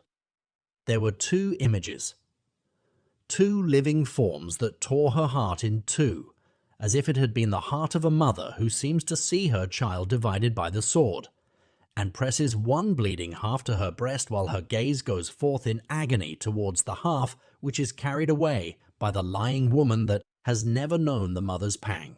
Here, with the nearness of an answering smile, here within the vibrating bond of mutual speech, was the bright creature whom she had trusted, who had come to her like the spirit of morning visiting the dim vault where she sat as the bride of a worn-out life, and now with a full consciousness which had never awakened before.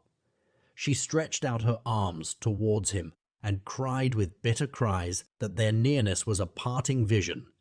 She discovered her passion to herself in the unshrinking utterance of despair. And there, aloof, yet persistently with her, moving wherever she moved, was the Will Ladyslaw who was a changed belief exhausted of hope, a detected illusion, No, a living man towards whom there could not yet struggle any wail of regretful pity from the midst of scorn and indignation and jealous, offended pride.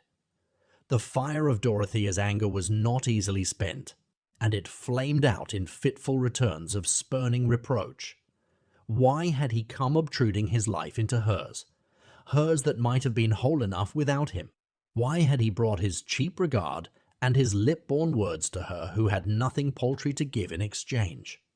He knew that he was deluding her, wished, in the very moment of farewell, to make her believe that he gave her the whole price of her heart, and knew that he had spent it half before. Why had he not stayed among the crowd of whom she asked nothing, but only prayed that they might be less contemptible? But she lost energy at last even for her loud whispered cries and moans. She subsided into helpless sobs, and on the cold floor she sobbed herself to sleep.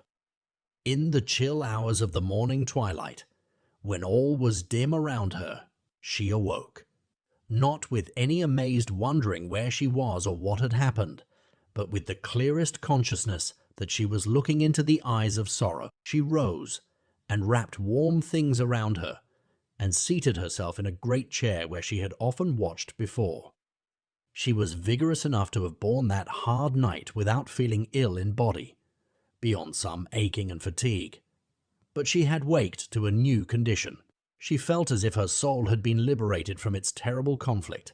She was no longer wrestling with her grief, but could sit down with it as a lasting companion and make it a sharer in her thoughts. For now the thoughts came thickly. It was not in Dorothea's nature, for longer than the duration of a paroxysm, to sit in the narrow cell of her calamity, in the besotted misery of a consciousness that only sees another's lot as an accident of its own. She began now to live through that yesterday morning deliberately again, forcing herself to dwell on every detail and its possible meaning. Was she alone in that scene? Was it her event only? She forced herself to think of it as bound up with another woman's life, a woman towards whom she had set out with a longing to carry some clearness and comfort into her beclouded youth. In her first outleap of jealous indignation and disgust, when quitting the hateful room, she had flung away all the mercy with which she had undertaken that visit. She had enveloped both Will and Rosamond in her burning scorn, and it seemed to her as if Rosamond were burned out of her sight forever. But that base prompting, which makes a woman more cruel to a rival than to a faithless lover, could have no strength of recurrence in Dorothea when the dominant spirit of justice within her had once overcome the tumult and had once shown her the truer measure of things. All the active thought with which she had before been representing to herself the trials of Lydgate's lot, and this young marriage union which, like her own, seemed to have its hidden as well as evident troubles. All this vivid sympathetic experience returned to her now as a power. It asserted itself as acquired knowledge asserts itself and will not let us see as we saw in the day of our ignorance. She said to her own irremediable grief that it should make her more helpful instead of driving her back from effort. And what sort of crisis might not this be in 3 lives whose contact with hers laid an obligation on her as if they had been suppliants bearing the sacred branch? The objects of her rescue were not to be sought out by her fancy. They were chosen for her. She yearned towards the perfect right, that it might make a throne within her, and rule her errant will. What should I do? How should I act now? This very day, if I could clutch my own pain and compel it to silence and think of those 3. It had taken long for her to come to that question, and there was light piercing into the room. She opened her curtains and looked out towards the bit of road that lay in view, with fields beyond outside the entrance gates.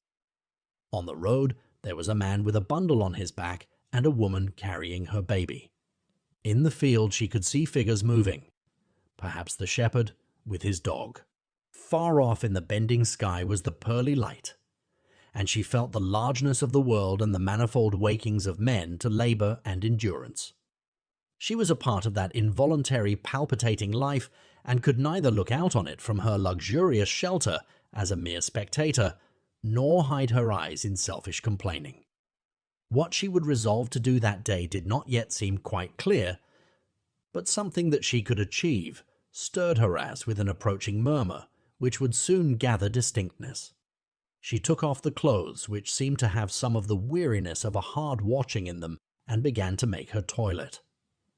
Presently she rang for Tantripp, who came in her dressing gown. "Why, madam, you've never been in bed this blessed night," burst out Tantripp, looking first at the bed and then at Dorothea's face, which in spite of bathing had the pale cheeks and pink eyelids of a Mater Dolorosa. "You'll kill yourself, you will. Anybody might think now you had a right to give yourself a little comfort." "Don't be alarmed, Tantripp," said Dorothea, smiling. "I have slept. I am not ill. I shall be glad of a cup of coffee as soon as possible. And I want you to bring me my new dress, and most likely I shall want my new bonnet today. They've lain there a month, and more ready for you, madam. And most thankful I shall be to see you with a couple of pounds worth less of crepe," said Tantripp, stooping to light the fire. "There's a reason in mourning, as I've always said, and 3 folds at the bottom of your skirt and a plain quilling in your bonnet, and if ever anybody looked like an angel, it's you in a net quilling. It's what's consistent for a 2nd year. At least, that's my thinking," ended Tantripp, looking anxiously at the fire. "And if anybody was to marry me, flattering himself I should wear those highjust weepers 2 years for him, he'd be deceived by his own vanity, that's all." "The fire will do, my good Tan," said Dorothea, speaking as she used to do in the old Lausanne days, only with a very low voice. "Get me the coffee." She folded herself in the large chair and leaned her head against it in fatigued quiescence, while Tantripp went away wondering at this strange contrariness in her young mistress. That just the morning when she had more of a widow's face than ever, she should have asked for her lighter mourning, which she had waived before. Tantripp would never have found the clue to this mystery. Dorothea wished to acknowledge that she had not the less an active life before her, because she had buried a private joy. And the tradition that fresh garments belong to all initiation, haunting her mind, made her grasp after even that slight outward help towards calm resolve. For the resolve was not easy. Nevertheless, at 11 o'clock she was walking towards Middlemarch, having made up her mind that she would make as quietly and unnoticeably as possible her 2nd attempt to see and save Rosamond. Chapter 80. Du Erde worst ouch dies Nacht bestendig, und das mest nu erquikt zu meinen Fussen. Beginnest schon mit Lust, mich zu umgeben. Du regst und ruhest ein kraftiges Beschliess, zum höchsten Dasein. Immerfort zu streben. Faust. Torthale. When Dorothea was again at Lydgate's door speaking to Martha, he was in the room close by with the door ajar, preparing to go out. He heard her voice, and immediately came to her. "Do you think that Mrs. Lydgate can receive me this morning?" she said, having reflected that it would be better to leave out all allusion to her previous visit. "I have no doubt she will," said Lydgate, suppressing his thought about Dorothea's looks, which were as much changed as Rosamond's. "If you will be kind enough to come in and let me tell her that you are here. She has not been very well since you were here yesterday, but she is better this morning, and I think it is very likely that she will be cheered by seeing you again." It was plain that Lydgate, as Dorothea had expected, knew nothing about the circumstances of her yesterday's visit. Nay, he appeared to imagine that she had carried it out according to her intention. She had prepared a little note asking Rosamond to see her, which she would have given to the servant if he had not been in the way, but now she was in much anxiety as to the result of his announcement. After leading her into the drawing-room, he paused to take a letter from his pocket and put it into her hands, saying, "I wrote this last night and was going to carry it to Lowick in my ride." When one is grateful for something too good for common thanks, writing is less unsatisfactory than speech. One does not at least hear how inadequate the words are. Dorothea's face brightened. "It is I who have most to thank for, since you have let me take that place." "You have consented," she said, suddenly doubting. "Yes, The cheque is going to Bulstrode today." He said no more, but went upstairs to Rosamond, who had but lately finished dressing herself and sat languidly wondering what she should do next, her habitual industry in small things, even in the days of her sadness, prompting her to begin some kind of occupation, which she dragged through slowly or paused in from lack of interest. She looked ill, but had recovered her usual quietude of manner, and Lydgate had feared to disturb her by any questions. He had told her of Dorothea's letter containing the cheque, and afterwards he had said, "Ladislaw is come, Rosie. He sat with me last night. I dare say he will be here again today. I thought he looked rather battered and depressed." And Rosamond had made no reply. Now, when he came up, he said to her very gently, "Rosie, dear, Mrs. Casaubon is come to see you again. You would like to see her, would you not?" That she coloured and gave rather a startled movement did not surprise him after the agitation produced by the interview yesterday. A beneficent agitation, he thought, since it seemed to have made her turn to him again. Rosamond dared not say no. She dared not, with the tone of her voice, touch the facts of yesterday. Why had Mrs. Casaubon come again? The answer was a blank which Rosamond could only fill up with dread, for Will Ladislaw's lacerating words had made every thought of Dorothea a fresh smart to her. Nevertheless, in her new, humiliating uncertainty, she dared do nothing but comply. She did not say yes, but she rose and let Lydgate put a light shawl over her shoulders, while he said, "I am going out immediately." Then something crossed her mind, which prompted her to say, "Pray, tell Martha not to bring anyone else into the drawing-room." And Lydgate assented, thinking that he fully understood this wish. He led her down to the drawing-room door, and then turned away, observing to himself that he was rather a blundering husband to be dependent for his wife's trust in him on the influence of another woman. Rosamond, wrapping her soft shawl around her as she walked towards Dorothea, was inwardly wrapping her soul in cold reserve. Had Mrs. Casaubon come to say anything to her about Will? If so, it was a liberty that Rosamond resented, and she prepared herself to meet every word with polite impassibility. Will had bruised her pride too sorely for her to feel any compunction towards him and Dorothea. Her own injury seemed much the greater. Dorothea was not only the preferred woman, but had also a formidable advantage in being Lydgate's benefactor. And to poor Rosamond's pained, confused vision, it seemed that this Mrs. Casaubon, this woman who predominated in all things concerning her, must have come now with the sense of having the advantage, and with animosity prompting her to use it. Indeed, not Rosamond only, but anyone else, knowing the outer facts of the case, and not the simple inspiration on which Dorothea acted, might well have wondered why she came. Looking like the lovely ghost of herself, her graceful slimness wrapped in her soft white shawl, the rounded infantine mouth and cheek inevitably suggesting mildness and innocence, Rosamond paused at 3 yards' distance from her visitor and bowed. But Dorothea, who had taken off her gloves, from an impulse which she could never resist when she wanted a sense of freedom, came forward, and with her face full of a sad yet sweet openness, put out her hand. Rosamond could not avoid meeting her glance, could not avoid putting her small hand into Dorothea's, which clasped it with gentle motherliness, and immediately a doubt of her own prepossessions began to stir within her. Rosamond's eye was quick for faces. She saw that Mrs. Casaubon's face looked pale and changed since yesterday, yet gentle and like the firm softness of her hand. But Dorothea had counted a little too much on her own strength. The clearness and intensity of her mental action this morning were the continuance of a nervous exaltation which made her frame as dangerously responsive as a bit of finest Venetian crystal, and in looking at Rosamond she suddenly found her heart swelling, and was unable to speak. All her effort was required to keep back tears. She succeeded in that, and the emotion only passed over her face like the spirit of a sob, but it added to Rosamond's impression that Mrs. Casaubon's state of mind must be something quite different from what she had imagined. So they sat down without a word of preface on the two chairs that happened to be nearest, and happened also to be close together, though Rosamond's notion when she first bowed was that she should stay a long way off from Mrs. Casaubon.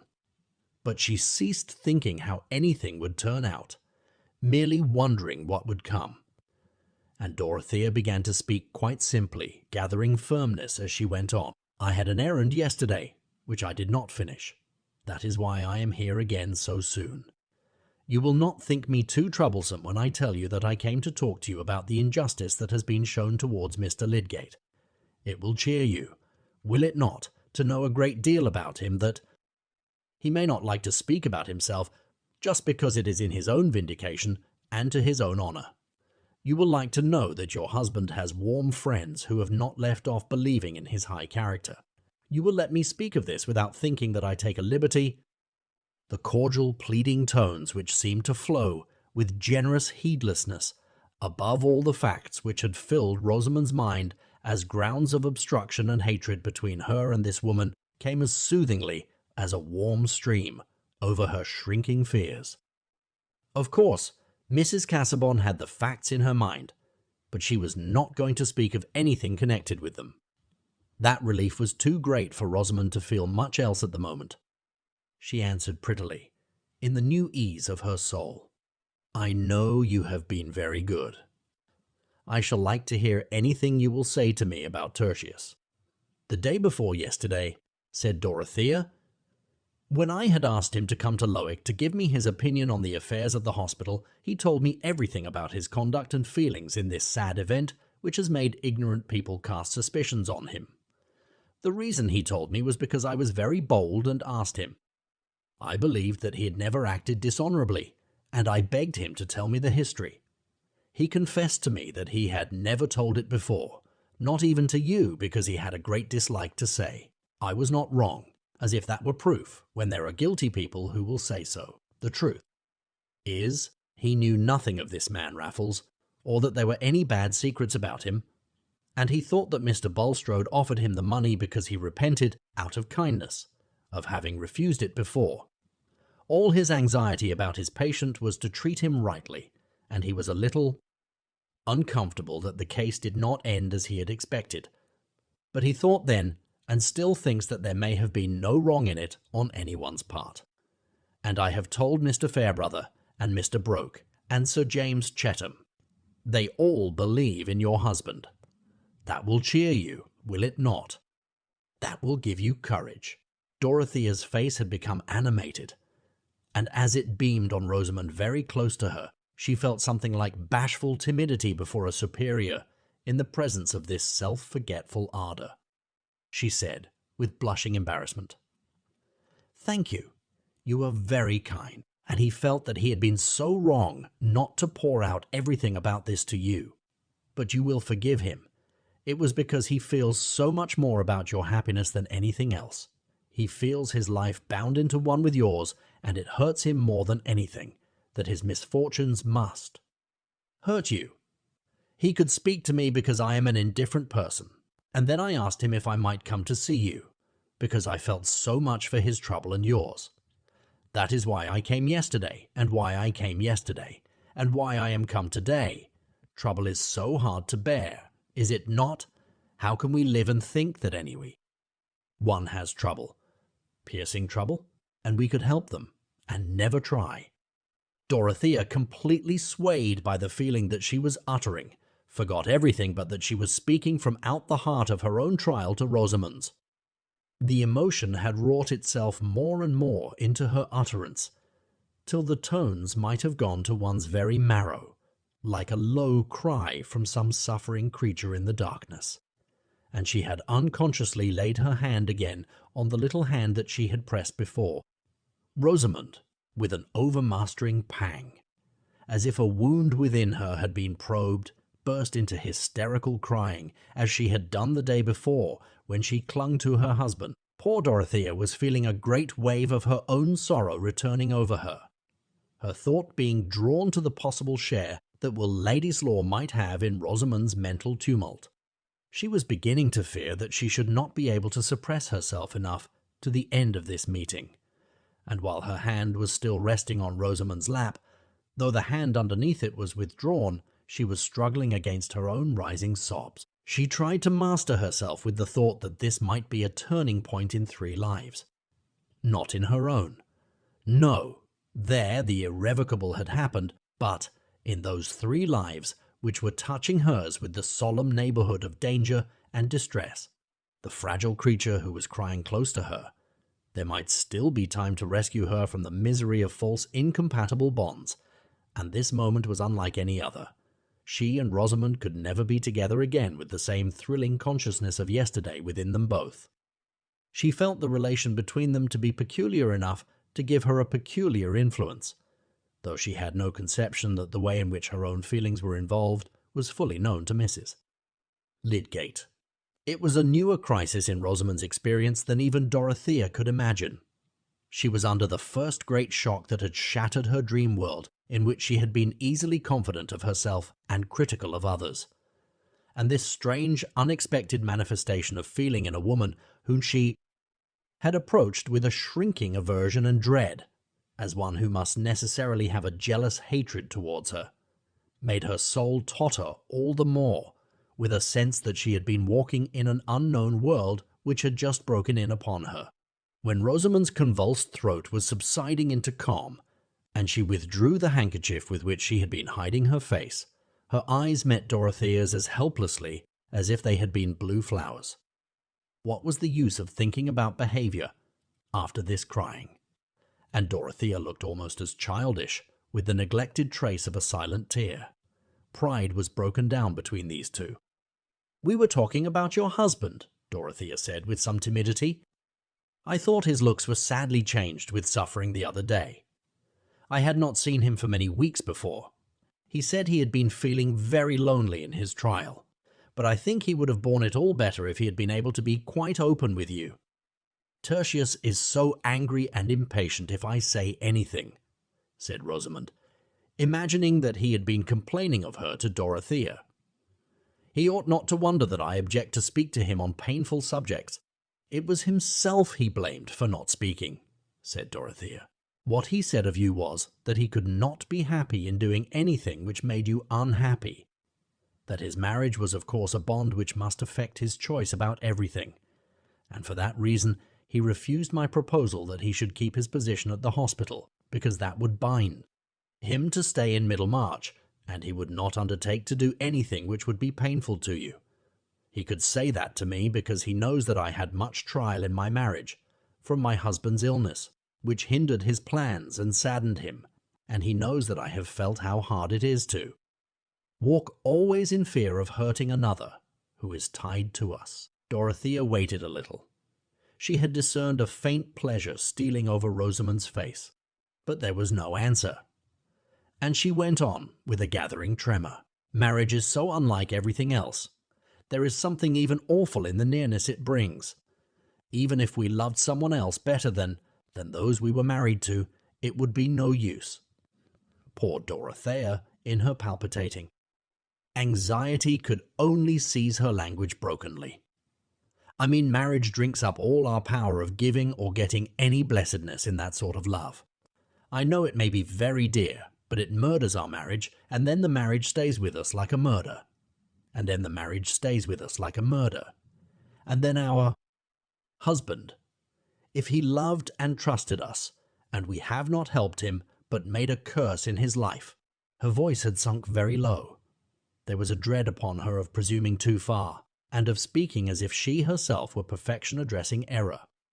She was too much preoccupied with her own anxiety to be aware that Rosamond was trembling too, and filled with the need to express pitying fellowship rather than rebuke, she put her hands on Rosamond's and said with more agitated rapidity, I know that the feeling may be very dear. It has taken hold of us unawares. It is so hard it may seem like death to part with it, and we are weak. I am weak." The waves of her own sorrow, from out of which she was struggling to save another, rushed over Dorothea with conquering force.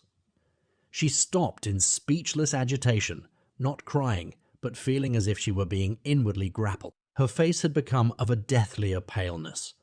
Her lips trembled, and she pressed her hands helplessly on the hands that lay under them. Rosamond, taken hold of by an emotion stronger than her own, hurried along in a new movement which gave all things some new, awful, undefined aspect.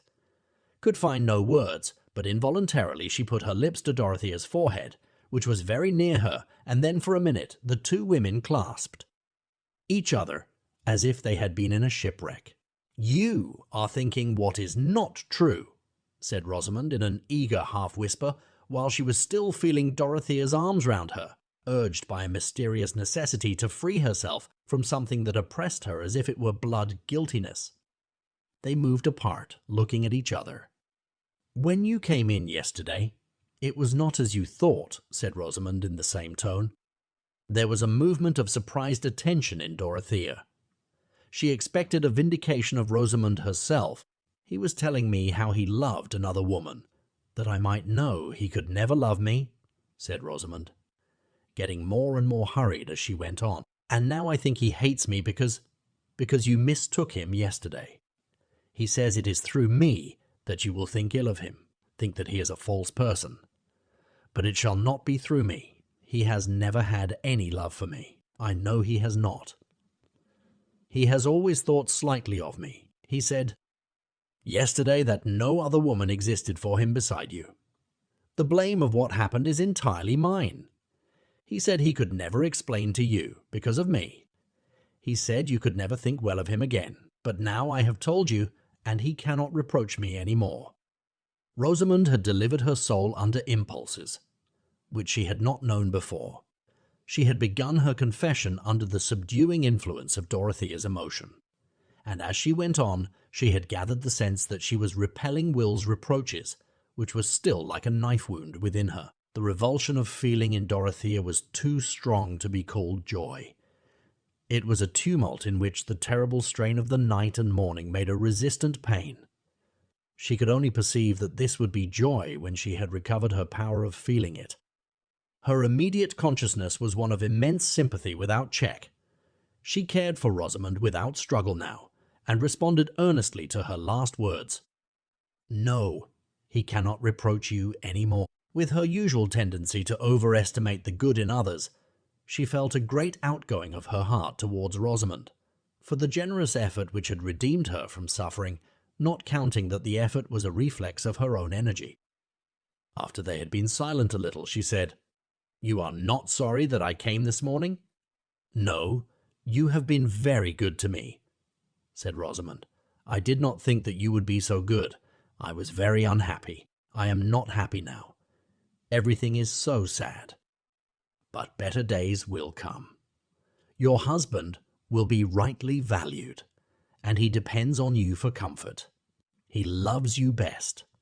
The worst loss would be to lose that, and you have not lost it," said Dorothea. She tried to thrust away the too overpowering thought of her own relief, lest she should fail to win some sign that Rosamond's affection was yearning back towards her husband.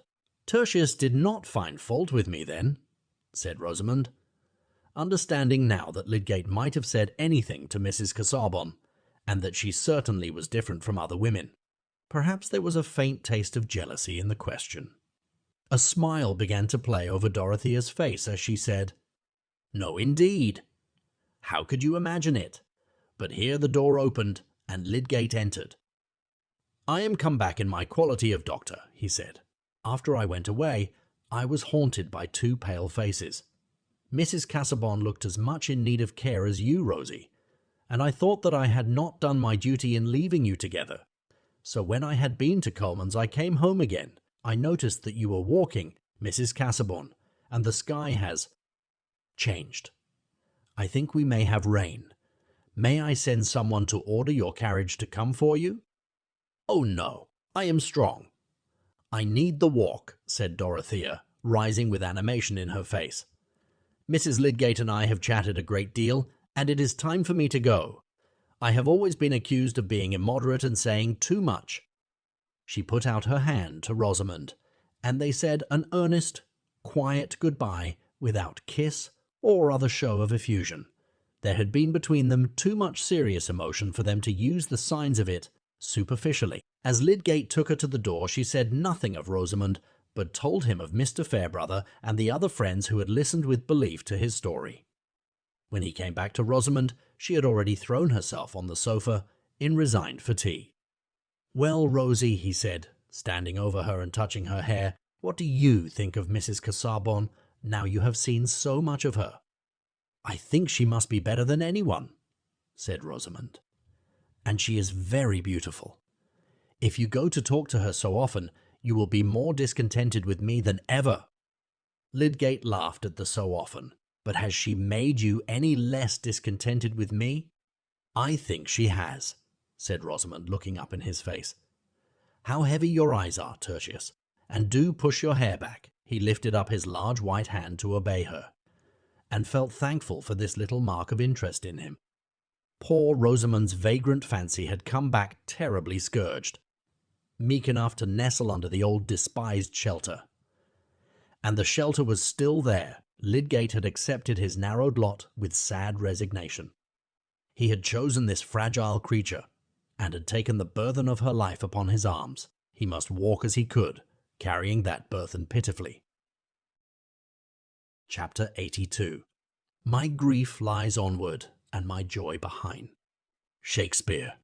Sonnets. Exiles notoriously feed much on hopes, and are unlikely to stay in banishment unless they are obliged. When Will Ladislaw exiled himself from Middlemarch, he had placed no stronger obstacle to his return than his own resolve, which was by no means an iron barrier, but simply a state of mind liable to melt into a minuet with other states of mind, and to find itself bowing, smiling, and giving place, with polite facility. As the months went on, it had seemed more and more difficult to him to say why he should not run down to Middlemarch, merely for the sake of hearing something about Dorothea, and if on such a flying visit he should chance by some strange coincidence to meet with her, there was no reason for him to be ashamed of having taken an innocent journey which he had beforehand supposed that he should not take.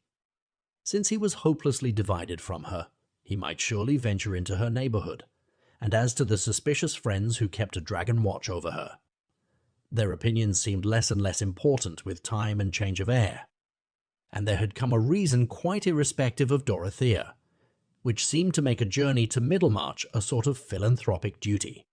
Will had given a disinterested attention to an intended settlement on a new plan in the far west, and the need for funds in order to carry out a good design had set him on debating with himself whether it would not be a laudable use to make of his claim on Bulstrode, to urge the application of that money which had been offered to himself as a means of carrying out a scheme likely to be largely beneficial. The question seemed a very dubious one to Will, and his repugnance to again entering into any relation with the banker might have made him dismiss it quickly, if there had not arisen in his imagination the probability that his judgment might be more safely determined by a visit to Middlemarch. That was the object which Will stated to himself as a reason for coming down. He had meant to confide in Lydgate and discuss the money question with him, and he had meant to amuse himself for the few evenings of his stay by having a great deal of music and badinage and badinage with fair Rosamond, without neglecting his friends at Lowick Parsonage. If the parsonage was close to the Maynard, that was no fault of his. He had neglected the Fairbrothers before his departure from a proud resistance to the possible accusation of indirectly seeking interviews with Dorothea. But hunger tames us, and Will had become very hungry for the vision of a certain form and the sound of a certain voice. Nothing had done instead. Not the opera, or the converse of zealous politicians, or the flattering reception in dim corners of his new hand, in leading articles. Thus he had come down, foreseeing with confidence how almost everything would be in his familiar little world, fearing, indeed, that there would be no surprises in his visit. But he had found that humdrum world in a terribly dynamic condition, in which even badinage and lyrism had turned explosive, and the first day of this visit had become the most fatal epic of his life. The next morning he felt so harassed with the nightmare of consequences, he dreaded so much the immediate issues before him, that seeing while he breakfasted the arrival of the Riverston coach, he went out hurriedly and took his place on it, that he might be relieved, at least for a day, from the necessity of doing or saying anything in Middlemarch. Will Ladislaw was in one of those tangled crises which are commoner in experience than one might imagine, from the shallow absoluteness of men's judgments. He had found Lydgate, for whom he had the sincerest respect, under circumstances which claimed his thorough and frankly declared sympathy. And the reason why, in spite of that claim, it would have been better for Will to have avoided all further intimacy, or even contact, with Lydgate was precisely of the kind to make such a course appear impossible to a creature of Will's susceptible temperament, without any neutral region of indifference in his nature, ready to turn everything that befell him into the collisions of a passionate drama. The revelation that Rosamond had made her happiness in any way dependent on him was a difficulty which his outburst of rage towards her had immeasurably increased for him. He hated his own cruelty, and yet he dreaded to show the fullness of his relenting. He must go to her again. The friendship could not be put to a sudden end, and her unhappiness was a power which he dreaded. And all the while there was no more foretaste of enjoyment in the life before him than if his limbs had been lopped off, and he was making his fresh start on crutches. In the night, he had debated whether he should not get on the coach, not for Riverston, but for London, leaving a note to Lydgate which would give a makeshift reason for his retreat. But there were strong cords pulling him back from that abrupt departure. The blight on his happiness in thinking of Dorothea, the crushing of that chief hope which had remained in spite of the acknowledged necessity for renunciation, was too fresh a misery for him to resign himself to it and go straight away into a distance which was also despair. Thus he did nothing more decided than taking the Riverston coach. He came back again by it while it was still daylight, having made up his mind that he must go to Lydgate's that evening. The Rubicon, we know, was a very insignificant stream to look at. Its significance lay entirely in certain invisible conditions. Will felt as if he were forced to cross his small boundary ditch, and what he saw beyond it was not empire, but discontented subjection. But it is given to us sometimes even in our everyday life to witness the saving influence of a noble nature, the divine efficacy of rescue that may lie in a self-subduing act of fellowship. If Dorothea, after her night's anguish, had not taken that walk to Rosamond, why? She perhaps would have been a woman who gained a higher character for discretion, but it would certainly not have been as well for those three who were on one hearth in Lydgate's house at 7:30 that evening. Rosamond had been prepared for Will's visit, and she received him with a languid coldness, which Lydgate accounted for by her nervous exhaustion, of which he could not suppose that it had any relation to Will. And when she sat in silence bending over a bit of work, he innocently apologized for her in an indirect way by begging her to lean backward and rest. Will was miserable in the necessity for playing the part of a friend who was making his first appearance and greeting to Rosamond, while his thoughts were busy about her feeling since that scene of yesterday, which seemed still inexorably to enclose them both, like the painful vision of a double. Madness. It happened that nothing called Lydgate out of the room, but when Rosamond poured out the tea, and Will came near to fetch it, she placed a tiny bit of folded paper in his saucer. He saw it, and secured it quickly. But as he went back to his inn, he had no eagerness to unfold the paper. What Rosamond had written to him would probably deepen the painful impressions of the evening. Still, he opened and read it by his bed candle. There were only these few words in her neatly flowing hand. I have told Mrs. Casaubon. She is not under any mistake about you. I told her because she came to see me and was very kind. You will have nothing to reproach me with now. I shall not have made any difference to you. The effect of these words was not quite all gladness. As Will dwelt on them with excited imagination, he felt his cheeks and ears burning at the thought of what had occurred between Dorothea and Rosamond, at the uncertainty how far Dorothea might still feel her dignity wounded in having an explanation of his conduct offered to her. There might still remain in her mind a changed association with him which made an irremediable difference. a lasting flaw. With active fancy, he wrought himself into a state of doubt little more easy than that of the man who has escaped from wreck by night and stands on unknown ground in the darkness. Until that wretched yesterday. Except the moment of vexation long ago in the very same room and in the very same presence, all their vision, all their thought of each other, had been as in a world apart where the sunshine fell on tall white lilies, where no evil lurked and no other soul entered. But now? Would Dorothea meet him in that world again? Chapter 83. And now good morrow to our waking soul, which watch not one another out of fear, for love all love of other sights controls, and makes one little room, and everywhere. Dr. Donner. On the second morning after Dorothea's visit to Rosamond, she had had 2 nights of sound sleep, and had not only lost all traces of fatigue, but felt as if she had a great deal of superfluous strength.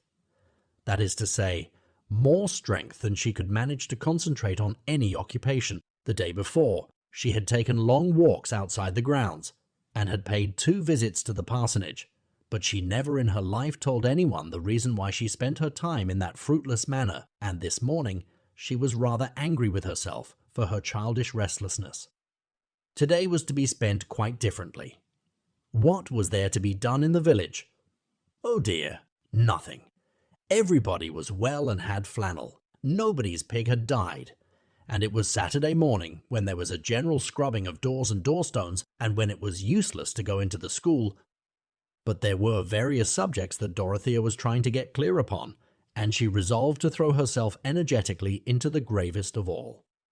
She sat down in the library before her particular little heap of books on political economy and kindred matters, out of which she was trying to get light as to the best way of spending money so as not to injure one's neighbours, or, what comes to the same thing, so as to do them the most good.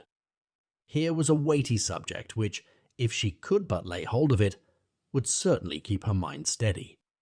Unhappily, her mind slipped off it for a whole hour, and at the end she found herself reading sentences twice over with an intense consciousness of many things, but not of any one thing contained in the text. This was hopeless. Should she order the carriage and drive to Tipton? No. For some reason or other she preferred staying at Lowick, but her vagrant mind must be reduced to order. There was an art in self-discipline, and she walked round and round the brown library considering by what sort of manoeuvre she could arrest her wandering thoughts. Perhaps a mere task was the best means, something to which she must go doggedly. Was there not the geography of Asia Minor, in which her slackness had often been rebuked by Mr. Casaubon? She went to the cabinet of maps and unrolled one. This morning she might make herself finally sure that Paphlagonia was not on the Levantine coast, and fix her total darkness about the Chalybes firmly on the shores of the Euxine. A map was a fine thing to study when you were disposed to think of something else, being made up of names that would turn into a chime if you went back upon them. Dorothea set earnestly to work, bending close to her map, and uttering the names in an audible, subdued tone which often got into a chime. She looked amusingly girlish after all her deep experience, nodding her head and marking the names off on her fingers with a little pursing of her lip, and now and then breaking off to put her hands on each side of her face and say, "Oh dear, oh dear, oh dear." There was no reason why this should end any more than a merry-go-round, but it was at last interrupted by the opening of the door and the announcement of Miss Noble. The little old lady, whose bonnet hardly reached Dorothea's shoulder, was warmly welcomed, but while her hand was being pressed, she made many of her beaver-like noises, as if she had something difficult to say. "Do sit down," said Dorothea, rolling a chair forward. "Am I wanted for anything? I shall be so glad if I can do anything." "I will not stay," said Miss Noble, putting her hand into her small basket and holding some article inside it nervously. "I have left a friend in the churchyard." She lapsed into her inarticulate sounds and unconsciously drew forth the article which she was fingering. It was the tortoise-shell lozenge box, and Dorothea felt the colour mounting to her cheeks. Mr. Ladislaw, continued the timid little woman, he fears he has offended you, and has begged me to ask if you will see him for a few minutes. Dorothea did not answer on the instant. It was crossing her mind that she could not receive him in this library, where her husband's prohibition seemed to dwell. She looked towards the window. Could she go out and meet him in the grounds? The sky was heavy, and the trees had begun to shiver, as at a coming storm. Besides, she shrank from going out to him. "Do see him, Mrs. Casaubon," said Miss Noble pathetically. "Else I must go back and say no, and that will hurt him." "Yes, I will see him," said Dorothea. "Pray tell him to come." What else was there to be done? There was nothing that she longed for at that moment except to see Will. The possibility of seeing him had thrust itself insistently between her and every other object, and yet she had a throbbing excitement like an alarm upon her, a sense that she was doing something daringly defiant for his sake.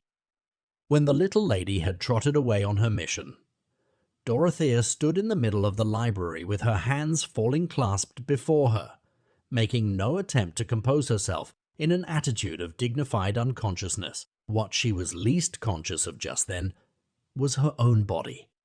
She was thinking of what was likely to be in Will's mind, and of the hard feelings that others had had about him. How could any duty bind her to hardness? Resistance to unjust dispraise had mingled with her feeling for him from the very first, and now in the rebound of her heart, after her anguish, the resistance was stronger than ever. If I love him too much, it is because he has been used so ill. There was a voice within her saying this to some imagined audience in the library, when the door was opened and she saw Will before her. She did not move, and he came towards her with more doubt and timidity in his face than she had ever seen before. He was in a state of uncertainty which made him afraid lest some look or word of his should condemn him to a new distance from her. And Dorothea was afraid of her own emotion. She looked as if there were a spell upon her, keeping her motionless and hindering her from unclasping her hands, while some intense grave yearning was imprisoned within her eyes. Seeing that she did not put out her hand as usual, Will paused a yard from her and said with embarrassment, "I am so grateful to you for seeing me." "I wanted to see you," said Dorothea, having no other words at command. It did not occur to her to sit down, and Will did not give a cheerful interpretation to this queenly way of receiving him, but he went on to say what he had made up his mind to say. "I fear you think me foolish, and perhaps wrong for coming back so soon. I have been punished for my impatience. You know, everyone knows now. A painful story about my parentage. I knew of it before I went away, and I always meant to tell you of it if we ever met again." There was a slight movement in Dorothea, and she unclasped her hands, but immediately folded them over each other. "But the affair is matter of gossip now," Will continued. "I wished you to know that something connected with it, something which happened before I went away, helped to bring me down here again. At least I thought it excused my coming. It was the idea of getting Bulstrode to apply some money to a public purpose. Some money which he had thought of giving me. Perhaps it is rather to Bulstrode's credit that he privately offered me compensation for an old injury. He offered to give me a good income to make amends. But I suppose you know the disagreeable story?" Will looked doubtfully at Dorothea, but his manner was gathering some of the defiant courage with which he always thought of this fact in his destiny. He added, "You know that it must be altogether painful to me." Yes, I know," said Dorothea hastily. "I did not choose to accept an income from such a source. I was sure that you would not think well of me if I did so," said Will. Why should he mind saying anything of that sort to her now? She knew that he had avowed his love for her. I felt that. He broke off nevertheless. "You acted as I should have expected you to act," said Dorothea, her face brightening and her head becoming a little more erect on its beautiful stem. "I did not believe that you would let any circumstance of my birth create a prejudice in you against me, though it was sure to do so in others," said Will, shaking his head backward in his old way, and looking with a grave appeal into her eyes. "If it were a new hardship, it would be a new reason for me to cling to you," said Dorothea, fervidly. Nothing could have changed me, but her heart was swelling, and it was difficult to go on. She made a great effort over herself to say in a low, tremulous voice, "But thinking that you were different, not so good as I had believed you to be." "You are sure to believe me better than I am in everything but one," said Will, giving way to his own feeling in the evidence of hers. "I mean in my truth to you. When I thought you doubted of that, I didn't care about anything that was left. I thought it was all over with me, and there was nothing to try for. Only things to endure." "I don't doubt you any longer," said Dorothea, putting out her hand, a vague fear for him impelling her unutterable affection. He took her hand and raised it to his lips with something like a sob. But he stood with his hat and gloves in the other hand, and might have done for the portrait of a royalist. Still, it was difficult to loose the hand, and Dorothea, withdrawing it in a confusion that distressed her, looked and moved away. "See how dark the clouds have become, and how the trees are tossed," she said, walking towards the window, yet speaking and moving with only a dim sense of what she was doing. Will followed her at a little distance, and leaned against the tall back of a leather chair, on which he ventured now to lay his hat and gloves, and free himself from the intolerable durance of formality to which he had been for the first time condemned in Dorothea's presence. It must be confessed that he felt very happy at that moment leaning on the chair. He was not much afraid of anything that she might feel now. They stood silent, not looking at each other, but looking at the evergreens which were being tossed and were showing the pale underside of their leaves against the blackening sky. Will never enjoyed the prospect of a storm so much. It delivered him from the necessity of going away. Leaves and little branches were hurled about, and the thunder was getting nearer. The light was more and more somber, but there came a flash of lightning which made them start and look at each other, and then smile. Dorothea began to say what she had been thinking of. "That was a wrong thing for you to say, that you would have had nothing to try for. If we had lost our own chief good, other people's good would remain, and that is worth trying for. Some can be happy. I seem to see that more clearly than ever when I was the most wretched. I can hardly think how I could have borne the trouble, if that feeling had not come to me to make strength." "You have never felt the sort of misery I felt," said Will. "The misery of knowing that you must despise me. But I have felt worse. It was worse to think ill—" Dorothea had begun impetuously, but broke off. Will coloured. He had the sense that whatever she said was uttered in the vision of a fatality that kept them apart. He was silent a moment and then said passionately, "We may at least have the comfort of speaking to each other without disguise. Since I must go away, since we must always be divided, you may think of me as one on the brink of the grave." While he was speaking, there came a vivid flash of lightning which lit each of them up for the other, and the light seemed to be the terror of a hopeless love. Dorothea darted instantaneously from the window. Will followed her, seizing her hand with a spasmodic movement, and so they stood with their hands clasped, like two children looking out on the storm, while the thunder gave a tremendous crack and roll above them, and the rain began to pour down. Then they turned their faces towards each other, with the memory of his last words in them, and they did not loose each other's hands. "There is no hope for me," said Will. "Even if you loved me as well as I love you, even if I were everything to you, I shall most likely always be very poor. On a sober calculation, one can count on nothing but a creeping lot. It is impossible for us ever to belong to each other. It is perhaps base of me to have asked for a word from you. I meant to go away into silence, but I have not been able to do what I meant." "Don't be sorry," said Dorothea in her clear, tender tones. "I would rather share all the trouble of our parting." Her lips trembled, and so did his. It was never known which lips were the first to move towards the other lips, but they kissed tremblingly, and then they moved apart. The rain was dashing against the window panes as if an angry spirit were within it, and behind it was the great swoop of the wind.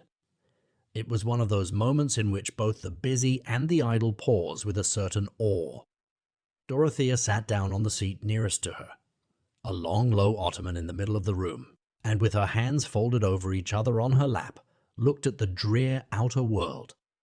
Will stood still, an instant looking at her, then seated himself beside her and laid his hand on hers, which turned itself upward to be clasped.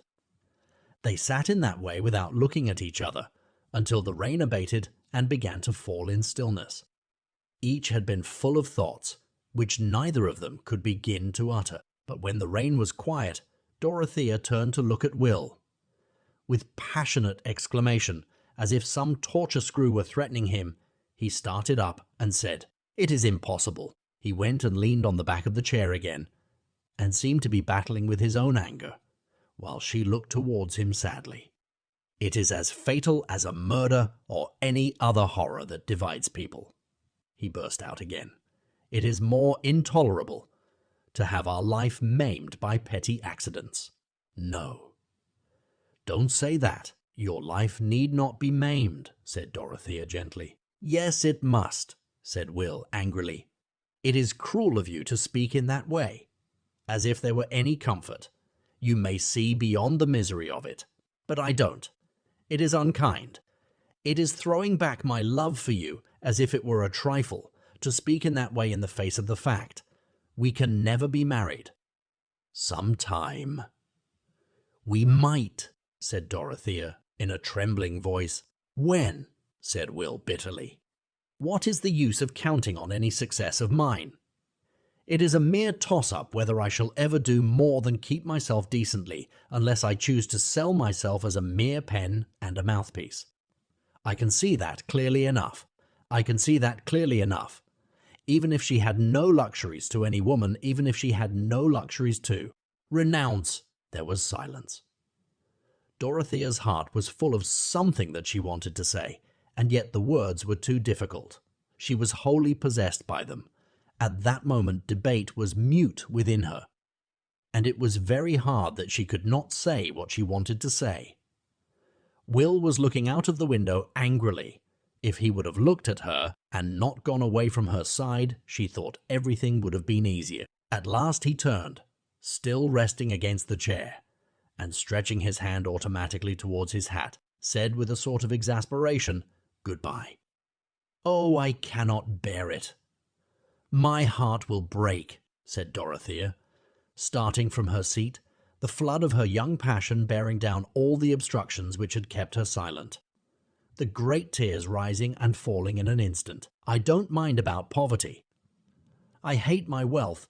In an instant, Will was close to her and had his arms round her, but she drew her head back and held his away gently, that she might go on speaking, her large, tear-filled eyes looking at his very simply, while she said in a sobbing, childlike way, "We could live quite well on my own fortune."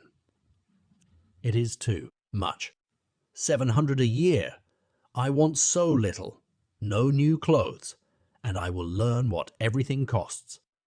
Chapter 84. "Though it be songs of old and yonge, that I should be to blame, theirs be the charge, that spoke so large, in hurtinge of my name, the not brown maid."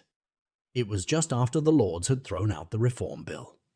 That explains how Mr. Cadwallader came to be walking on the slope of the lawn near the great conservatory at Freshitt Hall, holding the Times in his hands behind him, while he talked with a trout fisher's dispassionateness about the prospects of the country to Sir James Chetham. Mrs. Cadwallader, the Dowager Lady Chetham, and Celia were sometimes seated on garden chairs, sometimes walking to meet little Arthur, who was being drawn in his chariot, and, as became the infantine Buddha, was sheltered by his sacred umbrella with handsome silken fringe. The ladies also talked politics, though more fitfully. Cadwallader was strong on the intended creation of peers.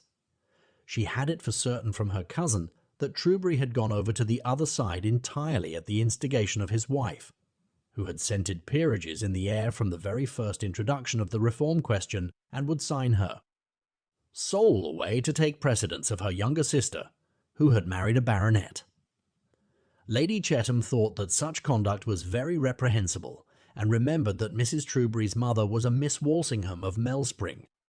Celia confessed it was nicer to be lady than Mrs., and that Dodo never minded about precedence if she could have her own way. Mrs. Cadwallader held that it was a poor satisfaction to take precedence when everybody about you knew that you had not a drop of good blood in your veins.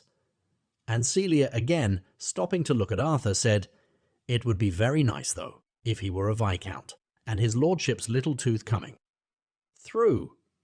He might have been if James had been an earl." "My dear Celia," said the dowager, "James's title is worth far more than any new earldom. I never wished his father to be anything else than Sir James." "Oh, I only meant about Arthur's little tooth," said Celia comfortably. "But see, here is my uncle coming." She tripped off to meet her uncle, while Sir James and Mr. Cadwallader came forward to make one group with the ladies. Celia had slipped her arm through her uncle's, and he patted her hand with a rather melancholy "Well, my dear." As they approached, it was evident that Mr. Brooke was looking dejected, but this was fully accounted for by the state of politics. And as he was shaking hands all round without more greeting than a "Well, you're all here, you know," the rector said laughingly. "Don't take the throwing out of the bill so much to heart, Brooke. You've got all the riffraff of the country on your side. The bill, eh?" "Ah," said Mr. Brooke, with a mild distractedness of manner. "Thrown out, you know. Eh? The Lords are going too far, though. They'll have to pull up. Sad news, you know. I mean, here at home." "Ad news, but you must not blame me, Chigham." "What is the matter?" said Sir James. "Not another gamekeeper shot, I hope. It's what I should expect when a fellow like Trapping Bass is let off so easily. Gamekeeper? No. Let us go in. I can tell you all in the house, you know," said Mr. Brooke, nodding at the Cadwalladers to show that he included them in his confidence. "As to poachers like Trapping Bass, you know, Chetham," he continued, as they were entering, "when you are a magistrate, you'll not find it so easy to commit. Severity is all very well, but it's a great deal easier when you've got somebody to do it for you. You have a soft place in your heart yourself, you know. You're not a Draco, a Jeffreys, that sort of thing." Mr. Brooke was evidently in a state of nervous perturbation. When he had something painful to tell, it was usually his way to introduce it among a number of disjointed particulars, as if it were a medicine that would get a milder flavour by mixing. He continued his chat with Sir James about the poachers until they were all seated, and Mrs. Cadwallader, impatient of this drivelling, said, "I'm dying to know the sad news. The gamekeeper is not shot, that is settled. What is it then?" "Well, it's a very trying thing, you know," said Mr. Brooke. "I'm glad you and the rector are here. It's a family matter, but you will help us all to bear it, Cadwallader. I've got to break it to you, my dear. Here, Mr. Brooke looked at Celia. "You've no notion what it is, you know. And Chetham, it will annoy you uncommonly, but you see, you have not been able to hinder it any more than I have. There's something singular in things. They come round, you know. It must be about Dodo," said Celia, who had been used to think of her sister as the dangerous part of the family machinery. She had seated herself on a low stool against her husband's knee. "For God's sake, let us hear what it is," said Sir James. "Well, you know, Chetham, I couldn't help Casaubon's will. It was a sort of will to make things worse." "Exactly," said Sir James hastily. "But what is worse?" "Dorothea is going to be married again, you know," said Mr. Brooke, nodding towards Celia, who immediately looked up at her husband with a frightened glance and put her hand on his knee. Sir James was almost white with anger, but he did not speak. "Merciful heaven," said Mrs. Cadwallader. "Not to young Lady Slaw?" Mr. Brooke nodded, saying, "Yes," to Lady Slaw, and then fell into a prudential silence. "You see, Humphrey," said Mrs. Cadwallader, waving her arm towards her husband, "another time you will admit that I have some foresight, or rather you will contradict me and be just as blind as ever. You supposed that the young gentleman was gone out of the country. So he might be, and yet come back, said the rector quietly. When did you learn this? Said Sir James, not liking to hear anyone else speak, though finding it difficult to speak himself. Yesterday, said Mr. Brooke meekly. I went to Lowick. Dorothea sent for me, you know. It had come about quite suddenly. Neither of them had any idea 2 days ago. Not any idea, you know. There's something singular in things, but Dorothea is quite determined. It is no use opposing. I put it strongly to her. I did my duty, Chetham, but she can act as she likes, you know. It would have been better if I had called him out and shot him a year ago, said Sir James, not from bloody-mindedness, but because he needed something strong to say. Really, James, that would have been very disagreeable, said Celia. Be reasonable, Chetham. Look at the affair more quietly, said Mr. Cadwallader. Sorry to see his good-natured friend so overmastered by anger.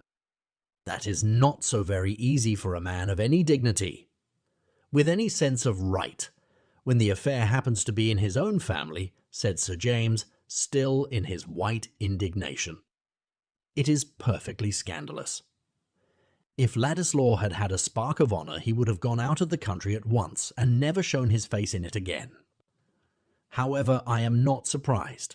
The day after Casaubon's funeral, I said what ought to be done, but I was not listened to. You wanted what was impossible, you know, Chetham, said Mr. Brooke. You wanted him shipped off.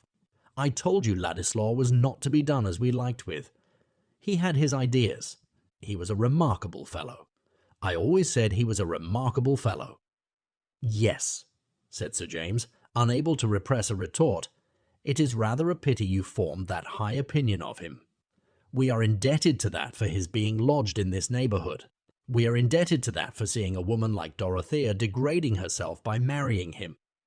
Sir James made little stoppages between his clauses, the words not coming easily.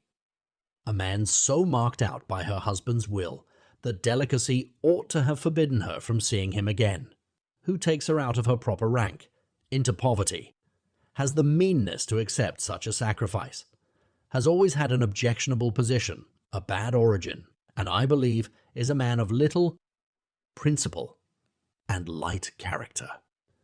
That is my opinion. Sir James ended emphatically, turning aside and crossing his leg. I pointed everything out to her, said Mr. Brooke apologetically. I mean the poverty and abandoning her position. I said, my dear, you don't know what it is to live on 700 a year, and have no carriage, and that kind of thing, and go amongst people who don't know who you are. I put it strongly to her, but I advise you to talk to Dorothea herself. The fact is, she has a dislike to Casaubon's property. You will hear what she says, you know. No, excuse me. I shall not, said Sir James with more coolness. I cannot bear to see her again. It is too painful. It hurts me too much that a woman like Dorothea should have done what is wrong. Be just, Chetham, said the easy, large-lipped rector, who objected to all this unnecessary discomfort. Mrs. Casaubon may be acting imprudently. She is giving up a fortune for the sake of a man, and we men have so poor an opinion of each other that we can hardly call a woman wise who does that. But I think you should not condemn it as a wrong action, in the strict sense of the word. Yes, I do, answered Sir James. I think that Dorothea commits a wrong action in marrying Ladislaw. My dear fellow, we are rather apt to consider an act wrong, because it is unpleasant to us, said the rector quietly. Like many men who take life easily, he had the knack of saying a home truth occasionally to those who felt themselves virtuously out of temper. Sir James took out his handkerchief and began to bite the corner. It is very dreadful of Dodo, though, said Celia, wishing to justify her husband. She said she never would marry again, not anybody at all. I heard her say the same thing myself, said Lady Chetham majestically, as if this were royal evidence. Oh, there is usually a silent exception in such cases, said Mrs. Cadwallader. The only wonder to me is that any of you are surprised. You did nothing to hinder it. If you would have had Lord Triton down here to woo her with his philanthropy, he might have carried her off before the year was over. There was no safety in anything else. Mr. Casaubon had prepared all this as beautifully as possible. He made himself disagreeable, or it pleased God to make him so. And then he dared her to contradict him. It's the way to make any trumpery tempting, to ticket it at a high price in that way. I don't know what you mean by wrong, Cadwallader, said Sir James, still feeling a little stung and turning round in his chair towards the rector. He's not a man we can take into the family. At least I must speak for myself, he continued, carefully keeping his eyes off Mr. Brooke. I suppose others will find his society too pleasant to care about the propriety of the thing. Well, you know, Chetham, said Mr. Brooke, good-humouredly nursing his leg, I can't turn my back on Dorothea. I must be a father to her up to a certain point. I said, my dear, I won't refuse to give you away. I had spoken strongly before, but I can cut off the entail, you know.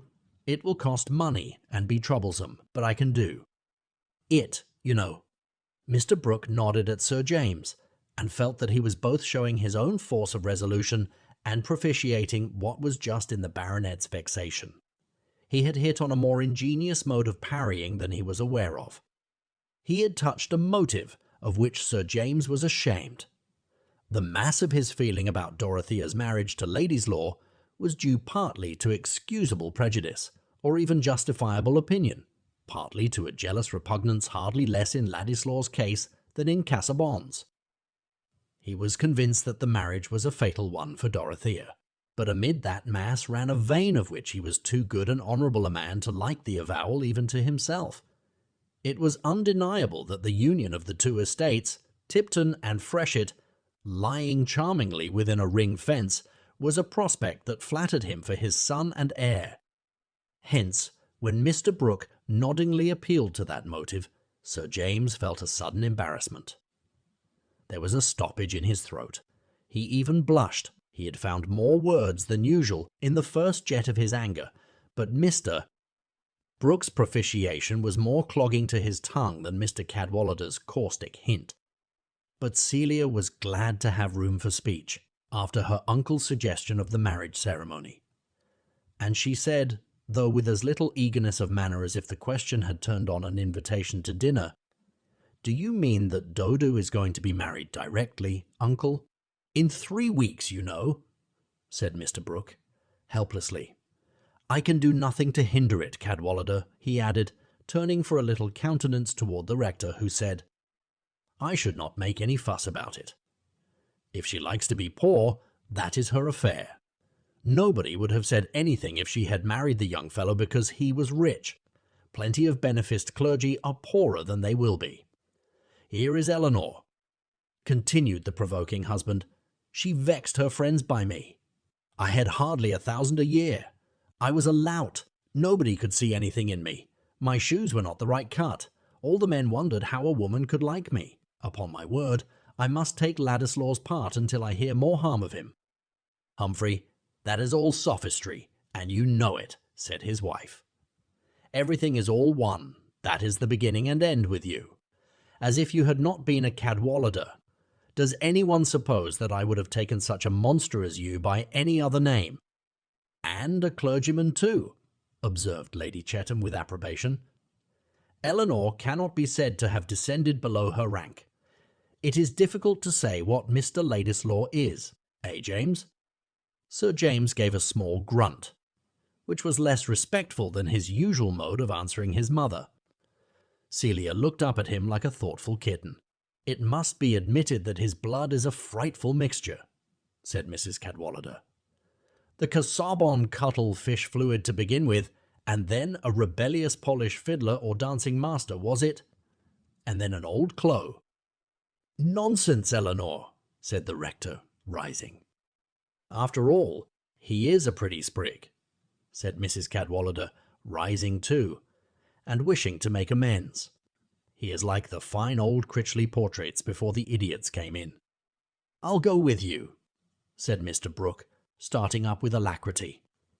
You must all come and dine with me tomorrow, you know, eh? Celia, my dear? You will, James, won't you? Said Celia, taking her husband's hand. Oh, of course. If you like, said Sir James, pulling down his waistcoat, but unable yet to adjust his face good-humouredly.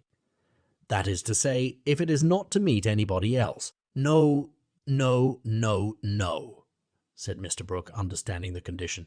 Dorothea would not come, you know, unless you had been to see her. When Sir James and Celia were alone, she said, Do you mind about my having the carriage to go to Lowick, James? What? Now directly, he answered with some surprise.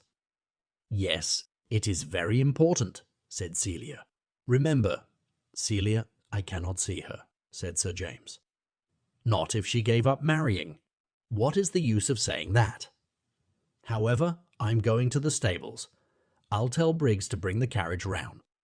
Celia thought it was of great use, if not to say that, at least to take a journey to Lowick in order to influence Dorothea's mind.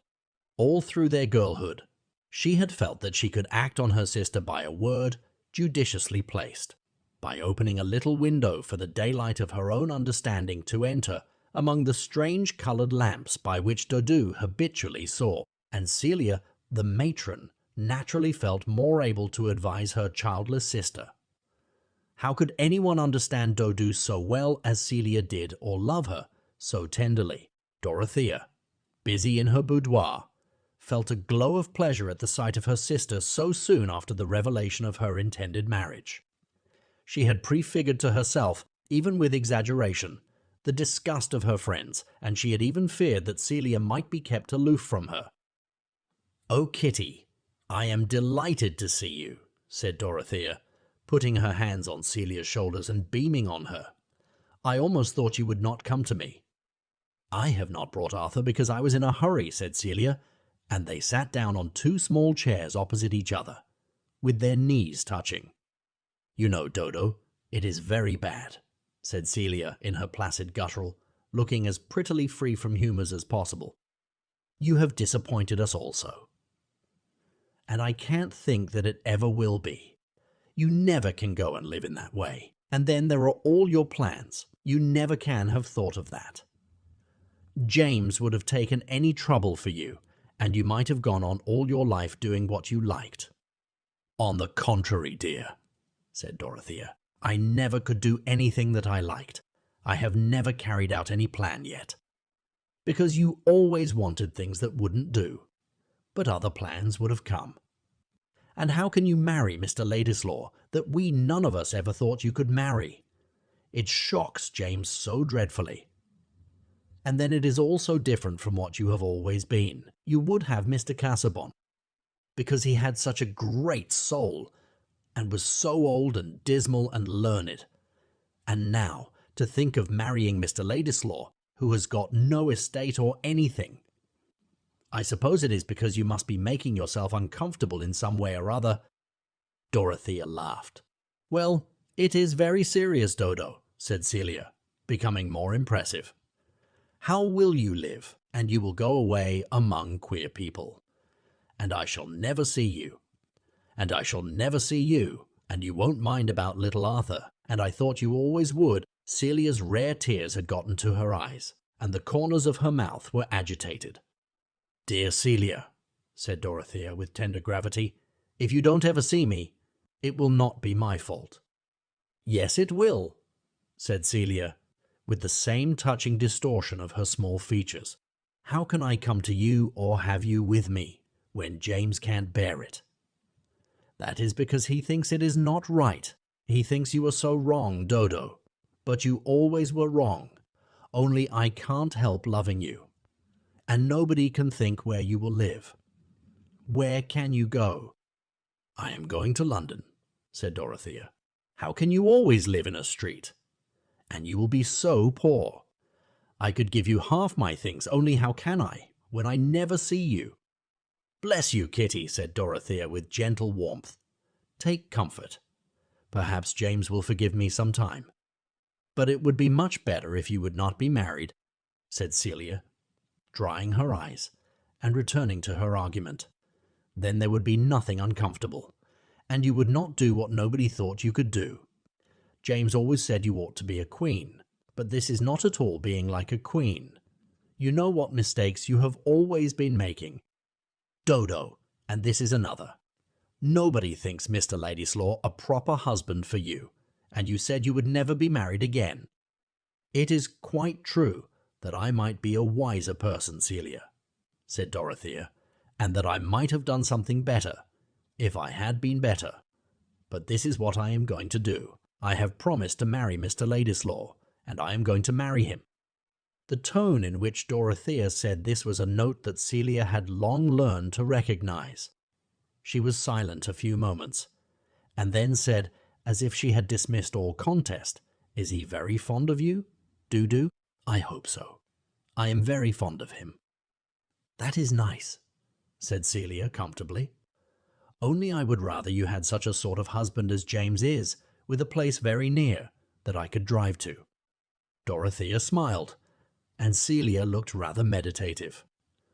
Presently she said, "I cannot think how it all came about." Celia thought it would be pleasant to hear the story. "I dare say not," said Dorothea, pinching her sister's chin. "If you knew how it came about, it would not seem wonderful to you." "Can't you tell me?" said Celia, settling her arms cosily. "No, dear, you would have to feel with me, else you would never know." Chapter 85. Then went the jury out, whose names were Mr. Blindman, Mr. No-Good, Mr. Malice, Mr. Love-Lust, Mr. Live-Lust, Mr. Heady, Mr. High-Mind, Mr. Enmity, Mr. High-Mind, Mr. Enmity, Mr. Hate-Light, Mr. Hate-Light, Mr. Implacable, who everyone gave in his private verdict against him among themselves, and afterwards unanimously concluded to bring him in guilty before the judge.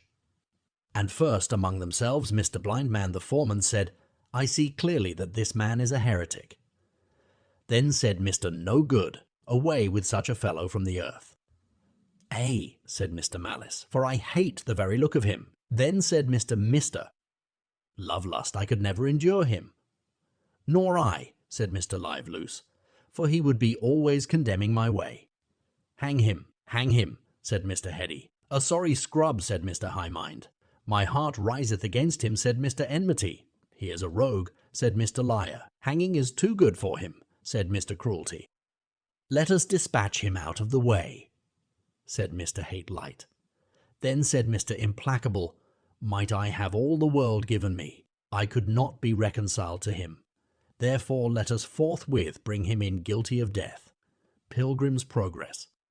When immortal Bunyan makes his picture of the persecuting passions bringing in their verdict of guilty. Who pities faithful? That is a rare and blessed lot which some greatest men have not attained. To know ourselves guiltless before a condemning crowd, to be sure that what we are denounced for is solely the good in us. The pitiable lot is that of the man who could not call himself a martyr, even though he were to persuade himself that the men who stoned him were but ugly passions incarnate. Who knows that he is stoned, not for professing the right, but for not being the man he professed to be? This was the consciousness that Bulstrode was withering under, while he made his preparations for departing from Middlemarch, and going to end his stricken life in that sad refuge, the indifference of new faces. The duteous, merciful constancy of his wife had delivered him from one dread, but it could not hinder her presence from being still a tribunal before which he shrank from confession and desired advocacy. His equivocations with himself about the death of Raffles had sustained the conception of an omniscience whom he prayed to, yet he had a terror upon him which would not let him expose them to judgment by a full confession to his wife.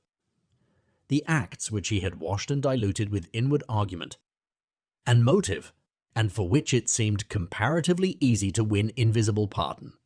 What name would she call them by? That she should ever silently call his acts murder was what he could not bear. He felt shrouded by her doubt. He got strength to face her from the sense that she could not yet feel warranted in pronouncing that worst condemnation on him. Sometime, perhaps, when he was dying, he would tell her all. In the deep shadow of that time, When she held his hand in the gathering darkness, she might listen without recoiling from his touch, perhaps. But concealment had been the habit of his life, and the impulse to confession had no power against the dread of a deeper humiliation. He was full of timid care for his wife, not only because he deprecated any harshness of judgment from her, but because he felt a deep distress at the sight of her suffering. She had sent her daughters away to board at a school on the coast, that this crisis might be hidden from them as far as possible. Set free by their absence from the intolerable necessity of accounting for her grief or of beholding their frightened wonder, she could live unconstrainedly with the sorrow that was every day streaking her hair with whiteness and making her eyelids languid.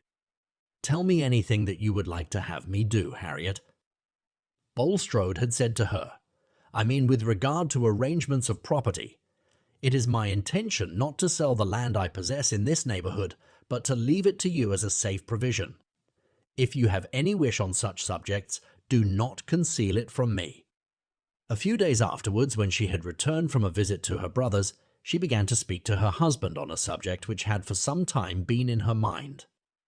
"I should like to do something for my brother's family, Nicholas, and I think we are bound to make some amends to Rosamond and her husband. Walter says Mr. Lydgate must leave the town, and his practice is almost good for nothing, and they have very little left to settle anywhere with. I would rather do without something for ourselves, to make some amends to my poor brother's family." Mrs. Bulstrode did not wish to go nearer to the facts than in the phrase, "make some amends," knowing that her husband must understand her. He had a particular reason, which she was not aware of, for wincing under her suggestion. He hesitated before he said, "It is not possible to carry out your wish in the way you propose, my dear. Mr. Lydgate has virtually rejected any further service from me. He has returned the £1,000 which I lent him.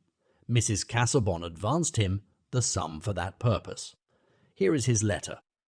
The letter seemed to cut Mrs. Bulstrode severely.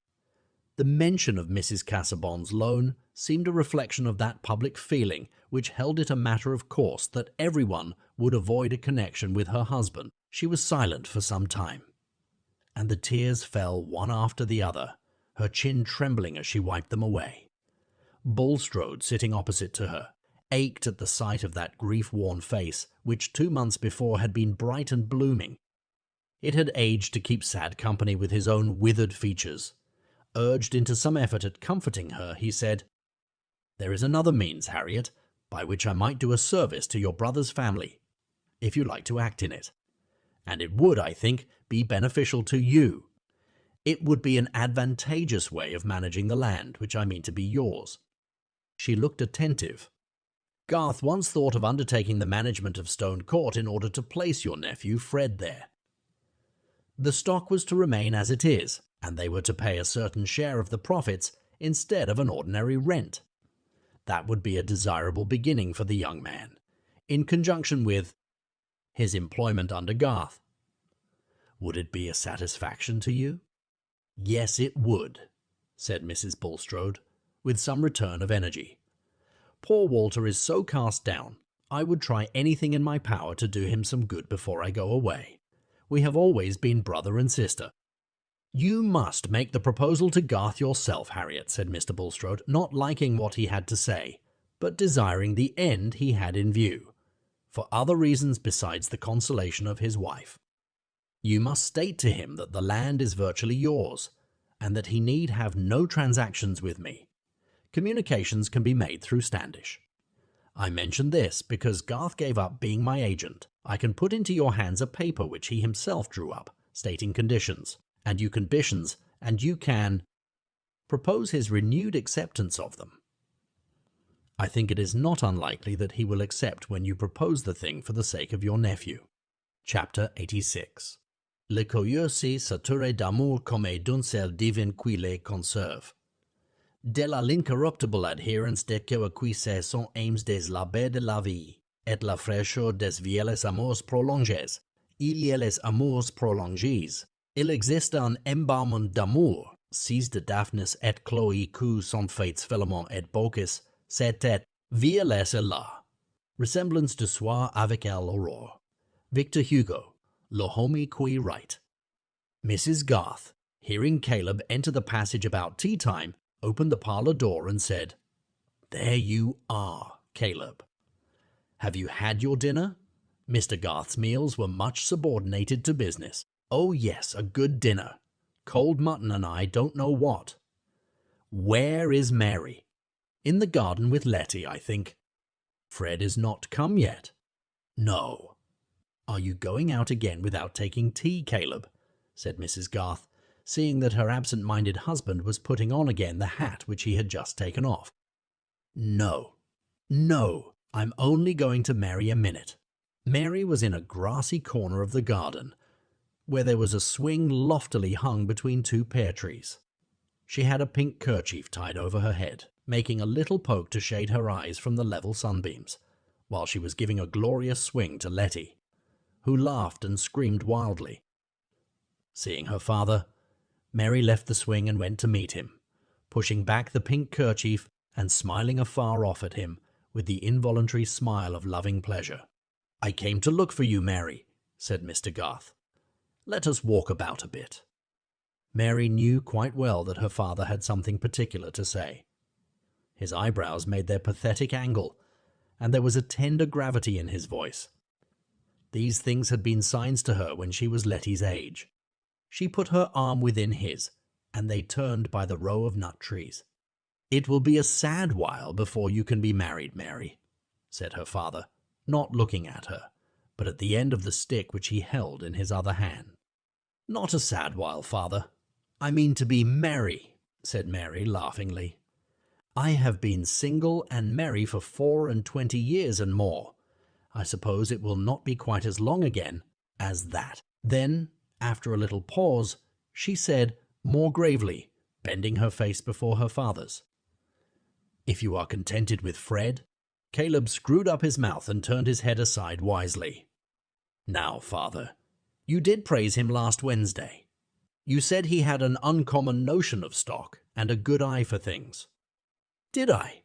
said Caleb rather slyly.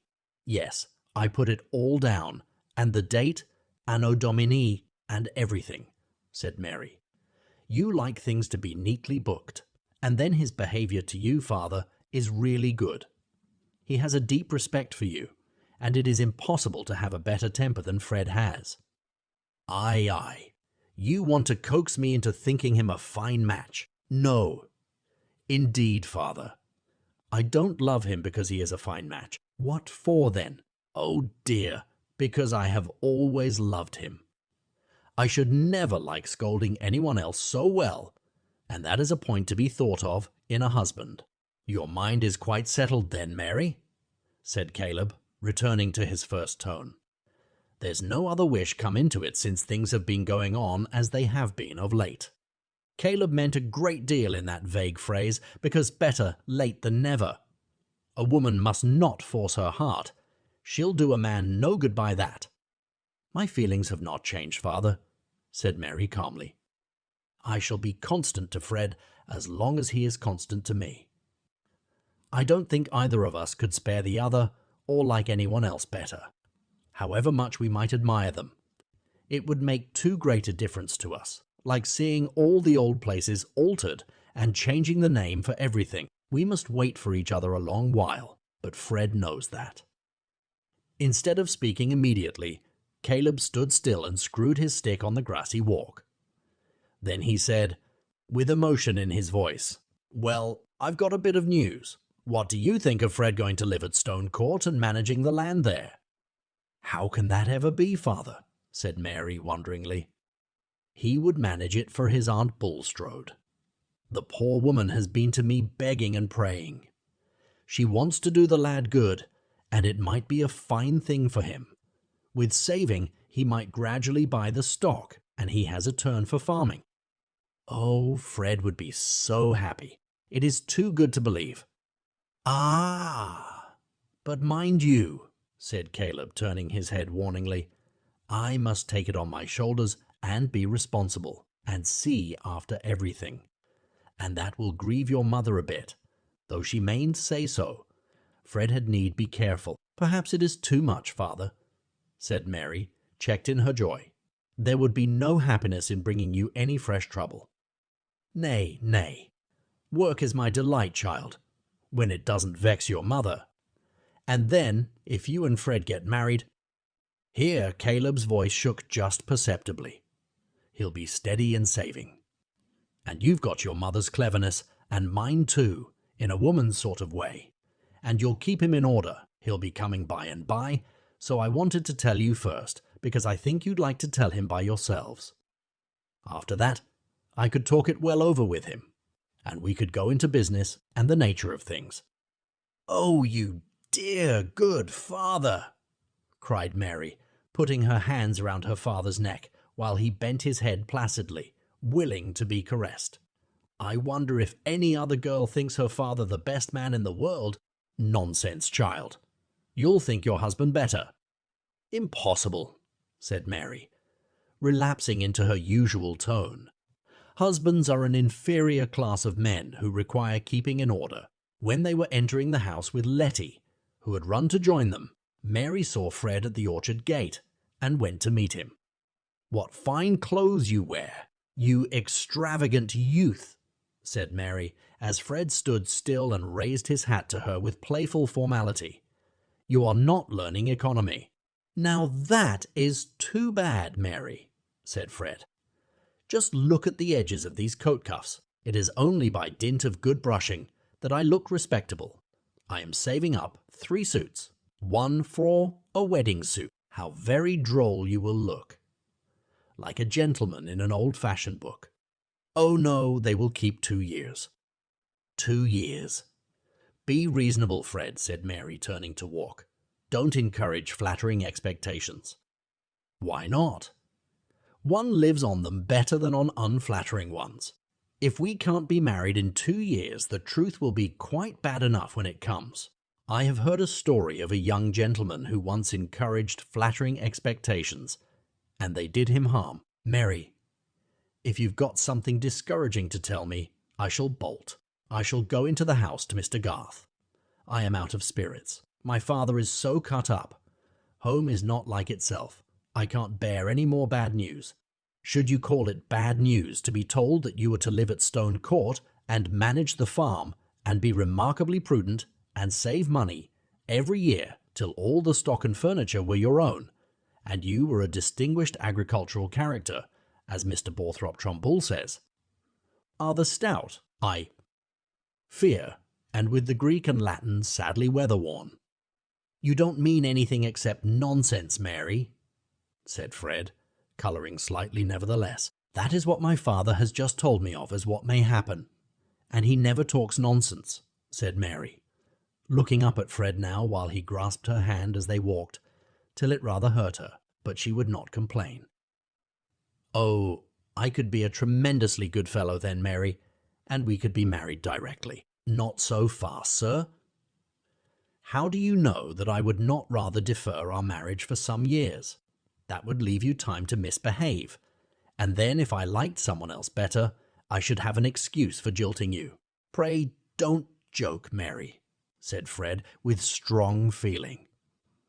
Tell me seriously that all this is true, and that you are happy because of it, because you love me best.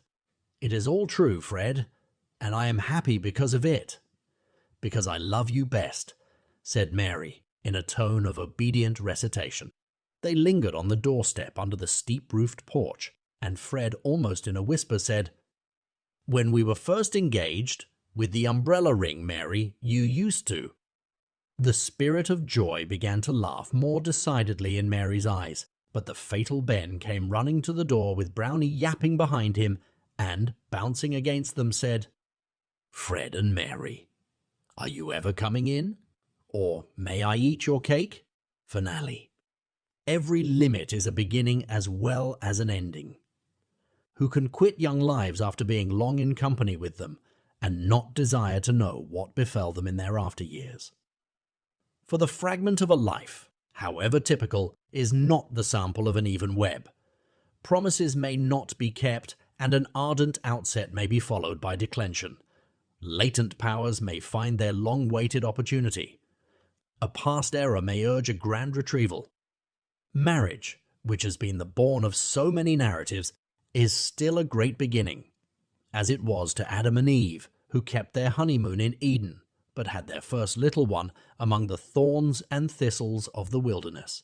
It is still the beginning of the home epic, the gradual conquest or irremediable loss of that complete union which makes the advancing years a climax, and age the harvest of sweet memories in common.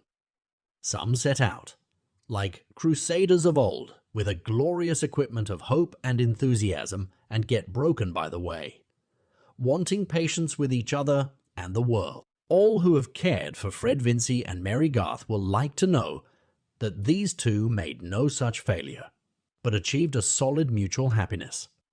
Fred surprised his neighbors in various ways. He became rather distinguished in his side of the county as a theoretic and practical farmer, and produced a work on the cultivation of green crops and the economy of cattle feeding, which won him high congratulations at agricultural meetings. In Middlemarch, admiration was more reserved. Most persons there were inclined to believe that the merit of Fred's authorship was due to his wife, since they had never expected Fred Vincy to write on turnips and mangle wurzel. But when Mary wrote a little book for her boys, called Stories of Great Men taken from Plutarch, and had it printed and published by Gripper Company, Middlemarch, everyone in the town was willing to give the credit of this work to Fred, observing that he had been to the university, where the ancients were studied, and might have been a clergyman, if he had chosen. In this way it was made clear that Middlemarch had never been deceived, and that there was no need to praise anybody for writing a book, since it was always done by somebody else. Moreover, Fred remained unswervingly steady. Some years after his marriage, he told Mary that his happiness was half owing to Fairbrother, who gave him a strong pull-up at the right moment. I cannot say that he was never again misled by his hopefulness. The yield of crops or the profits of a cattle sale usually fell below his estimate, and he was always prone to believe that he could make money by the purchase of a horse which turned out badly, though this, Mary observed, was of course the fault of the horse, not of Fred's judgment. He kept his love of horsemanship, but he rarely allowed himself a day's hunting. And when he did so, it was remarkable that he submitted to be laughed at for cowardliness at the fences, seeming to see Mary and the boys sitting on the 5-barred gate, or showing their curly heads between hedge and ditch. There were 3 boys. Mary was not discontented that she brought forth men-children only, and when Fred wished to have a girl like her, she said, laughingly, that would be too great a trial to your mother. Mrs. Vincy, in her declining years, and in the diminished lustre of her housekeeping, was much comforted by her perception that 2 at least of Fred's boys were real Vincys, and did not feature the Garths. But Mary secretly rejoiced that the youngest of the 3 was very much what her father must have been when he wore a round jacket, and showed a marvellous nicety of aim in playing at marbles, or in throwing stones to bring down the mellow pears. Ben and Letty Garth, who were uncle and aunt before they were well in their teens, disputed much as to whether nephews or nieces were more desirable, Ben contending that it was clear girls were good for less than boys, else they would not be always in petticoats, which showed how little they were meant for. Whereupon Letty, who argued much from books, got angry in replying that God made coats of skins for both Adam and Eve alike. Also, it occurred to her that in the East the men too wore petticoats. But this latter argument, obscuring the majesty of the former, was one too many. For Ben answered contemptuously, the more spoonies they, and immediately appealed to his mother whether boys were not better than girls. Mrs. Garth pronounced that both were alike naughty, but that boys were undoubtedly stronger, could run faster, and throw with more precision to a greater distance. With this oracular sentence Ben was well satisfied, not minding the naughtiness, but Letty took it ill, her feeling of superiority being stronger than her muscles. Fred never became rich. His hopefulness had not led him to expect that, but he gradually saved enough to become owner of the stock and furniture at Stone Court and the work which Mr. Garth put into his hands carried him in plenty through those bad times which are always present with farmers. Mary, in her matronly days, became as solid in figure as her mother, but unlike her, gave the boys little formal teaching so that Mrs. Garth was alarmed lest they should never be well grounded in grammar and geography. Nevertheless, they were found quite forward enough when they went to school. Perhaps because they had liked nothing so well as being with their mother. When Fred was riding home on winter evenings, he had a pleasant vision beforehand of the bright hearth in the wainscoted parlour, and was sorry for other men who could not have Mary for their wife, especially for Mr. Fairbrother. "He was 10 times worthier of you than I was," Fred could now say to her magnanimously. "To be sure he was," Mary answered, "and for that reason he could do better without me. But you, I shudder to think what you would have been. A curate in debt for horse hire and cambric pocket handkerchiefs." On inquiry, it might possibly be found that Fred and Mary still inhabit Stone Court, that the creeping plants still cast the foam of their blossoms over the fine stone wall into the field where the walnut trees stand in stately row, and that on sunny days the two lovers who were first engaged with the umbrella ring may be seen in white-haired placidity at the open window from which Mary Garth, in the days of old Peter Featherstone, had often been ordered to look out for Mr. Lydgate. Lydgate's hair never became white.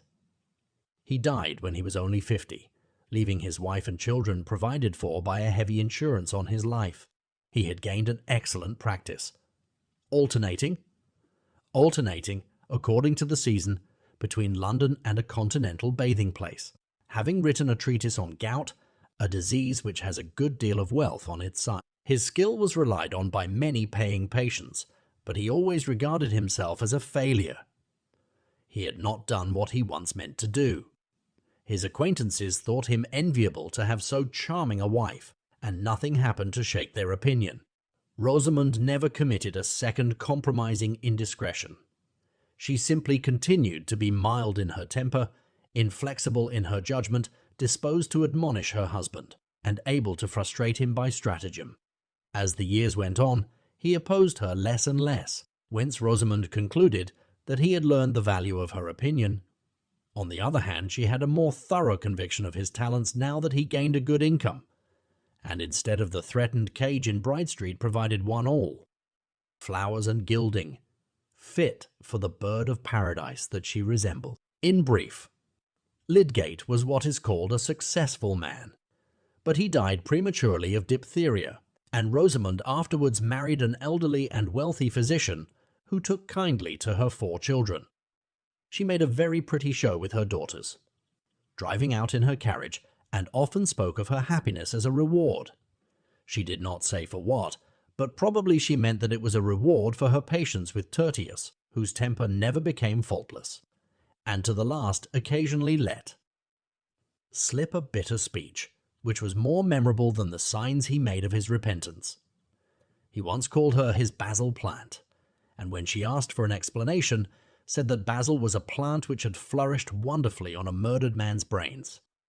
Rosamond had a placid but strong answer to such speeches. Why then had he chosen her? It was a pity he had not had Mrs. Ladislaw, whom he was always praising and placing above her, and thus the conversation ended with the advantage on Rosamond's side. But it would be unjust not to tell that she never uttered a word in depreciation of Dorothea, keeping in religious remembrance the generosity which had come to her aid in the sharpest crisis of her life. Dorothea herself had no dreams of being praised above other women, feeling that there was always something better which she might have done if she had only been better and known better. Still, she never repented that she had given up position and fortune to marry Will Ladislaw, and he would have held it the greatest shame as well as sorrow to him if she had repented. They were bound to each other by a love stronger than any impulses which could have marred it. No life would have been possible to Dorothea which was not filled with emotion, and she had now a life filled also with a beneficent activity, which she had not the doubtful pains of discovering and marking out for herself. Will became an ardent public man, working well in those times when reforms were begun with a young hopefulness of immediate good, which has been much checked in our days, and getting at last returned to Parliament by a constituency who paid his expenses. Dorothea could have liked nothing better, since wrongs existed, than that her husband should be in the thick of a struggle against them, and that she should give him wifely help. Many who knew her thought it a pity that so substantive and rare a creature should have been absorbed into the life of another and be only known in a certain circle as a wife and mother. But no one stated exactly what else that was in her power she ought rather to have done. Not even Sir James Chetham, who went no further than the negative prescription that she ought not to have married Will Ladislaw. But this opinion of his did not cause a lasting alienation, and the way in which the family was made whole again was characteristic of all concerned. Mr. Brooke could not resist the pleasure of corresponding with Will and Dorothea, and one morning, when his pen had been remarkably fluent on the prospects of municipal reform, it ran off into an invitation to the Grange, which, once written, could not be done away with at less cost than the sacrifice, hardly to be conceived of the whole valuable letter. During the months of this correspondence, Mr. Brooke had continually, in his talk with Sir James Chetham, been presupposing or hinting that the intention of cutting off the entail was still maintained, and the day on which his pen gave the daring invitation, he went to fresh it expressly to intimate that he had a stronger sense than ever of the reasons for taking that energetic step as a precaution against any mixture of low blood in the air of the Brookies. But that morning, something exciting had happened at the Hall. A letter had come to Celia which made her cry silently as she read it, and when Sir James, unused to see her in tears, asked anxiously what was the matter, she burst out in a wail such as he had never heard from her before. "Dorothea has a little boy, and you will not let me go and see her. And I am sure she wants to see me, and she will not know what to do with the baby. She will do wrong things with it, and they thought she would die. It is very dreadful. Suppose it had been me and little Arthur, and Dodo had been me and little Arthur, and Dodo had been hindered from coming to see me. I wish you would be less unkind, James." "Good heavens, Celia," said Sir James, much wrought upon. "What do you wish?" "I will do anything you like. I will take you to town tomorrow if you wish it," and Celia did wish it. It was after this that Mr. Brooke came, and meeting the baronet in the grounds, began to chat with him in ignorance of the news, which Sir James for some reason did not care to tell him immediately. But when the entail was touched on in the usual way, he said, "My dear sir, it is not for me to dictate to you, but for my part, I would let that alone. I would let things remain as they are." Mr. Brooke felt so much surprise that he did not at once find out how much he was relieved by the sense that he was not expected to do anything in particular. Such being the bent of Celia's heart, it was inevitable that Sir James should consent to a reconciliation with Dorothea and her husband. Where women love each other, men learn to smother their mutual dislike. Sir James never liked Ladislaw, and will always prefer to have Sir James's company mixed with another kind. They were on a footing of reciprocal tolerance, which was made quite easy only when Dorothea and Celia were present. It became an understood thing that Mr. and Mrs. Ladislaw should pay at least 2 visits during the year to the Grange, and there came gradually a small row of cousins at Freshitt, who enjoyed playing with the 2 cousins, visiting Tipton as much as if the blood of these cousins had been less dubiously mixed. Mr. Brooke lived to a good old age, and his estate was inherited by Dorothea's son, who might have represented Middlemarch, but declined, thinking that his opinions had less chance of being stifled if he remained out of doors. Sir James never ceased to regard Dorothea's second marriage as a mistake, and indeed this remained the tradition concerning it in Middlemarch, where she was spoken of to a younger generation as a fine girl who married a sickly clergyman, old enough to be her father, and in little more than a year after his death gave up her estate to marry his cousin, young enough to have been his son with no property and not well born. those who had not seen anything of Dorothea usually observed that she could not have been a nice woman, else she would not have married either the one or the other. Certainly, those determining acts of her life were not ideally beautiful. They were the mixed result of young and noble impulse struggling amidst the conditions of an imperfect social state, in which great feelings will often take the aspect of error and great faith the aspect of illusion. For there is no creature whose inward being is so strong that it is not greatly determined by what lies outside it. A new Teresa will hardly have the opportunity of reforming a conventual life, any more than a new Antigone will spend her heroic piety in daring all for the sake of a brother's burial. The medium in which their ardent deeds took shape is forever gone. But we insignificant people with our daily words and acts are preparing the lives of many Dorotheas, some of which may present a far sadder sacrifice than that of the Dorothea whose story we know. Her finely touched spirit had still its fine issues, though they were not widely visible. Her full nature, like that river of which Cyrus broke the strength, spent itself in channels which had no great name on the earth, but the effect of her being on those around her was incalculably diffusive. For the growing good of the world is partly dependent on unhistoric acts, and that things are not so ill with you and me as they might have been is half owing to the number who lived faithfully a hidden life and rest in unvisited tombs. The end.